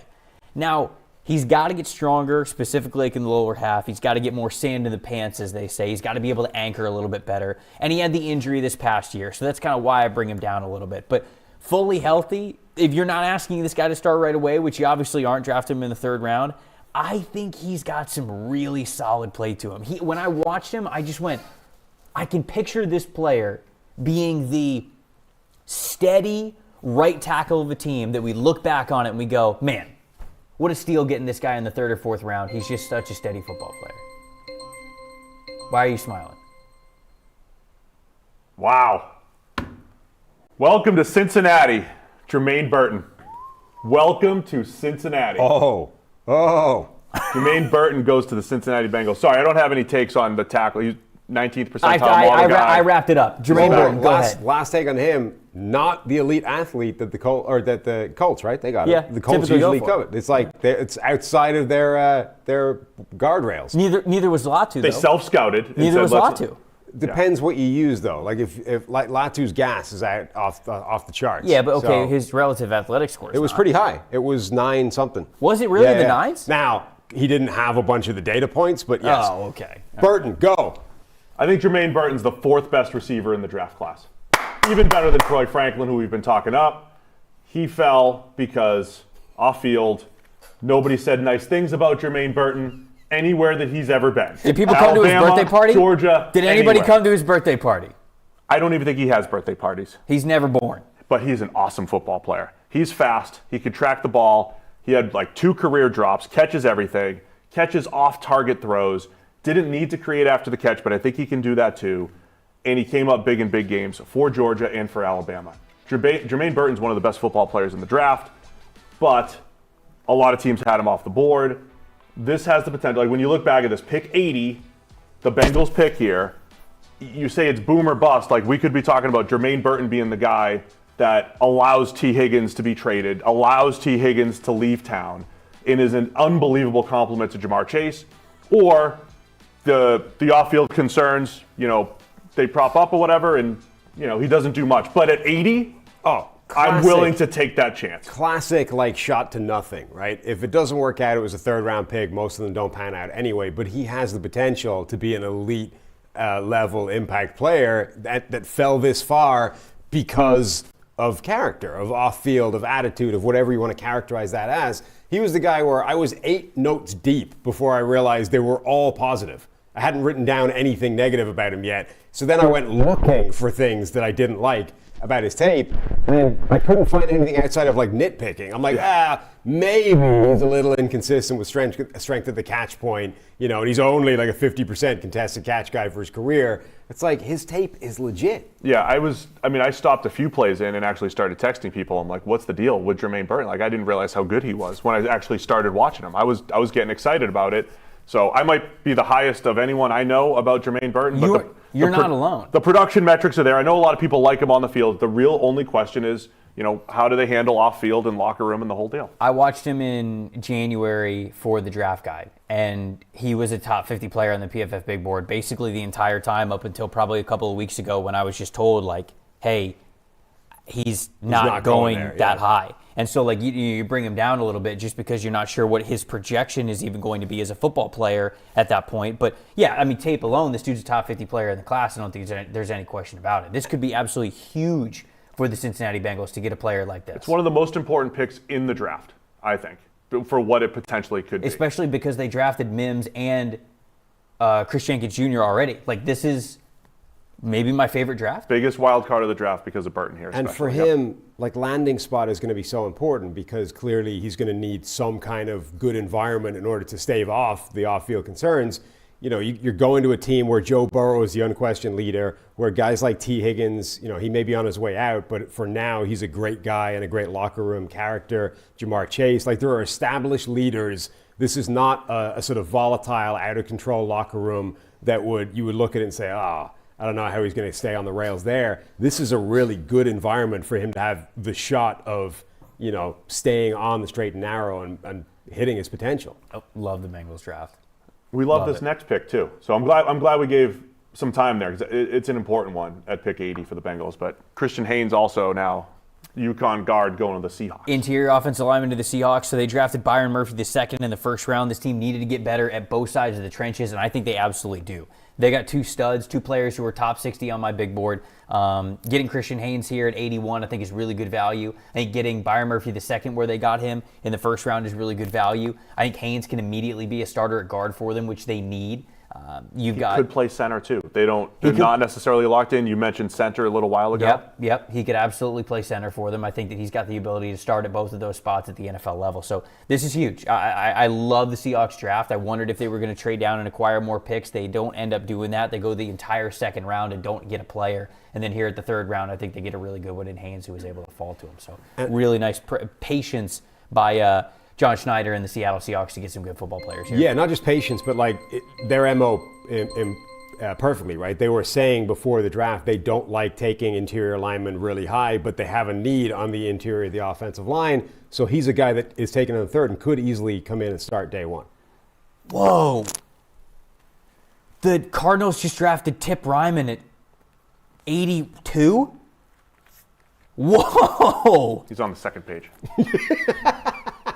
He's 202 on the big board for me, and I like him. I think he's a good. No, he's not. I'm sorry. 164 on that. I think he's a good football player. I just thought he was a tight end 3 at the NFL level, and they're drafting him at 82. Wow. Okay. I think he's a nice athlete. I think he's a really strong blocker. For me, again, I think that he's a really solid tight end 3, potentially tight end 2 for you. He just didn't do a lot as a receiver. Now, they've got Trey McBride on this team who's going to be the main receiver from the tight end room. But again, to draft Tip Ryman and what his role is going to be for this team at 82, I felt like they could have gone a lot of different directions. So I want to make it very clear. I like this player. I'm just very shocked that he went this high in the draft. I'm always just fascinated with what's happening in draft, when the boards are being put together. I'm not even going to say Troy Franklin, but whatever. There's other receivers that I think can come in and contribute right away that are versus tight end 2, tight end 3 competitors here in round 3. I think there's still starting caliber players to be had there. The NFL seems including the last 2 that were just drafted. Yeah, I mean the NFL seems to have a very strange valuation system on tight ends. Last year San Francisco drafted effectively, the third tight end in that room in the third round, was it? They drafted him really high. There's a weird sort of valuation market system for these tight ends where guys that you expect to be significant parts of a receiving offense are still out there available. Forget wide receiver, tight ends that you would expect to do that. And yet, more limited tight ends get drafted in the third rounds year on year. One other interesting thing, I mentioned the tight end athletic profile. And kind of if you were going to chase upside at a position, you might do it at tight end. A guy like Theo Johnson, who has not been picked from Penn State, fits that bill. Ben Sinnott, who got drafted earlier, fit that. Ryman's kind of on the other end where he was productive, but somewhat productive, but not as athletic. No, he's a really good athlete. Well, it's fine, but not compared to other high-end tight ends. Okay, that's fair. Jatavian Sanders is more athletic than him. Theo Johnson's more athletic than him. Oh yeah, that's what I'm saying. Okay. Relative to other guys that could be going, and then other tight ends that have been really productive through the years. I'm so surprised that he went this high. Good for him though. Hell yeah. Wow. Here we go. Los Angeles Rams take Blake Corum. So Corum ends up going to the Rams. He just, I don't know, the extremely uber-productive type of running back. I mean, they've already got Kyron Williams to be this type of a player, but now you've got multiple. If either of them gets hurt, you just have the other really take things over, and I think that they're going to be very happy with their running back room now. Kyron Williams and Blake Corum, 2 very efficient running backs for this offense. And almost every running back room in the NFL now is a committee. There's very few legitimate bell cows. Actually, Kyren Williams was one of the few that was, and I suspect this is a move to try and divide up those resources a little bit and ensure that he doesn't have to be the every down bell cow guy. Blake Corum was very unlikely to ever be a bell cow at the NFL level, regardless of the injury, that he just wasn't going to be that type of running back. So him coming on to the Rams, which is a good, efficient running attack, and being able to split the workload with Kyren Williams, it's a nice fit for him. And as we said before, I think Blake Corum's a really good running back. If you get anything like the 2022 version of him, if he's recovered from that knee injury now 100%, another year removed from it, I mean, he could be a real steal at this spot. Kyren Williams was so good last year. The offense, the wit without splits for Kyren Williams, unbelievable. And now, having that depth with Corum immediately in there. And the Rams, they evolved their run game last year. They've changed the way their offensive line is, a little bit bigger, more downhill. I think Corum fits it extremely well. 100%. I think that's a great call out. You look at the two offensive linemen that they brought in, Kevin Dotson, Steve Avila, and then who was it? Jonah Jackson. Jonah Jackson came in. Yep. They are in between the tackles type of dudes, and that is exactly what Blake Corum wants to be. Trevor, you got to plug yourself in, man. Something happened. I don't know what happened. Get it together. But Trevor was just agreeing with my point. So appreciate Trevor for agreeing with what I said about the Rams run game. It's round 3. We're having fun. Really start to finish. I mean, he was just applauding your thoughts. Working together here. Yeah. It's a lot of good teamwork here. Like that. Steelers are up on the clock here. Who the Steelers are going to draft? Is my mic on? Can you guys actually I hear you more now. Okay, that's good. I think. That's good. I was just agreeing with you, completely agreeing with you. You never said anything wrong. Steelers take 2 offensive linemen so far. So the Steelers with their Russell Wilson,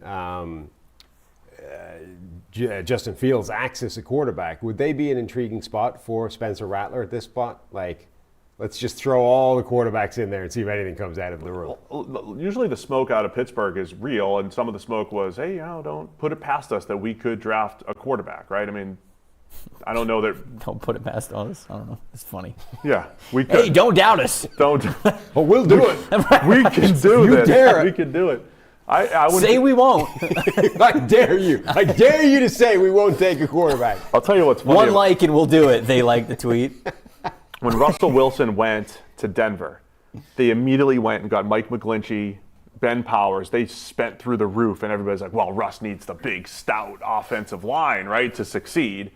And the Steelers kind of doing the same thing. They went and drafted, all right, we got Russ. All right, we need 2 good offensive linemen here to shore it up front so Russ can succeed here. Look, we brought his name up a million times. If they draft Troy Franklin here, is this like immediately one of the favorite drafts that we have? You get Troy Fautano in the first round, you get Zach Frazier in the second round, you get Troy Franklin in the third. Yeah, he'd have 3 productive seasons, run himself out of town, but it'd be a really nice 3rd round pick. That's how the Steelers do it. That's how they do it with their receivers. It would be a great ride. The Steelers have been so good at identifying 2nd and 3rd round. Yeah, but those receivers. 3 years would be electric. Just absolutely George phenomenal. Pickett's got 1 more year there before things implode, right? That's what's happening. What? The Bengals stole Jermaine Burton before the Steelers could take him. Before they could take him. It's ridiculous. No, the Steelers have been so good at identifying 2nd and 3rd round receivers. Chase Claypool looked a lot better early on, then kind of tapered off, but they found Deontay Johnson in the 3rd, George Pickens in the 2nd. It is a wide receiver. It is not Troy Franklin, though. That was the other guy. The other guy we mentioned, Roman Wilson. Yeah, this is their type too. Because Roman, pound for pound, he'll get after you. They say the saying at Michigan, no block, no rock, right? So if you're on the field and you're a wide receiver and you're not doing your part when it comes to running the football, blocking, you're not going to get on the field, and 2, you're not going to get throw the football. And Roman Wilson was on the field a lot over the last 2 years, not just because he's a great vertical threat and a good slot receiver, but because he also would block his ass off for you. So I think that's something that he brings to the table along with that vertical ability. Can definitely see why the Steelers are very eager to grab him up here at number 84. Yeah, they traded away Deontay Johnson. They needed to backfill some of that wide receiver production. Roman Wilson, I think, is a really good addition. Yeah, we were talking him up because he's not exactly what Ricky Pearsall did this offseason, but I thought Roman Wilson tested well, and he was really good at the Senior Bowl. And if you look at PFF Senior Bowl grades, it was Ricky Pearsall and it was Roman Wilson. All the hype coming out of the Senior Bowl, he had that awesome one-handed catch and you know good route running and everything. I like this. I mean, I think he could be a Deontay Johnson replacement for the Steelers directly here, and they get him in the 3rd round. So I like a lot of what the Steelers are doing so far. Browns are on the clock now. They went defensive line. Well, I don't want to. I was going to say I don't want to talk over the Roman Wilson highlights because I think they are fantastic from the Senior Bowl. Maybe just cooking people all over the place, man. Ladd McConkey got a lot of the highlights. Obviously, Ricky Pearsall as well, but Roman was right there with them as one of the best wide receivers that we saw that week. And you could see it's just clip after clip of him being able to find that open space, make some contested catches, and put himself in really good situations. In my upside article, I identified 3 wide receivers with upside based off their workouts. It was Ricky Pearsall, Roman Wilson, and then Anthony Gold from Oregon State, who has not been drafted yet. He's going to go a little bit later, but I love the Roman Wilson pick here for sure. See some of the numbers that we have on the screen, some of the PFF data points showcasing how good Roman was for that national championship Michigan Wolverines offense this past year. Cleveland Browns are on the clock now. Just kind of turn the page a little bit. They took Michael Hall Jr. at number 54. Now we're at 85.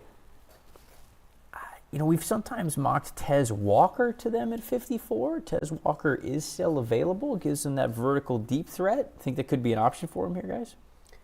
I mean, they don't have a lot of needs. This is a case of best player available, I think. We said linebacker is a spot where maybe they could use some help. I mean, the guy with the injury risk is still sitting there, Peyton Wilson. You know, elite level athlete, elite level player when he's playing, but that injury history, I mean, that at this point, isn't it value, even with an injury risk? I think so. And you mentioned running back depth, right? With Jerome Ford backing up Nick Chubb, just adding a little bit. Is it time for estimate? Oh, is the chat just going to get what they've been clamoring for? Let's go. Get it going. Get it going. Let me hear it. The last 4 hours? Let's hear it. Estimate. Get estimate going. I need the chance in the chat. So look, can we get, you know Seinfeld, right? Can we You're a Seinfeld guy? No. Ah, jeez. Come on. Is anybody going to get the Seinfeld joke? I was born in 91. I'm not a Seinfeld guy. There's reruns on every channel at any given time. Like, I watched Three's Company growing up. It was from the 70s. It was always on. What's a channel? Is it like a channel? Is it like a YouTube TV thing? I don't know. Is it a Hulu thing? Probably on TBS or something. I don't know. You don't have cable?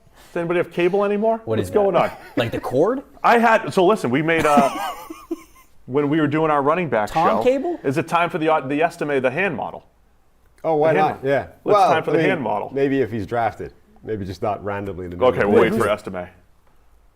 We have a whole model that pointed to estimate being one of the best running back prospects of all time. I need nonstop estimate in all caps in the chat to manifest this. Okay, so I already see some people doing it. So listen, there are so many people chanting estimate. That's it. That's what we want. That's what we want here. I'm Mr. Roper. Thank you. I'm the old man now. So listen, we were doing our running back show. I'm just trusting the numbers. Okay. The biggest correlations to success for running backs were age, consensus board, and hand size. Oh. So we were talking and we were like, we should just do a model. And we'll call it the hand model. And it's just based off that. Estimate jumps to the top of the hand model. And if anybody who knows Seinfeld, the pick is in. It's not. It's not on estimate. It's Zach Zinter, the offensive guard. 3 straight Wolverines. Somebody must have. But to finish the story, he's the hand model's George Costanza. It's the Costanza model because he was a hand model. Okay, Estimate. Who is that? It's like Estimate and Zeke are the 2 best. Killing me here. The chat gets it. They're chanting Estimate. That's all that matters. The model likes it. That's all that matters. Third straight Wolverine off the board here. Zach Zinter to the Browns. The chat is devastated. They are booing this pick.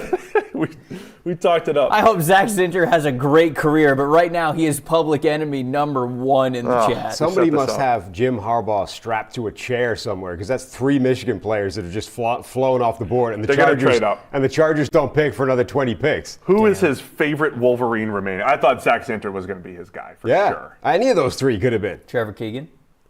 Yeah. The other offensive guard? Who I actually like better than Zach Zinter? Drake Nugent? No. No? No. Okay. You don't think he likes him? No. Okay. Cornelius Johnson, the wide receiver. Michael Barrett, the linebacker. Jalen Harrell, the edge rusher. Let's talk about Zach Zinter. Okay, let's talk about Zach. Is he in a red shirt? Yeah, probably because of the injury. He's got injured in the Ohio State game. Yeah. Zinter. Yeah.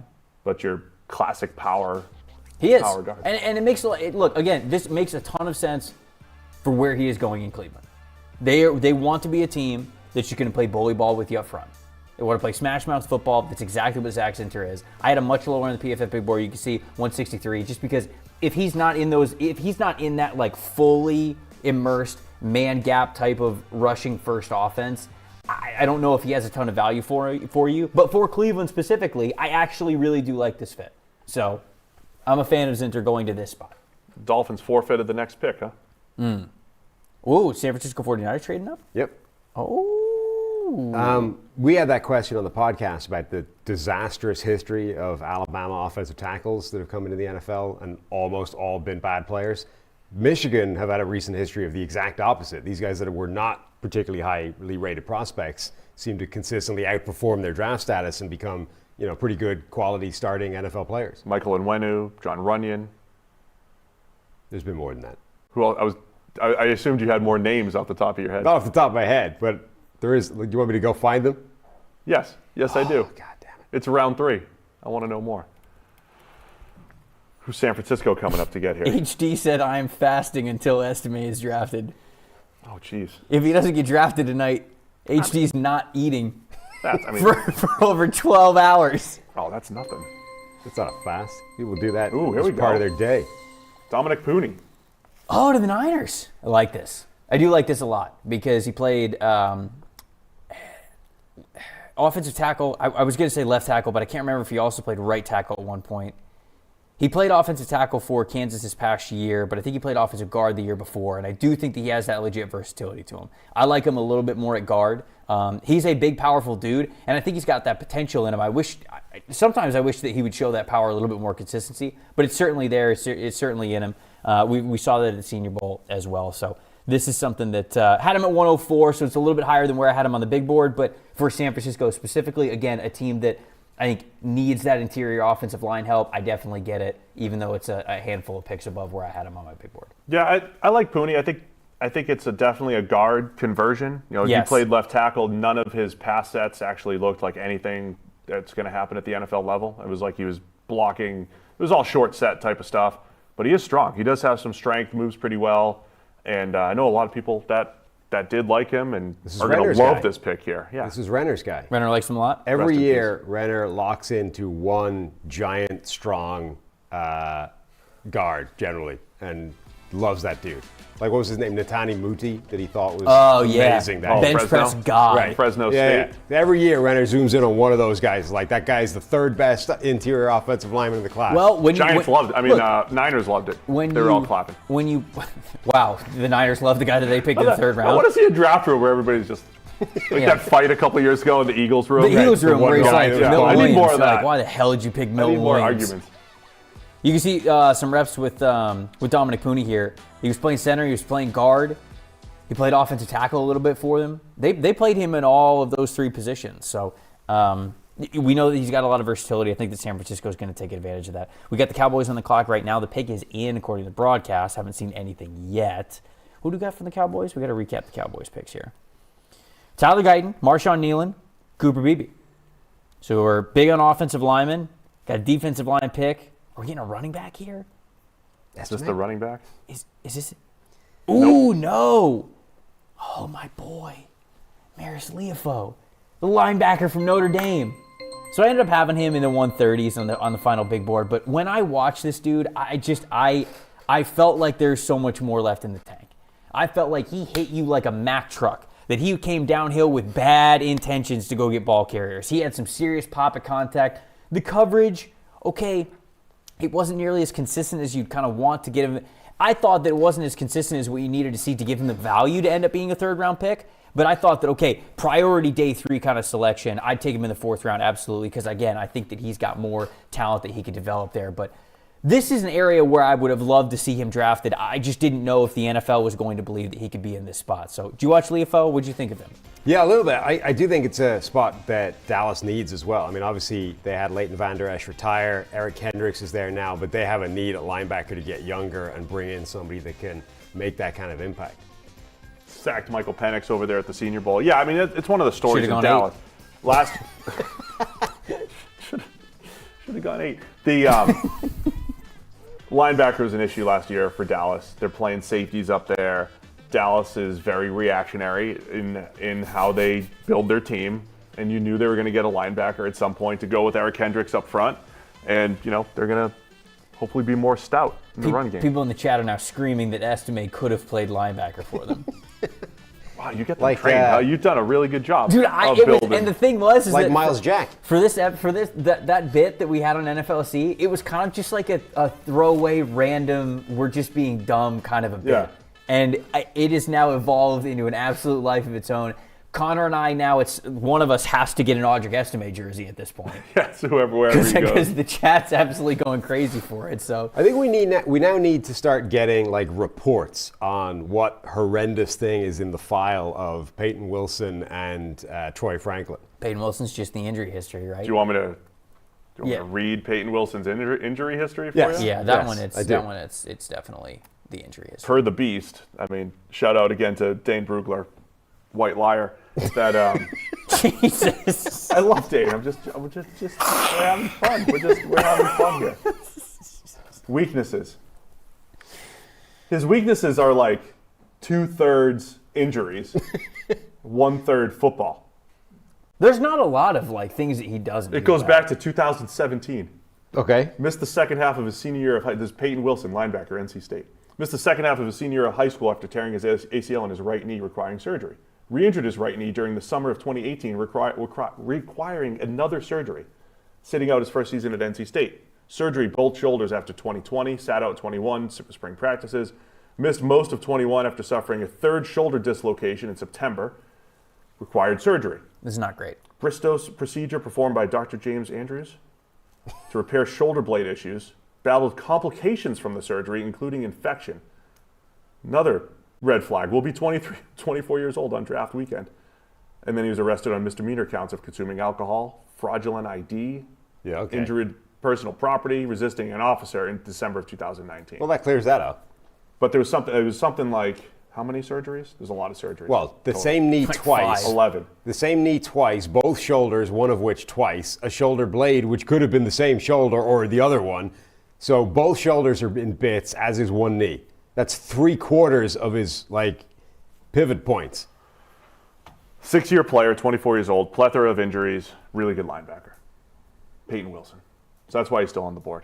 Troy Franklin, I don't know what Troy Franklin's rap sheet is other than being skinny and then the gauntlet that he was terrible at. I'm now getting tweets that the grandma in the cage meme, grandma staying in the cage until Estime is drafted. We have a running back. It's not Estime, though. Is Jalen right? Who is it? Oh, Marshawn Lloyd. I wondered if the Packers would be in on Marshawn Lloyd because he has that same sort of flavor to what Aaron Jones was. And I know you bring in Josh Jacobs, and he's going to be kind of hopefully that early bell cow for you. You're paying him to be that. But to have that sort of dynamic running back and one of the better athletes from the running back position in Marshawn Lloyd, this definitely made sense as a fit for the Green Bay Packers. So I'm totally on board with them doing this here. You're going to like the Packers draft at the end of the day, huh? I think so. As far as the grades go, because they still have 7 more picks or whatever it is, maybe more. Yeah, 19 more picks. Yeah. And Jordan Morgan in the first round out of Arizona. Edgerrin Cooper and Javon Bullard. I think those guys are insta-starters. Yeah, and then Marshawn Lloyd. I like what they're doing so far. Yeah. Yep. I really do like what the Packers are doing. Brian Gutekunst. Way to go, buddy. Doing well. Wow, they pick in 2 spots. Ooh.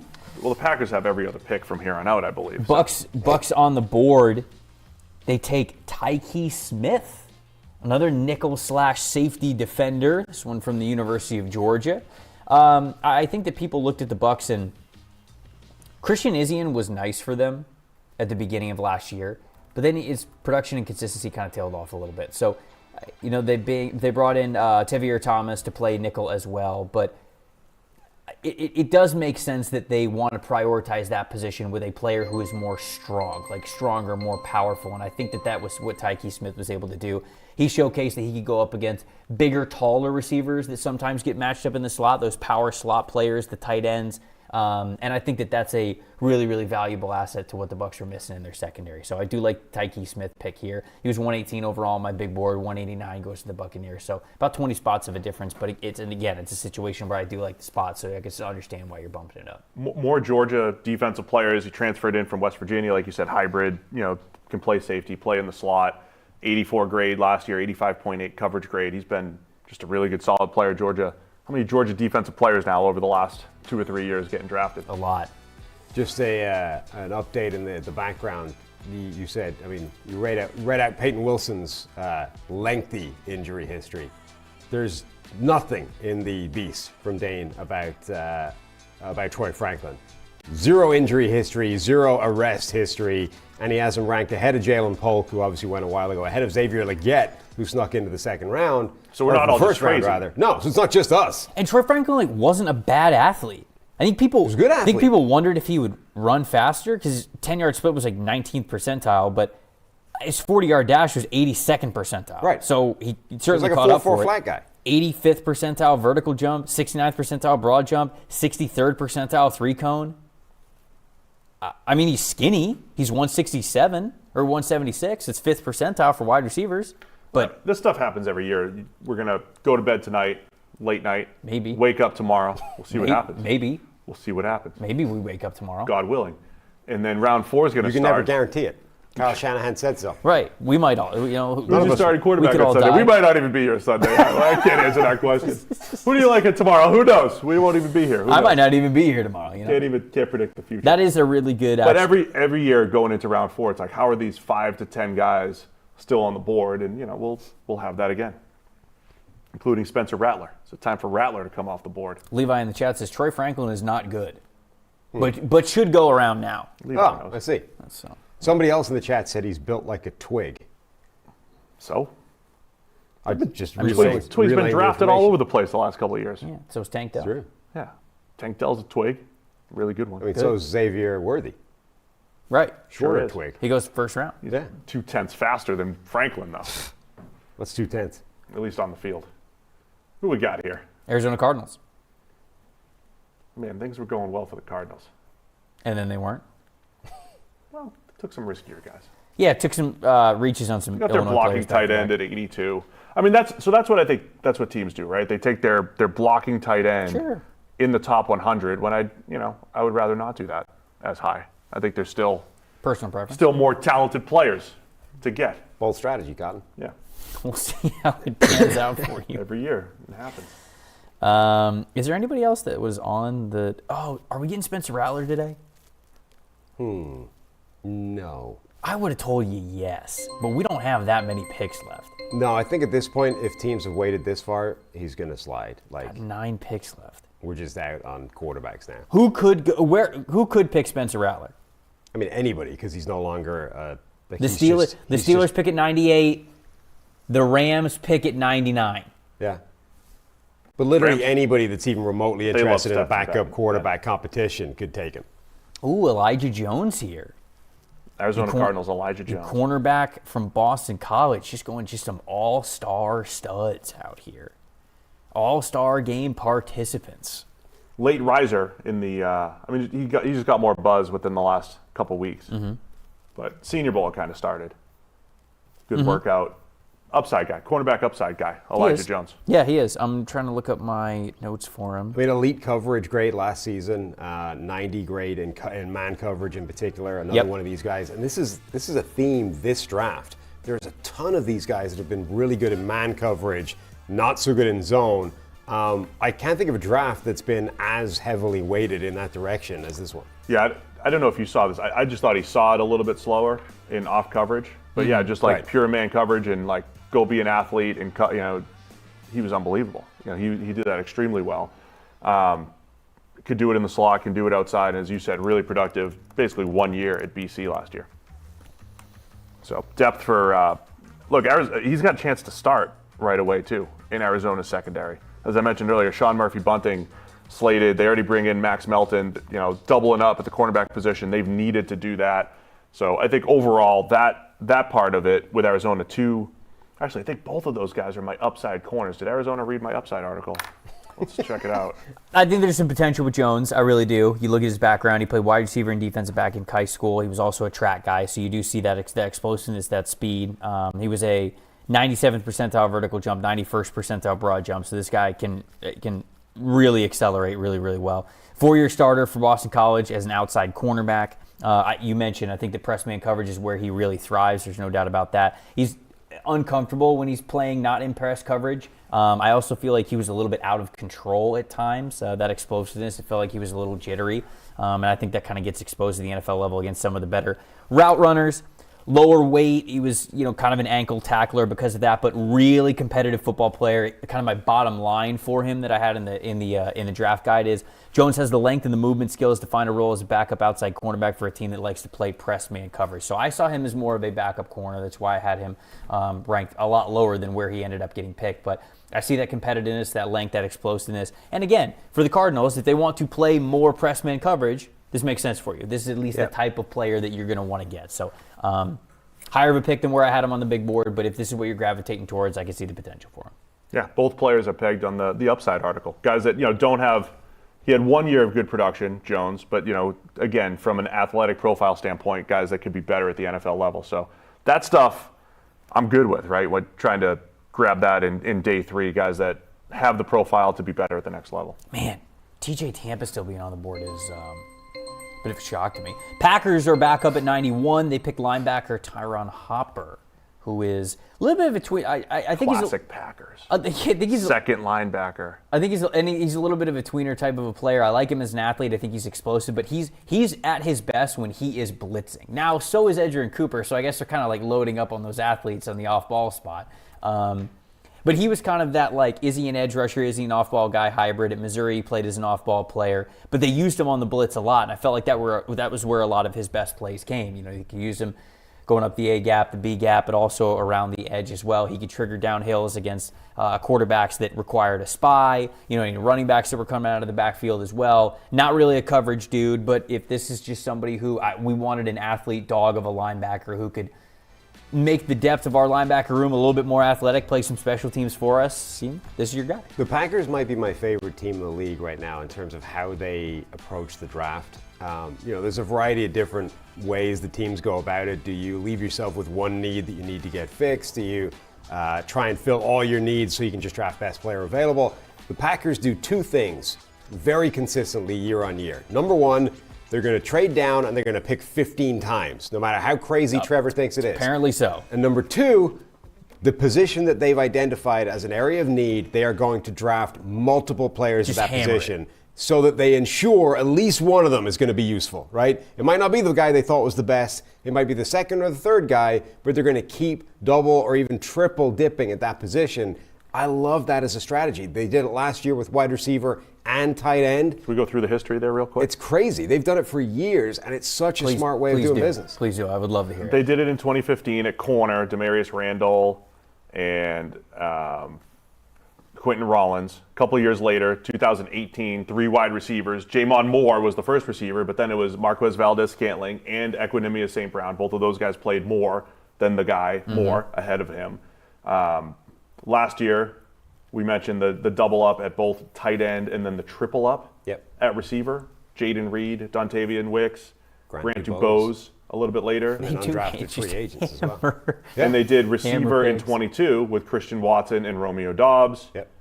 I mean, it's just this because they also have enough picks to do this, right?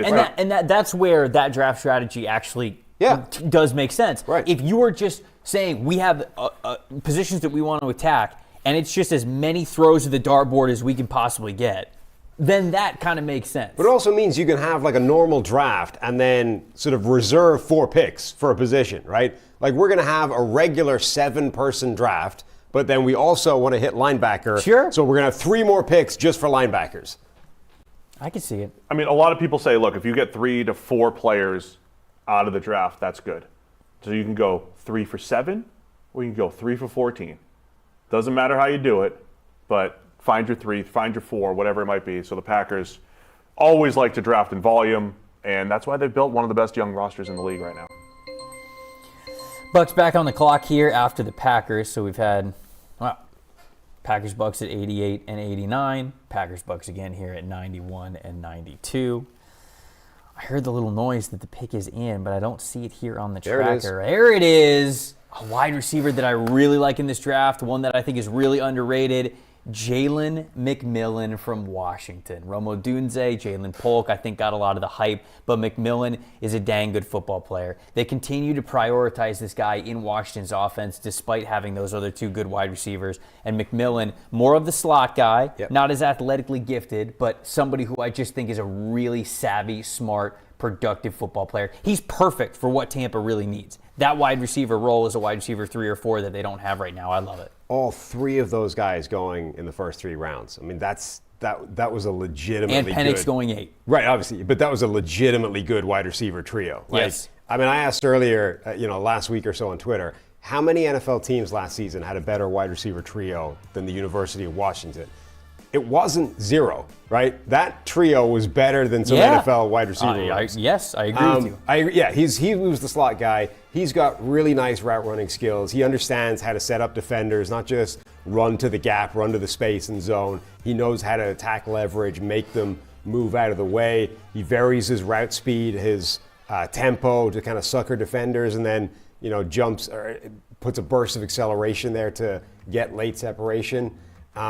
He makes sure, he does a lot of that stuff Chris was talking about, running verticals from the slot, but he doesn't have the speed necessarily to do, he's not Tyreek Hill, right? So he's not just going to blow by these guys. So when he's got one-on-one with the safety, he makes sure he's going to wrong foot that guy, right? You could probably just run the post and cross his face and be gone anyway, because it's kind of a no-win situation for a safety, but you're going to beat him if you make him flip his hips to the wrong direction and then break back across his face. So just a really smart receiver with good hands, understands how to play the slot. Really good player. Yep, I agree. Good fit for the Bucs, right? I mean, their third receiver is Trey Palmer, who's a little bit more boomer bust, really fast. Their vertical threat. Yeah, right. and so my team building strategy is always to have wide receiver 4, give me the take the top off the defense type of guy. You essentially drop Trey Palmer to that, create a few big plays or opportunities every week. Mike Evans, Chris Godwin as your 1-2. McMillan has a chance to step in as the slot in the 3 and give you Chris Godwin insurance as he gets older and toward the end of his contract. I agree with you guys completely. That's exactly how I saw him. Highly nuanced player, really high IQ slot player, somebody who's just going to get open for you, and I think somebody who is going to eat right away in that offense. I think he's going to be able to play early. Absolutely, very much so. And by the way, he's a guy that played almost all of his time in the slot, 92% the year before, 89% last year. But he's 6'1", 190. He's not a small guy. He could potentially play outside. Now, maybe you don't want him playing, going up against press coverage all the time, but he could move to the outside as your flanker and be on the line of scrimmage, not necessarily just from the slot. I agree with you. He was 85th on my big board. He goes 92 to the Bucs. We've got the Baltimore Ravens up at 93. 8 more picks remaining here on day 2 in the 3rd round of the draft. We now see the best available that you guys can see on the screen.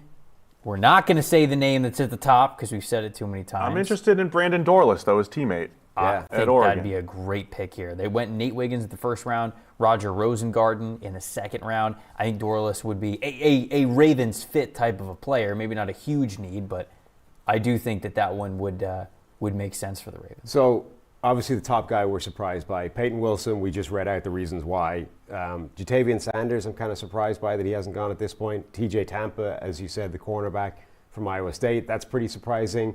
Jalen Wright, I'm quite surprised, hasn't gone at this point.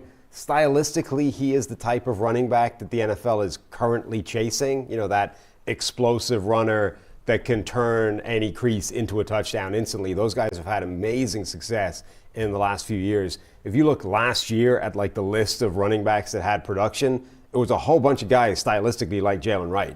So I'm a little bit shocked that he wasn't one of the top couple of backs off the board. Hey, my guy comes off the board right here. Adisa Isaac, the Penn State edge rusher. Had him 38 overall on my board. He goes 93 here to the Ravens, so I obviously think this is a really good value for them. But we had the Adisa Isaac conversation not too long ago. I just think he's a really solid football player.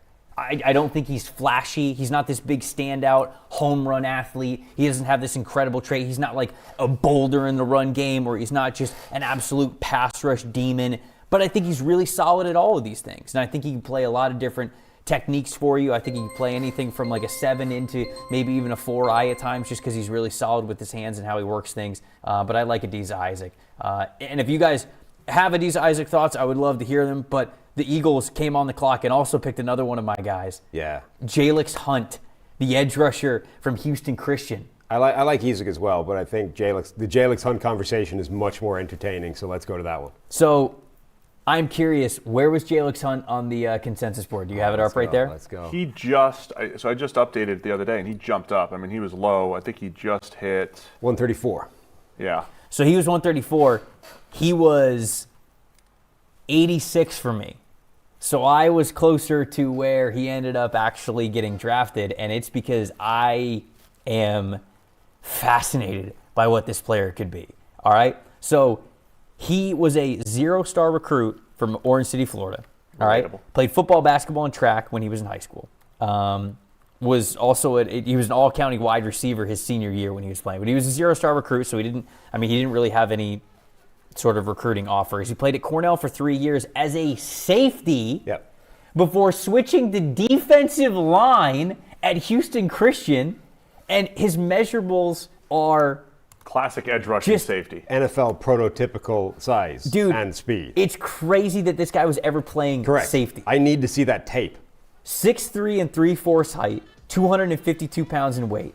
His wingspan is 85th percentile for an edge rusher. Yep. And his arm length is 80th percentile for an edge rusher. 4'6", 40, 37.5-inch vertical. 34.5-inch arms. I mean, he's prototypical NFL edge rusher size, and somebody had him playing safety/wide receiver. This dude, I mean, look, he wins primarily off of just being more athletic than everybody he's going up against. This is the thing, right? His tape is insane. It's hilarious, right? Because you have an actual NFL athlete rushing the passer against people that work in a convenience store, right?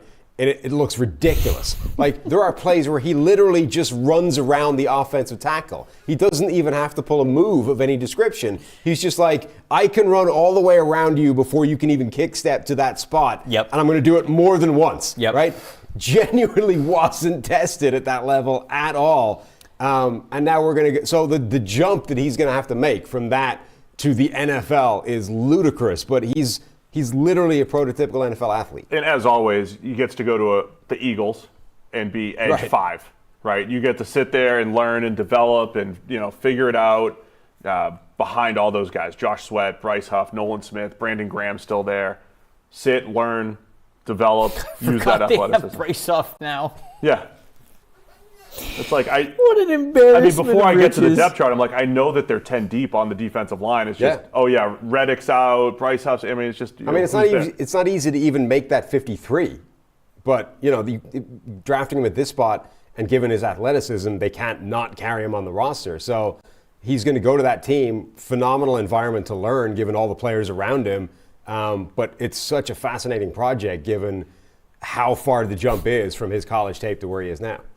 So, Bill's back up on the clock. Bills are back up on the clock. There is a YouTube user named Audric Estime who is in the chat right now and is typing. How do you know it's not him? And I don't know that it's not him is the thing. Gotcha. And he said, "Cowboys, I'm coming." And people are freaking out that he is in the chat. What if it is him? Is this him? It could be. It could be him. I'm going to continue to believe it's him, and I'm not going to do any further research. What would something that only Audric Estime would know? Again? I can't How do find we the test Cowboys. them? Oh, that's a really great question. Right? What's a question that only Audric Estime The Cowboys would not pick until 174? Next. Yeah. Audric Estime in the YouTube chat said RB1. Sure. Yeah. So maybe he's the only one who would know that. He's the only one who would know.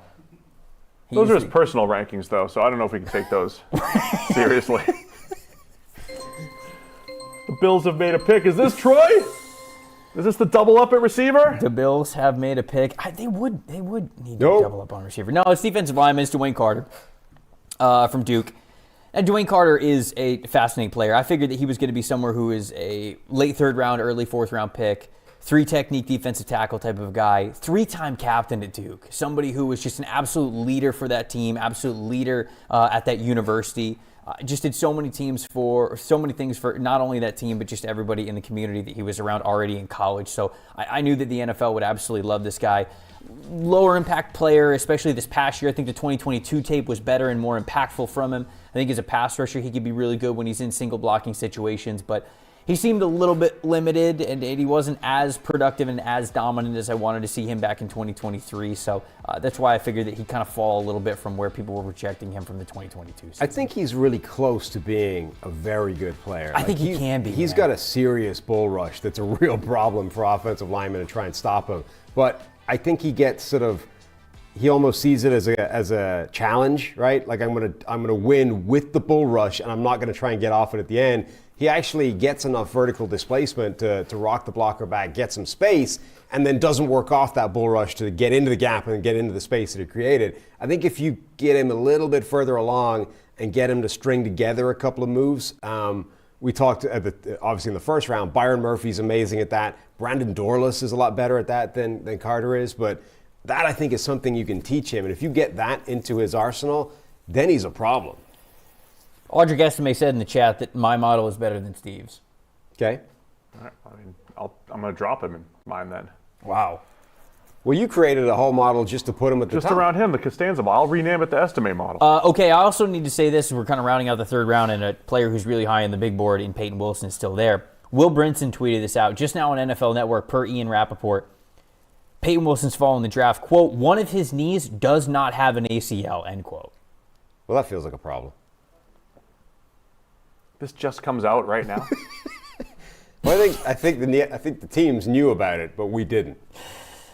I'm just shocked that stuff Ryan, doesn't one of come our out producers, earlier. said there's nothing for him to tear then. Hang on. When did he lose it? I don't know. I mean, has he been playing like I didn't know it was gone That's until what I'm 30 saying. seconds ago when I read the tweet. This But is if this was gone like months ago and he'd been playing without the ACL, then who cares? So Will Brinson says if that's true, his performance over the last 2 years is absolutely outrageous. This is what I'm saying. And he's got nothing to tear. Right. Do you need it? How much do you need the ACL? I mean, it depends if you Have want you your never knee to watched Friday stay. Night Lights? Yeah. Watch Bobby Miles. Bobby Miles needed his. Yeah, he couldn't play. It's R.A. Dickey didn't have a UCL pitcher. Didn't have How's that the possible? Tommy John ligament. I don't know. So he can never Can't tear tear it. it, yeah. That's He like became a knuckleballer later. Okay, so Peyton Wilson. What I'm hearing is that Peyton Wilson should have gone 1 overall because he'll never get hurt. You nailed it. You were right. With the caveat that none of us are Still no Troy Franklin reports. technically none of us are doctors. It sounds like what we're saying is that you don't actually need ligaments. In fact, don't. you're better off without them. No, call your dad, see if that's true. Yeah. Still no Troy Franklin reports. We've read the 11 surgeries that Peyton Wilson has. Add to it that he's missing an ACL. And that explains In things. the last 20 minutes, there's another one. Troy Franklin just slalomed the gauntlet drill, and they were like, get him off the board. We're out of here. What freak athlete is Trent Baalke going to draft here for the Jags at 96? Well, Best let's available. see. Best available athlete, Joe Milton. Xavier Thomas? No, he's not going to draft him. He's not going to draft Eric Hall. He didn't test. Oh, Tyrone Tracy? That'd be spicy. Oh, that would be. They'd be a perfect estimate combo. They need a big back. They want Auburn from last year to do it. You mean Tank Bigsby? Bigsby, yeah. But Estimate could do it. God, who else Estimate could be the complement to Etienne. I'm trying to find some crazy athlete. Cam Hart? They would take Cam Hart? They would take Mekhi Wingo. I mean, they Cam just Hart took his could be the teammate. athlete, though. Yeah. Cam Hart. They honestly might take Cam Hart. Gabriel Murphy.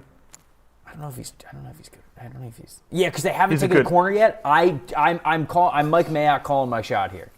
Cam Hart. What's going on? I don't know. It's taking forever here. I don't know. We're going to be recapping here soon. I know. Only got a few more picks. Is there, which you guys mentioned earlier, is there a Spencer Rattler landing spot? This is it right here. The Steelers at 98, you said. Rams at 99. Jag selection is in. Oh, it's Jerry and Jones. I Jerry was Jones. close. corner from Florida State. Nickel corner specifically. Played at outside corner, didn't exactly play well throughout his college career. They moved him inside of the nickel this past year at Florida State, and he had his best year. He had an elite coverage grade. I watched him at the Shrine Bowl as well. He was one of the only cornerbacks that could really kind of keep up with Malik Washington and Taj Washington and those guys. He gave some good reps on those players. But, so they end up getting a cornerback here, but it is more of a nickel corner type of a player for the Jags, number 96. He had a 96th percentile coverage grade in the slot, 7th percentile outside. So you mentioned the move. Not good. Right. He is very specifically a nickel corner. And let's give a shout out to Tony Khan. Can we just give a shout out to Tony? Playing through injury. Tony Khan took the Melter driver, I guess, on Wednesday night. He took a serious pile driver on his neck, and he shows up to work the next day in the Jags draft room, got the neck brace going. Shout out to Tony. Playing through the injury and selling it for multiple nights now. He's still wearing the neck brace. Yeah, you got to do it. Maybe he's not selling it. Maybe it's a real injury. Maybe he needs thoughts and prayers. He's doing it. Jerry and Jones, though. He actually is a good athlete. I didn't realize that he ran a 4.38 40-yard dash at a 39.5-inch vertical jump, 129-inch broad jump. That's 89th, 86th, and 87th percentile as an athlete. So Trent Baalke, we knew he wouldn't draft a non-athlete, especially at the cornerback position. He flies around, man. He does. He's the guy that I think that coaches love getting in the third round. Hair on fire player, You know, I like Jerry and Jones because that speed shows up as recovery speed. He's very patient, and it'll look like he gives up initial separation, but he can often recover really well, and he puts himself in good position to be between the ball and his guy. So I think he just was really smart in how he navigated the slot. Florida State defense loaded. McKinley Jackson, the defensive tackle from Texas A&M, going to the Cincinnati Bengals at number 97. This one's a pretty big reach for me and my big board. I have him at 205 overall. I don't hate it, though. Jackson's sort of a nose tackle guy that gives you some added explosiveness. But when I watched his tape, he just played on the ground a lot. Yeah. He was a nose tackle that anytime was asked to kind of like hold the line of scrimmage. There were too many times when players would be able to throw him to the side or throw him down, and I just didn't feel like he had great balance and core strength to be able to play that nose tackle spot consistently to get the most out of that quickness and that pass rush that a lot of people loved as the high potential for McKinley Jackson. So here at the back end of the third round, it's fine.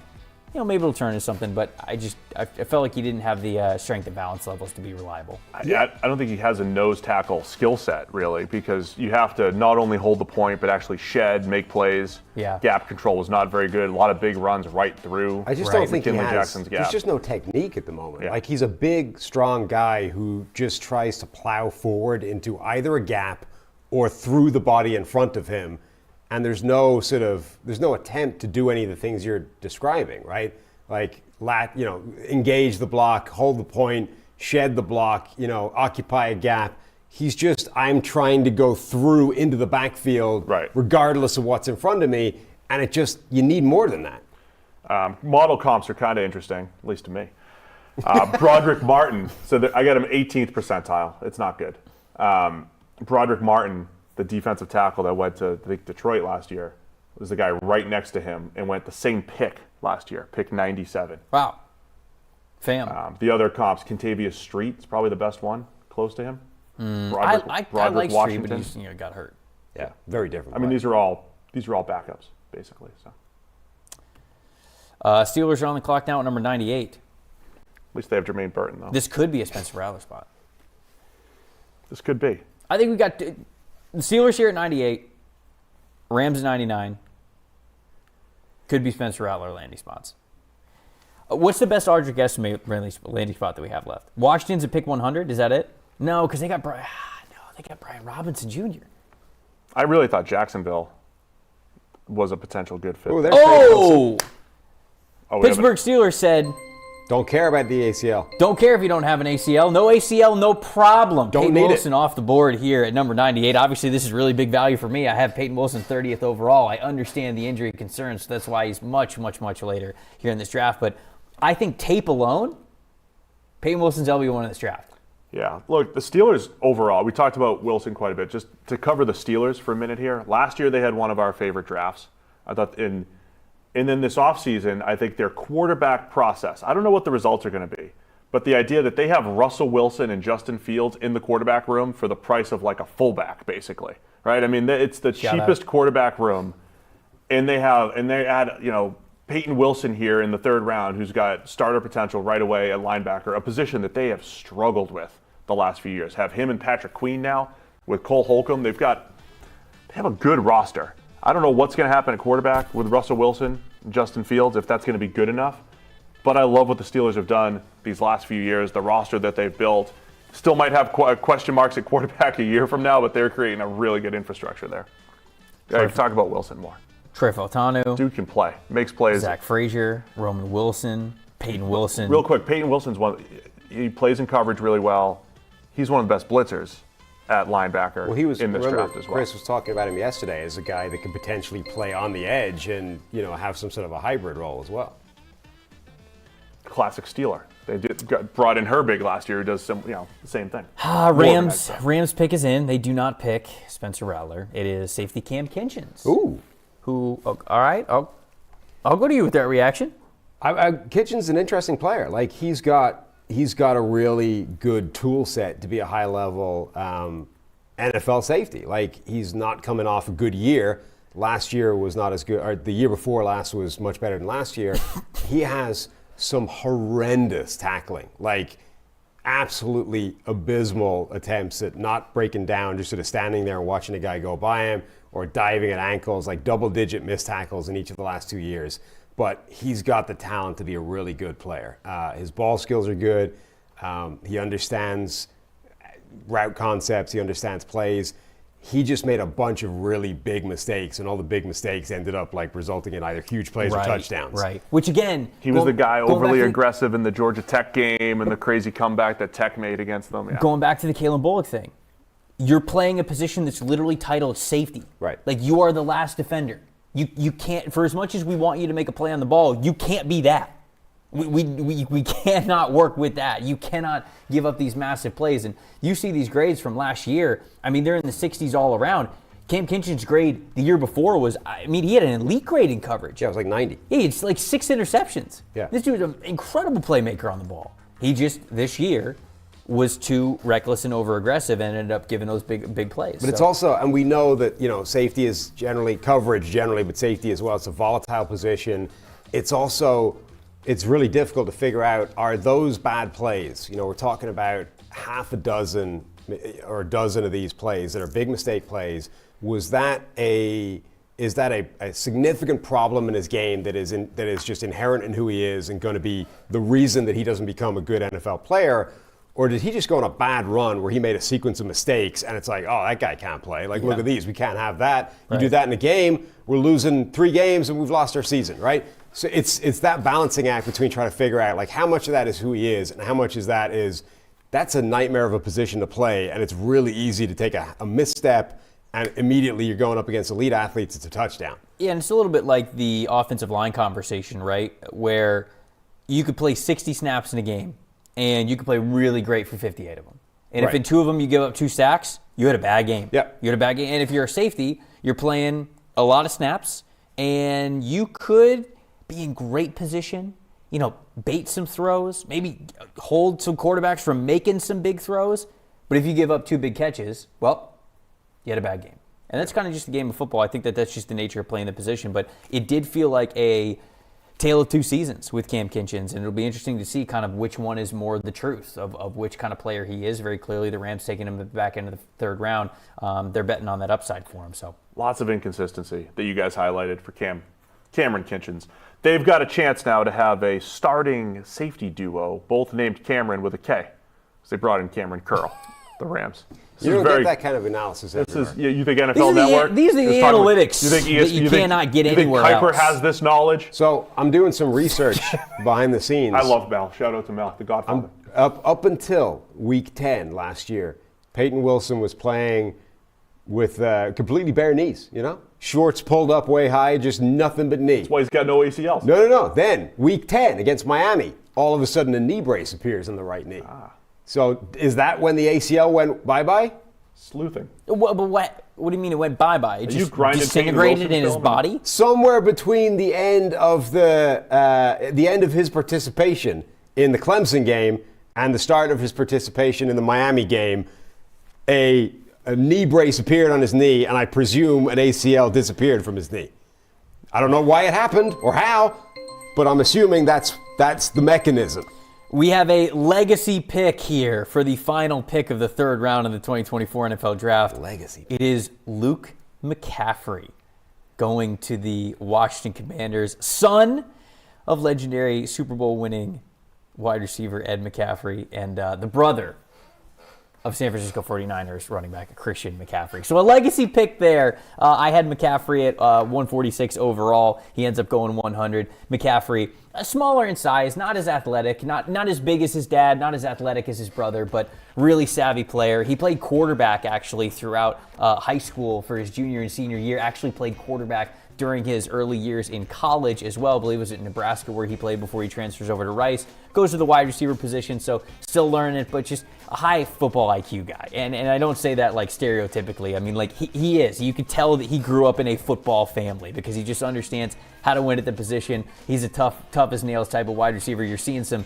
highlights from him at the Senior Bowl and what he was able to do in Mobile, and he was fun to watch. He really was. I worry about the size a little bit, but we're in an age where the smaller weight profile can sometimes be fine for wide receivers, especially if you know how to get open, and Luke knows how to get open. So we'll see how well he can crack that. Big slot potential for Washington with Terry McLaurin and Jahan Dotson there. Mm-hmm.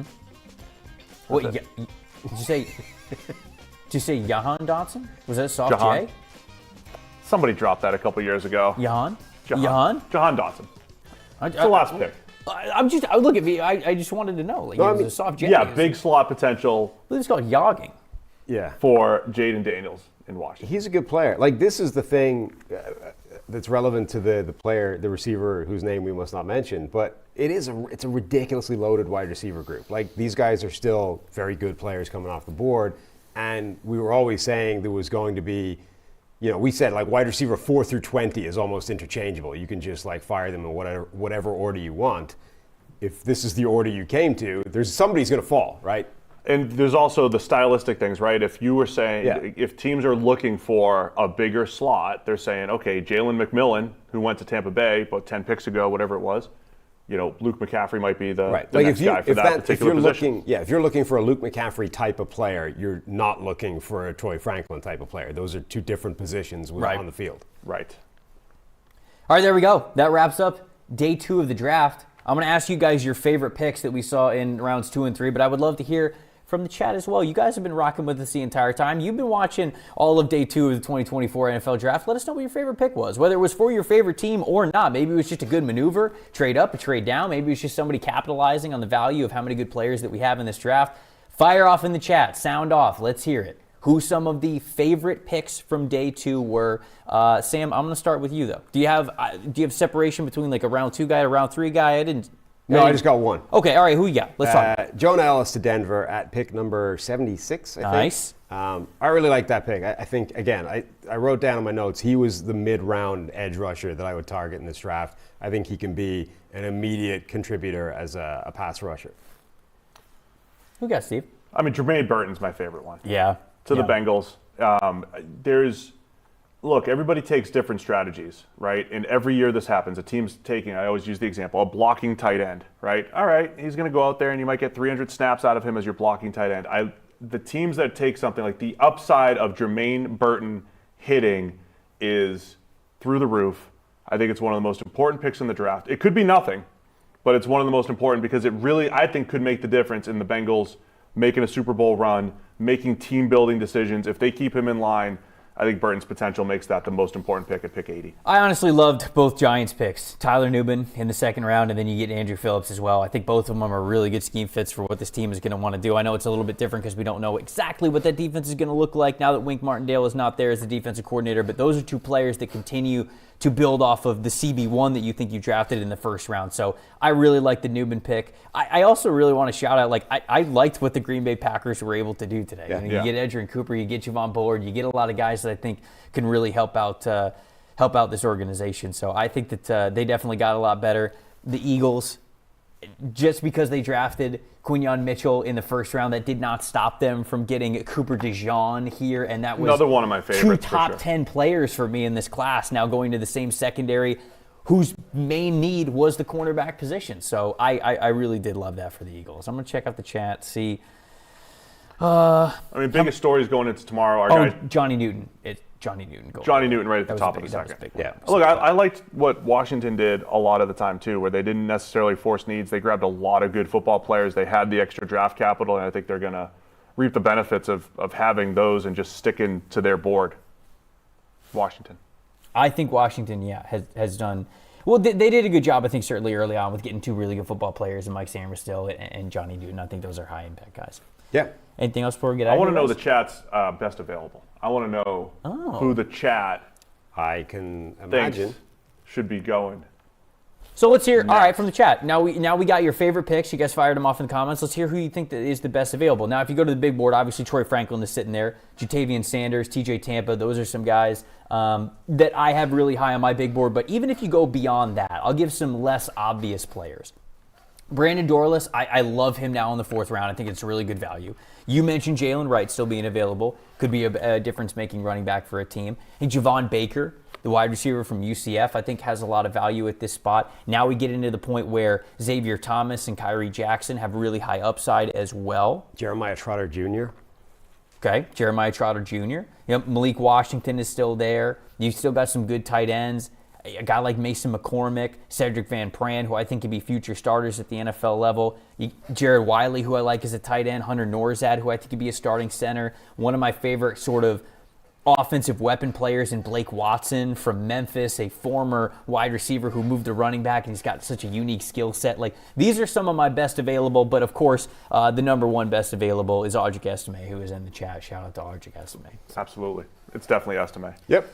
There we go. Appreciate everybody watching the day 2 coverage that we have had here on the desk. We had a lot of fun, but of course we will be back tomorrow as well. We'll be back covering every single pick and so much more. I've got Dalton and Zach from the PFF College Football Podcast. They're going to be on the desk with me tomorrow, and there's a reason why. It's because we're going to be hitting on a lot of college football gems here that are going to be picks in rounds 4 and 5, but as the draft goes on, we're also going to turn the page a little bit. We'll still cover all the picks for round 6 and 7, but we're also going to do a way too early mock draft, give you a way too early big board from a year from now. We're going to freak out about some of the great college players that we have coming up next in line. I said it yesterday, we're still hiring those part-time data collectors here at PFF, so if you are interested in that position, please go apply over at pff.com. Data collection is such a cool way to get involved here at PFF. It is the backbone of everything that we do, and a really cool part of what we get to do here at PFF. So if you're interested in that, go check it out. You can go read up more on that. Thank you guys so much for watching and listening to the show. For Sam Monson, for Steve Palazzolo, I am Trevor Sikkema saying thank you for watching, and we will see you tomorrow for day 3 of the 2024 NFL Draft.